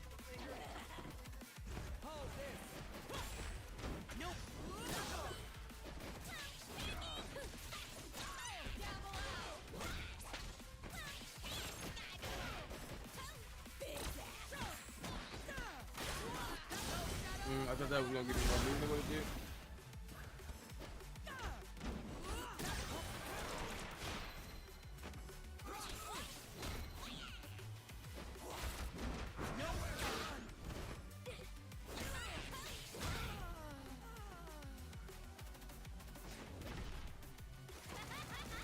Oh!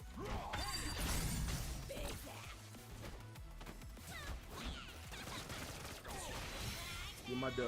Bye bye. Drop a D nuke, Mo.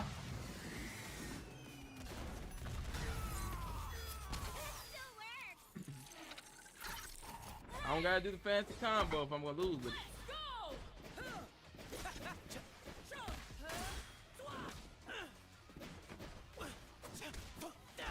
Oh, that's how you know I have to take this in. He was actually good I used. I was taking down whole teams with my man.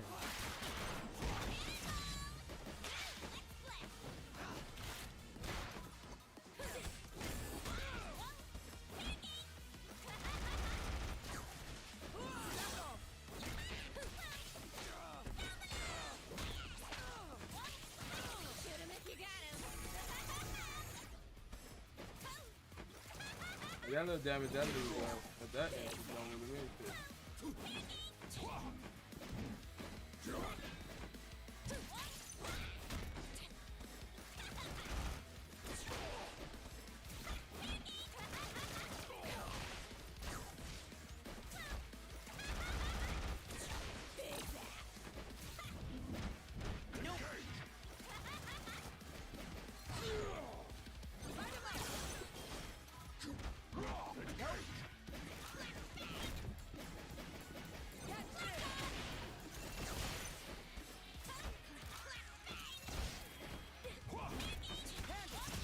You gonna make a mistake. I don't run around you. You're gonna make multiple mistakes.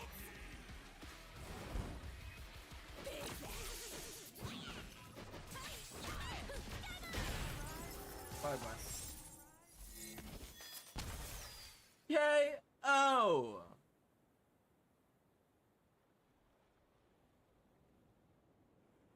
Made a nigga leave. Made a nigga leave. Yeah, shit. This is what we play fighting games for. This is what we play fighting games for. So we got any Kingdom Hearts fans in here?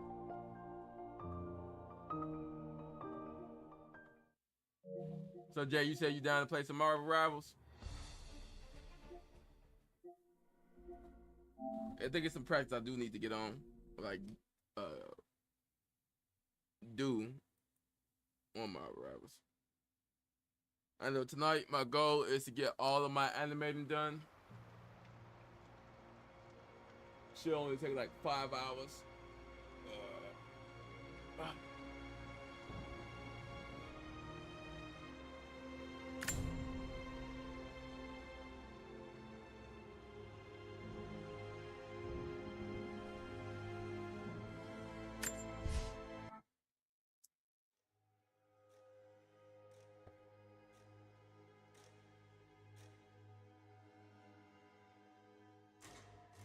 All right.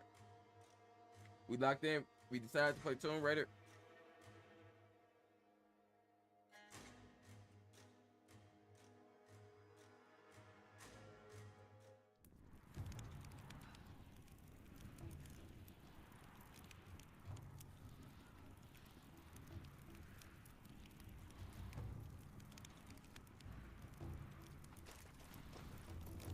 All right, chat. We locked in, G. Hold on. I'm Nara Croft right now.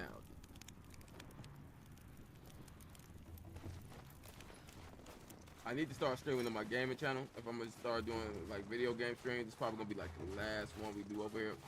And if you guys like just playing games over here. Spread the word.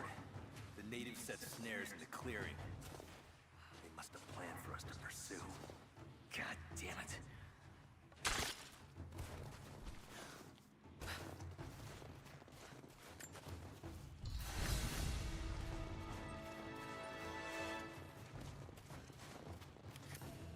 course. Nara Croft, G. We out here.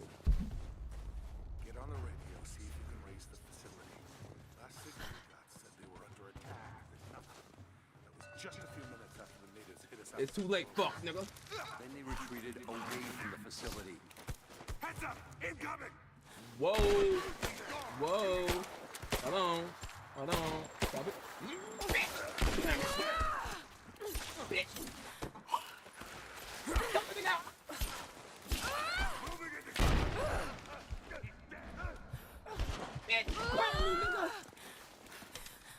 Choke that nigga out.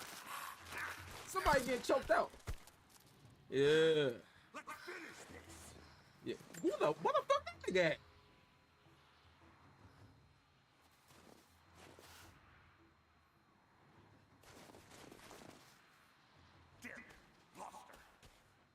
Oh yeah, what's up, fuck? Man, what's up? What? Choke that nigga out. Where your mom's at? Where your mom's at?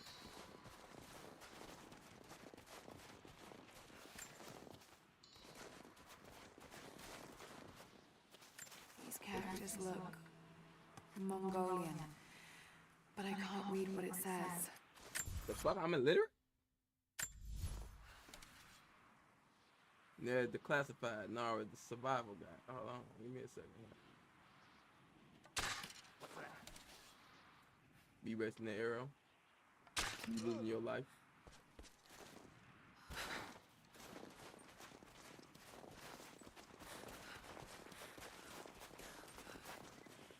The jumping genre is crazy. Hey man, you know what I'm saying? I be being ass. And sometimes, you know what I'm saying, I like to explore. Use guns or explore. Well, okay, so we gotta go up.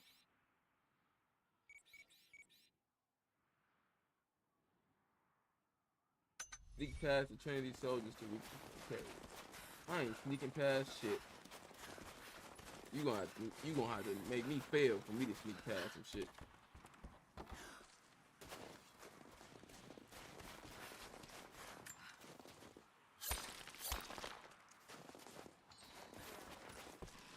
Got me some extra paper. Here different. Yeah, now look at you niggas in the stone trying to run up on a nigga, pop a nigga, dead nigga, bro. I clearly just ran past the point where I need to be at.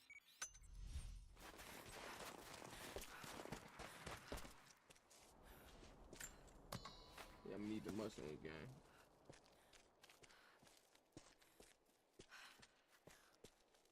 This is a nice way to load the next level.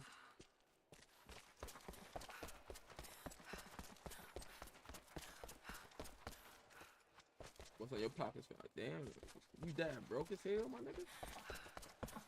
Not a document, not an ID, not a piece of wood for me to make an arrow, not no tissue. Yeah, I can't do hell. Survive. Yeah, let me get the fuck up out of here. We going towards the quest now. Oh, what, Lynx, you thought I was just gonna be up in here beating the ass all day?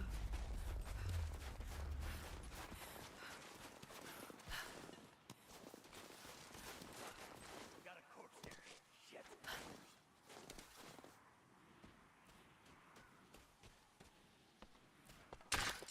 Right there!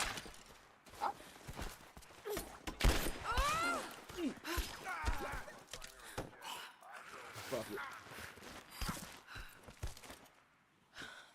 Shit. Nara Croft. It's our first game. Good.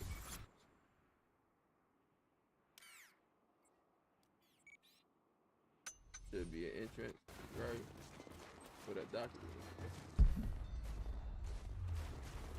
What's on your? Yeah, let me get that.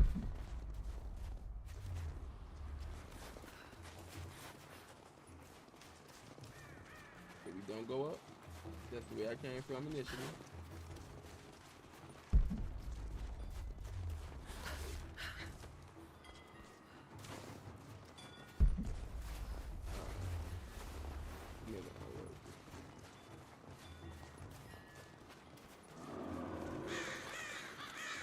Damn, it's still there. Defeat the bear. Who you fuck, nigga? Where you at? Too cramped to I'm fight. at the island. He's the island. Better to draw it out.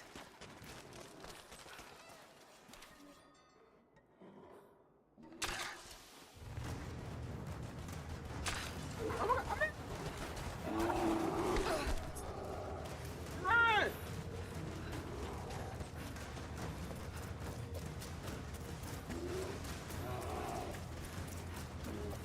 Is he still chasing me? That nigga still chasing me. No, we got. Oh my God! Run, Laura!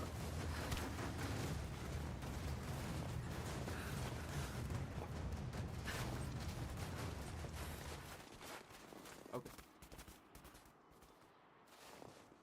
We survived. We did it. I just used all my resources that I was supposed to use to kill the bear. And I missed all them shots.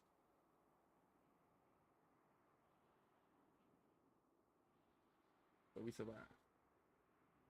We lived. We lived to fight another day. Where's that campsite at? You got me fighting for my goddamn life out here. You know what, nigga? Fuck it. I'll go for the replay. We gonna die about this shit. Damn.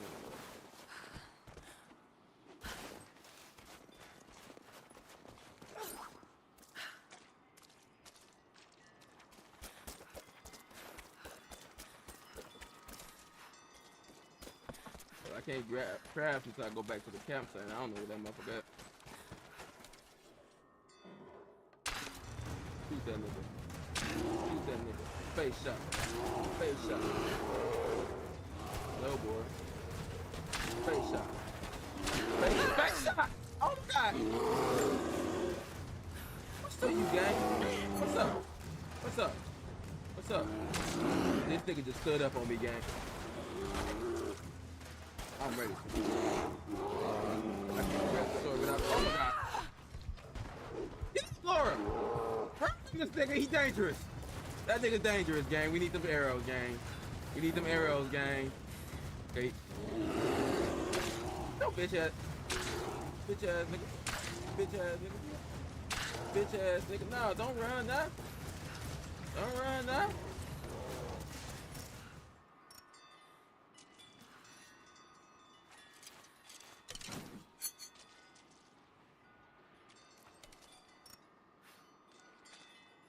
Okay. Y'all ready, G? We locked in. We didn't run the last time. Okay, y'all didn't see that. Okay. Some time. Craft the arrows. Laura, craft the arrows, Laura.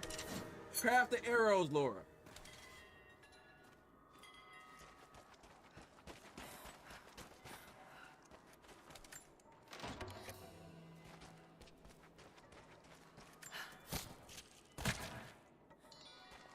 Bro. The Prophet and his followers have been traveling under cover of night, a crooked trail around the border of the Eastern Empire. I do not know where they are headed, and I suspect they do not either. But they know we will not let them rest until this heresy is purged. The common folk of the borderlands give him shelter, and I find it curious that none who have aided him will tell me anything of use. Even when I threaten them with the wrath of Trinity or touch the edge of a knife to their throats, they stay silent. They die, never betraying what they know.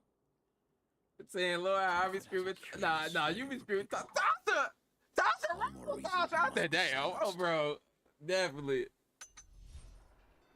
But Tasha wasn't listening, though, G.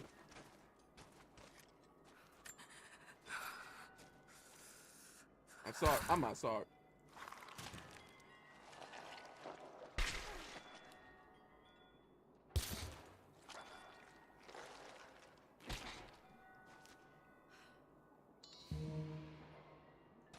Y'all see me, G. Nara Croft.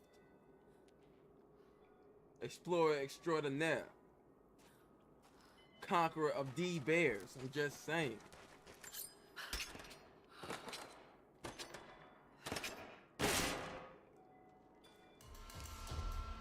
I got a bullet?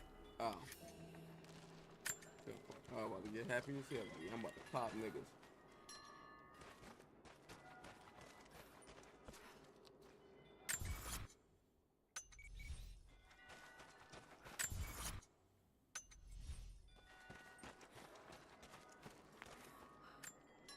I'll be forgetting in the first game she was ready off, motherfucker.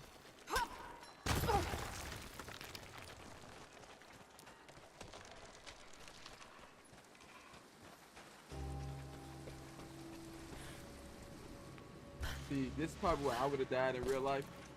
If I would have got lucky enough to no hit around the bear. The moment we would have got to do any swimming, anything, I would have died. This Shit. That's gonna be cold. I would have died here. Fuck it being cold. I can't swim. It's over with for me, bro. Bruh.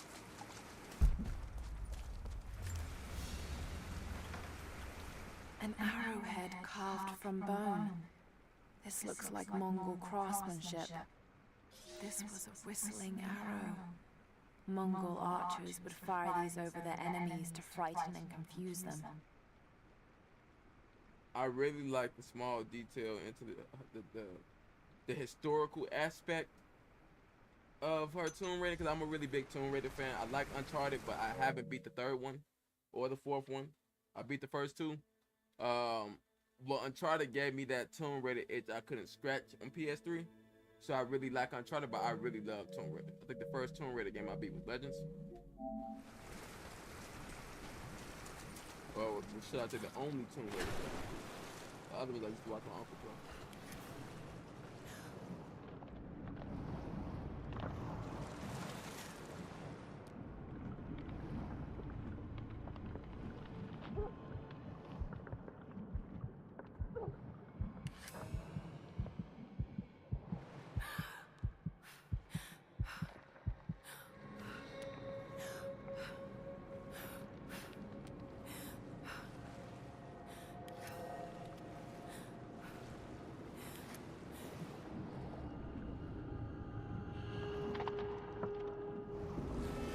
I want to go the wrong way.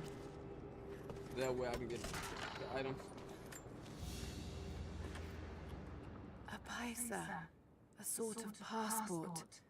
Whoever held this spoke with the authority of the Mongol Empire.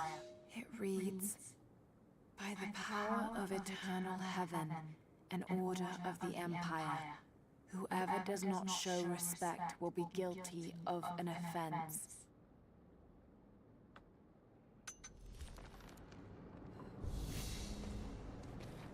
This speak. So that means I can go back and translate that totem in the first part of the map.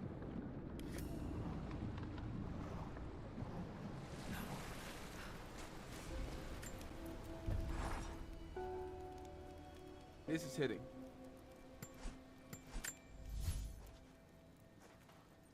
Let me know if watching me struggle through this game is not entertaining. We can play something else.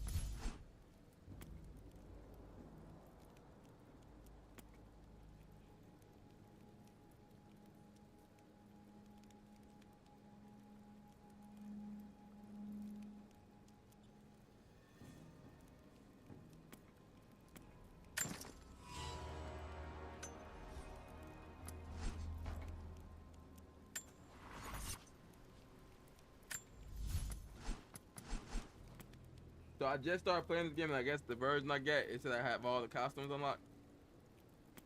So it was one of the costumes.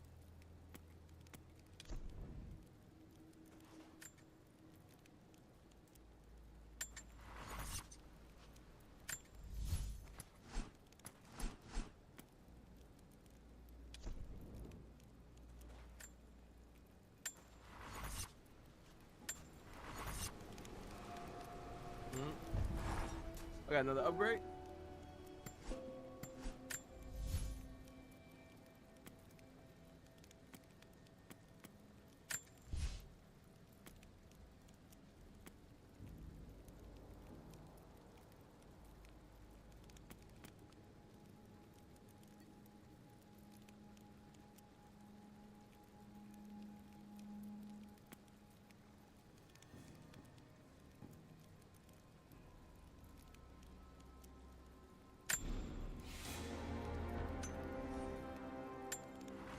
Smack these loot niggas. Say less.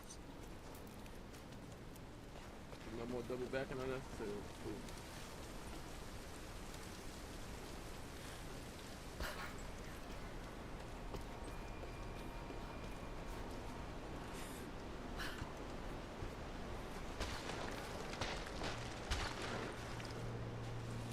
A Byzantine war galley.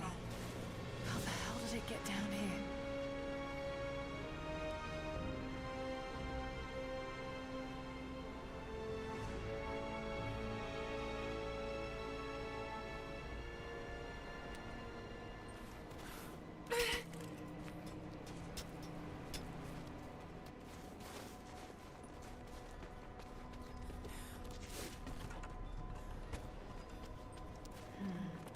It's Mongolian. They passed through here. I must be close to the lost city.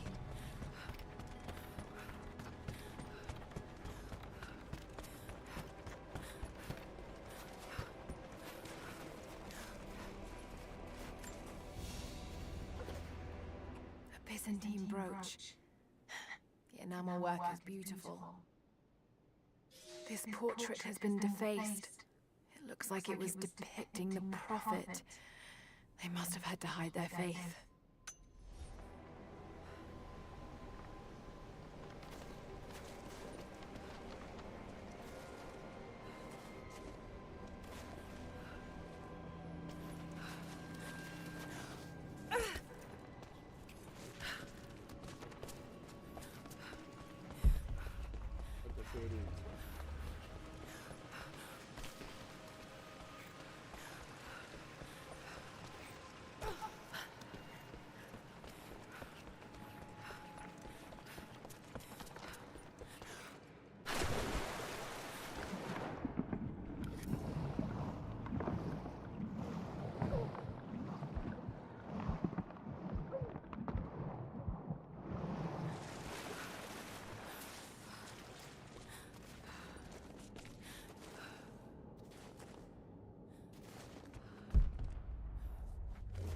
Crafting material.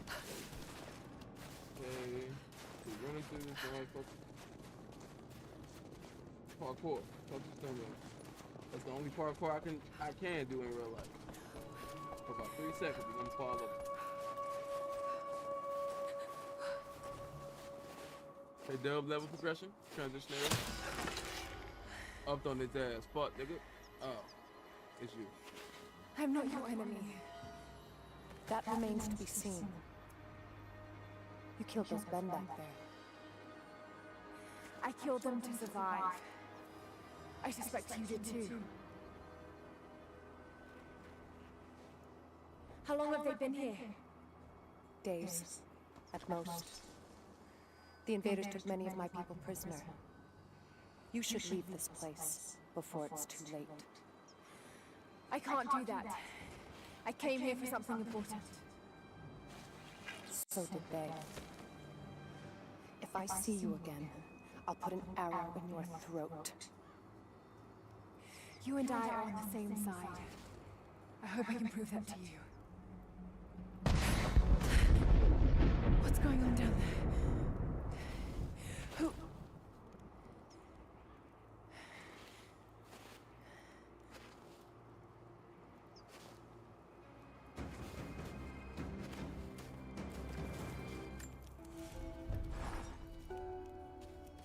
Soviet base? There are people who live out here, and they appear to have been here for a very long time, living in isolation for decades, maybe even centuries.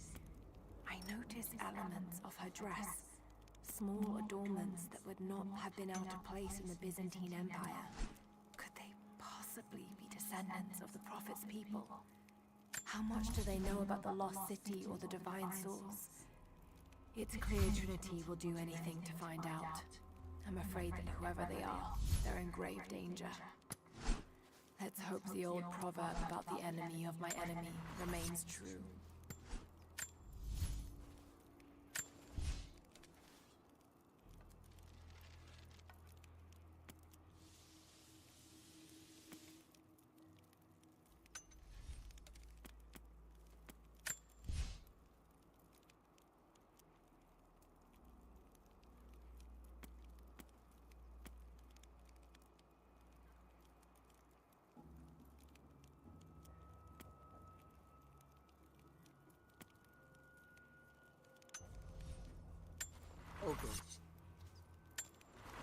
Let's lock in.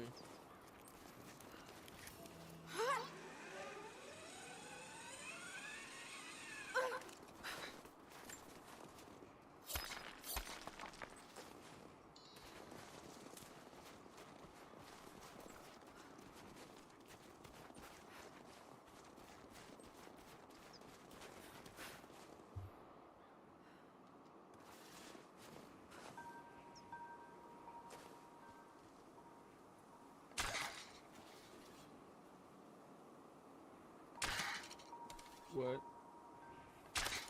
What? I'm just waiting here. It's not getting fucked up.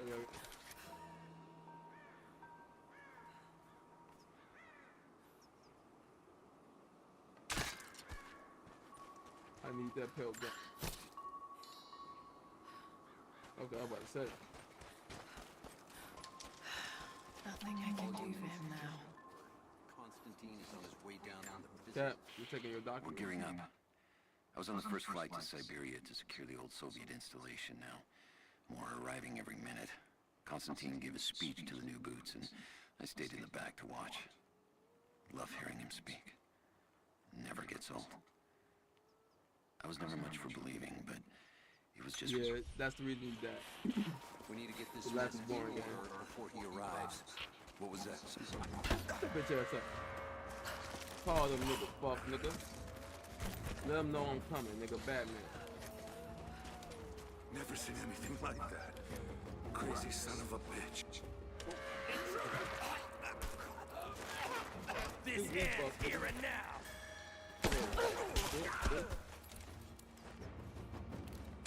Bye-bye.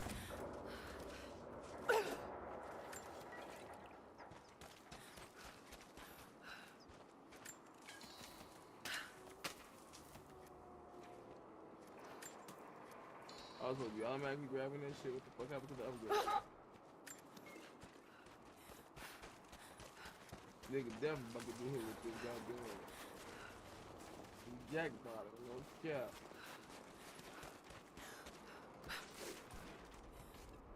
Gotta hit me with the jack bottle. There's more of them arriving. Hold on. Where's my bottle at? Damn. There's ammo in there, and we can't afford to lose That's it. the reason you died. It's crazy. Haven't heard any shots for a few minutes now. I think we're in the clear. Don't count on it. Stay alert until we get the concrete established with the prison. We're on our own. Damn, fuck all that, nigga. What's up, nigga? What the hell is this? I'm on it! Someone kill her already! Take her down! You're dead! Watch out! He's hurt! Good shot, Shabby. See, this is why you need the law, G. If Tavern was here, I would have adapted. Until we get someone out here to shut that pump off, I want those crates as far away Oh, from the yeah. fire as possible. Double side. There's ammo in there, and we can't afford to lose it. Haven't heard any shots for a few minutes now. I think we're in the clear. Don't count on it. Stay alert.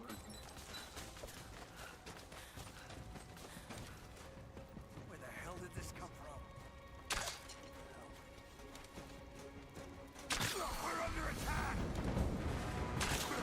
She's there! Open fire! Ah!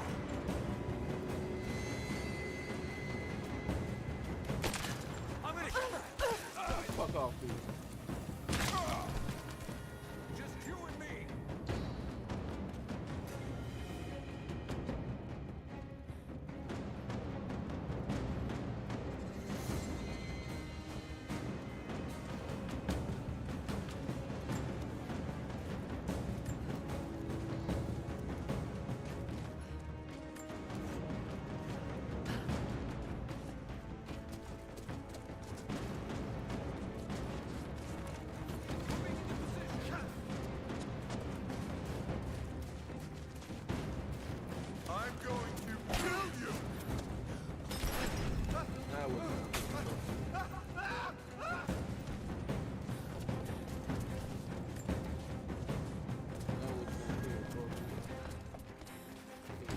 shit, man. Hold on. Got an intruder. Definitely do.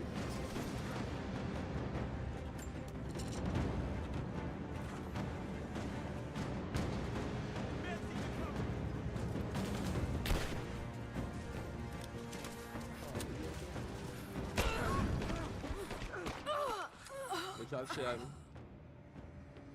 They shot the shit out of me.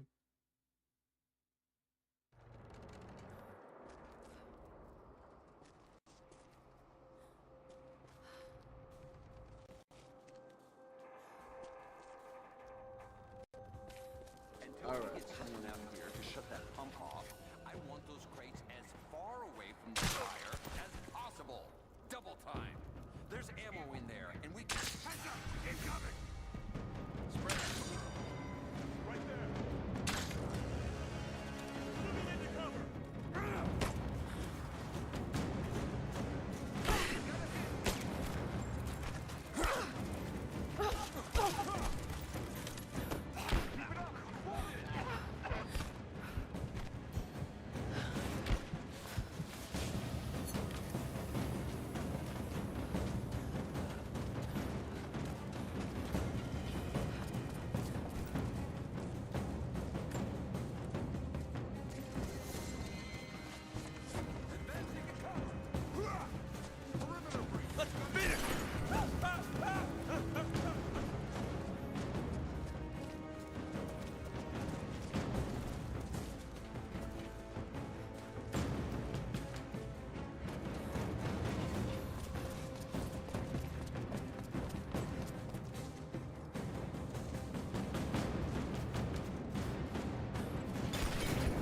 Shit.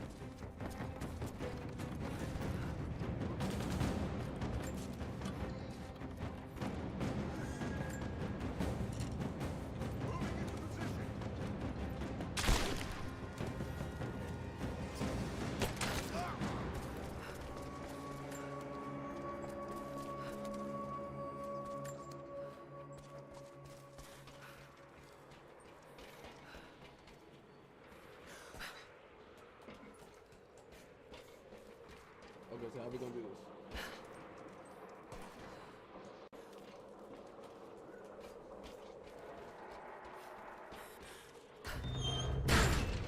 Shit. Come on. Laura!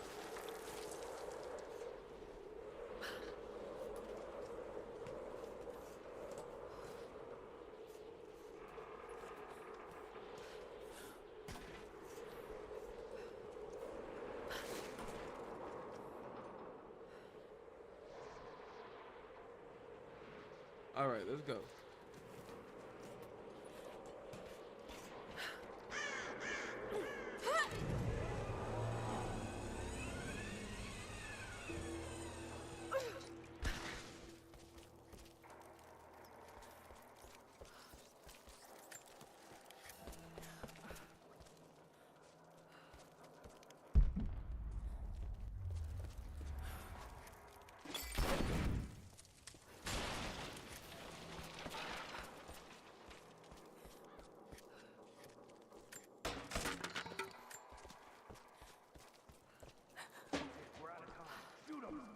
He'll talk What? or he'll bleed out.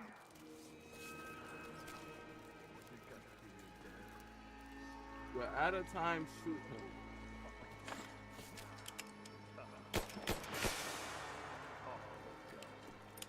Clock's ticking.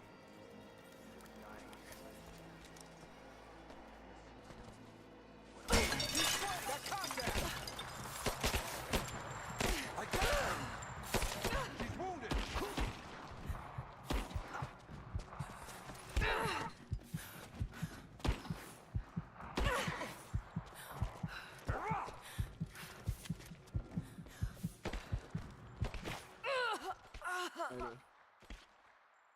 I'm doing stupid shit. It's moving too slow. I don't like that. Got shot. Off we go. Clock's ticking. You gonna die?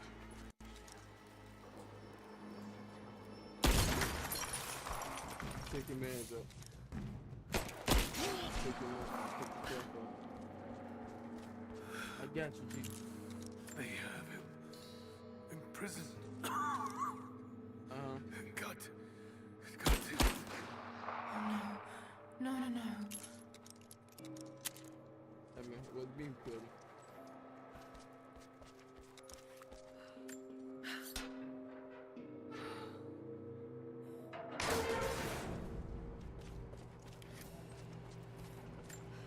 Yeah, surprise this motherfucker.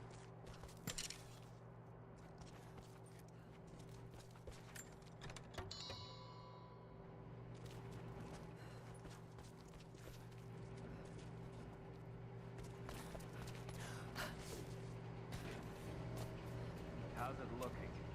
I'm not sure I can stop the leak. This doesn't work. Let the principal. I know they're coming out with the fourth Not sure we'll be able to find Tomb Raider spare game. parts out here. I only beat the first one, so we playing the second one, essentially. I left you in charge here. Yes, sir. But we didn't expect such heavy resistance. You were to be my eyes. I expected you to see. You must know what is at stake with this operation. Yes, but no. No. You don't. No. How could someone like you? Nigga, what? Go easy.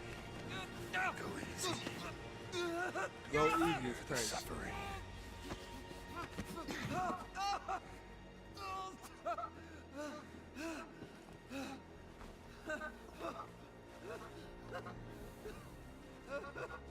Our goal is within reach, but we must be vigilant.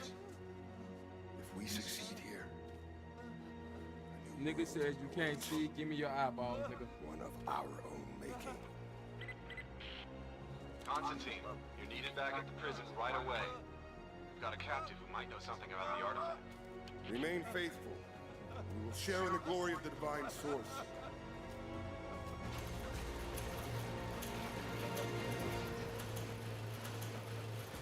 Yeah, this nigga needs to be stopped. Okay, please. What are we doing? Nobody touch him. Looks like we got another fuel leak. What the hell happened? This thing is 50 years old. Someone's here! Put that nigga out his misery, man. We ain't. Bye-bye. Who's that?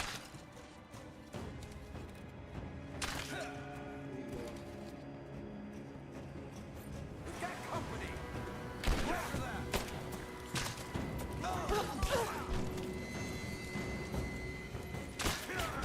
Taking casualties!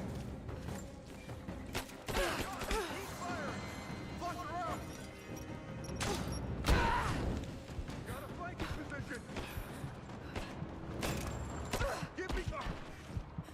Just you and me!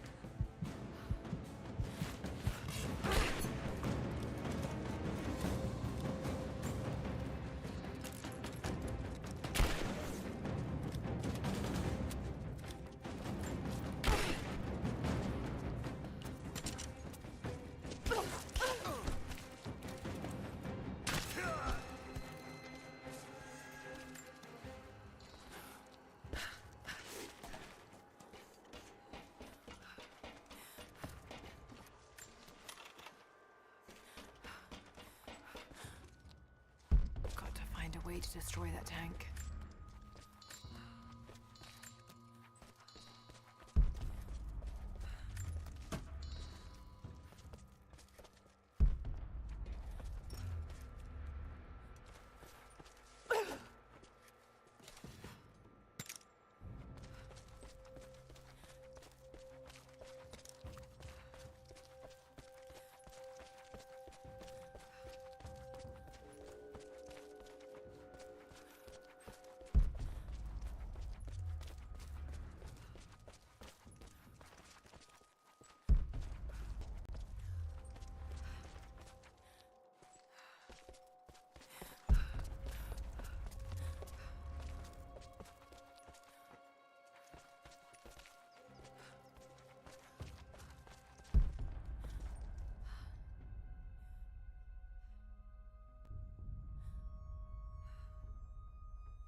Alright, we gotta go up here and then we go back down. Getting in that way without being seen.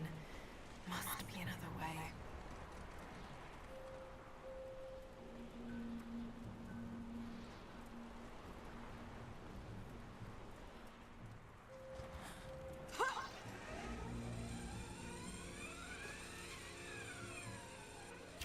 We got a man down! Don't shoot. I'm not your enemy. Roth is determined that I should learn how to shoot. However, he tried to teach me today. I was utterly hopeless. I've always said in the field you can't go wrong with a stout stick and good boots. I told him I was a man of words, not of weapons. He laughed and said that he hoped I could find the right words to slow down a charging bison. I told him that's what he was for. Bless him for trying, though. I don't think there'll be any more lessons, Summer. Roth always said I must have gotten my sharp eyes and steady hands from Mom. That summer, he taught me to shoot instead. I took to it. Maybe too well.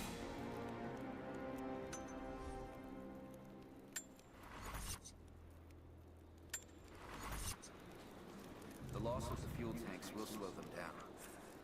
It won't stop them. Who are you people? All that can come later. If you want answers, then listen close. We've managed to destroy the old radio tower, but there are repeaters that keep them connected. We need to shut them down. Help me, and I'll let the others know they can trust you. We need all the allies we can get.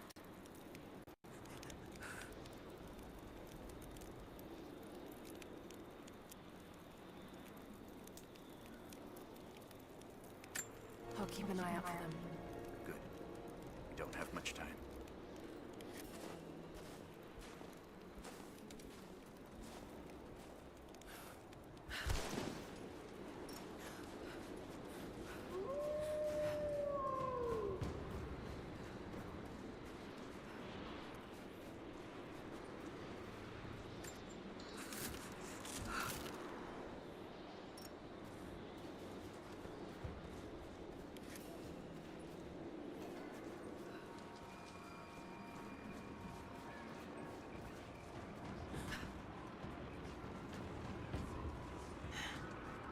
Communication repeaters. Trinity must have installed these. Yeah, shit. I'm gonna have to walk around.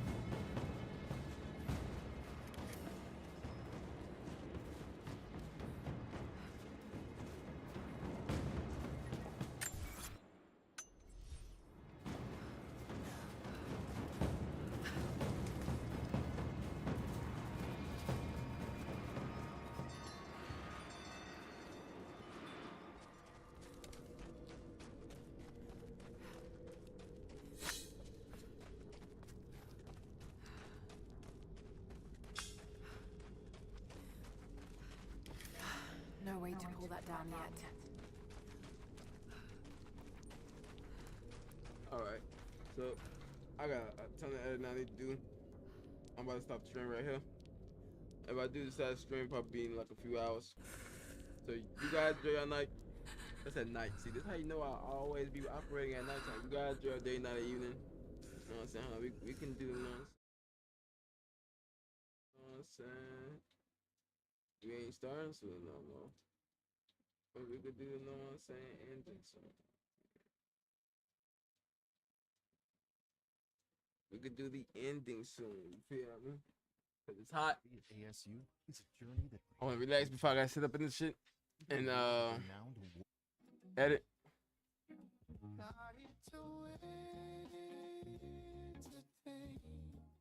Something in the ground.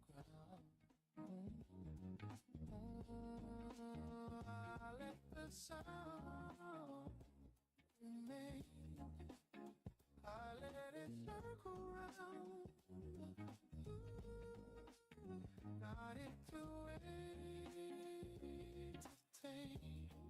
All right, guys. You know what I'm saying? Vibey music.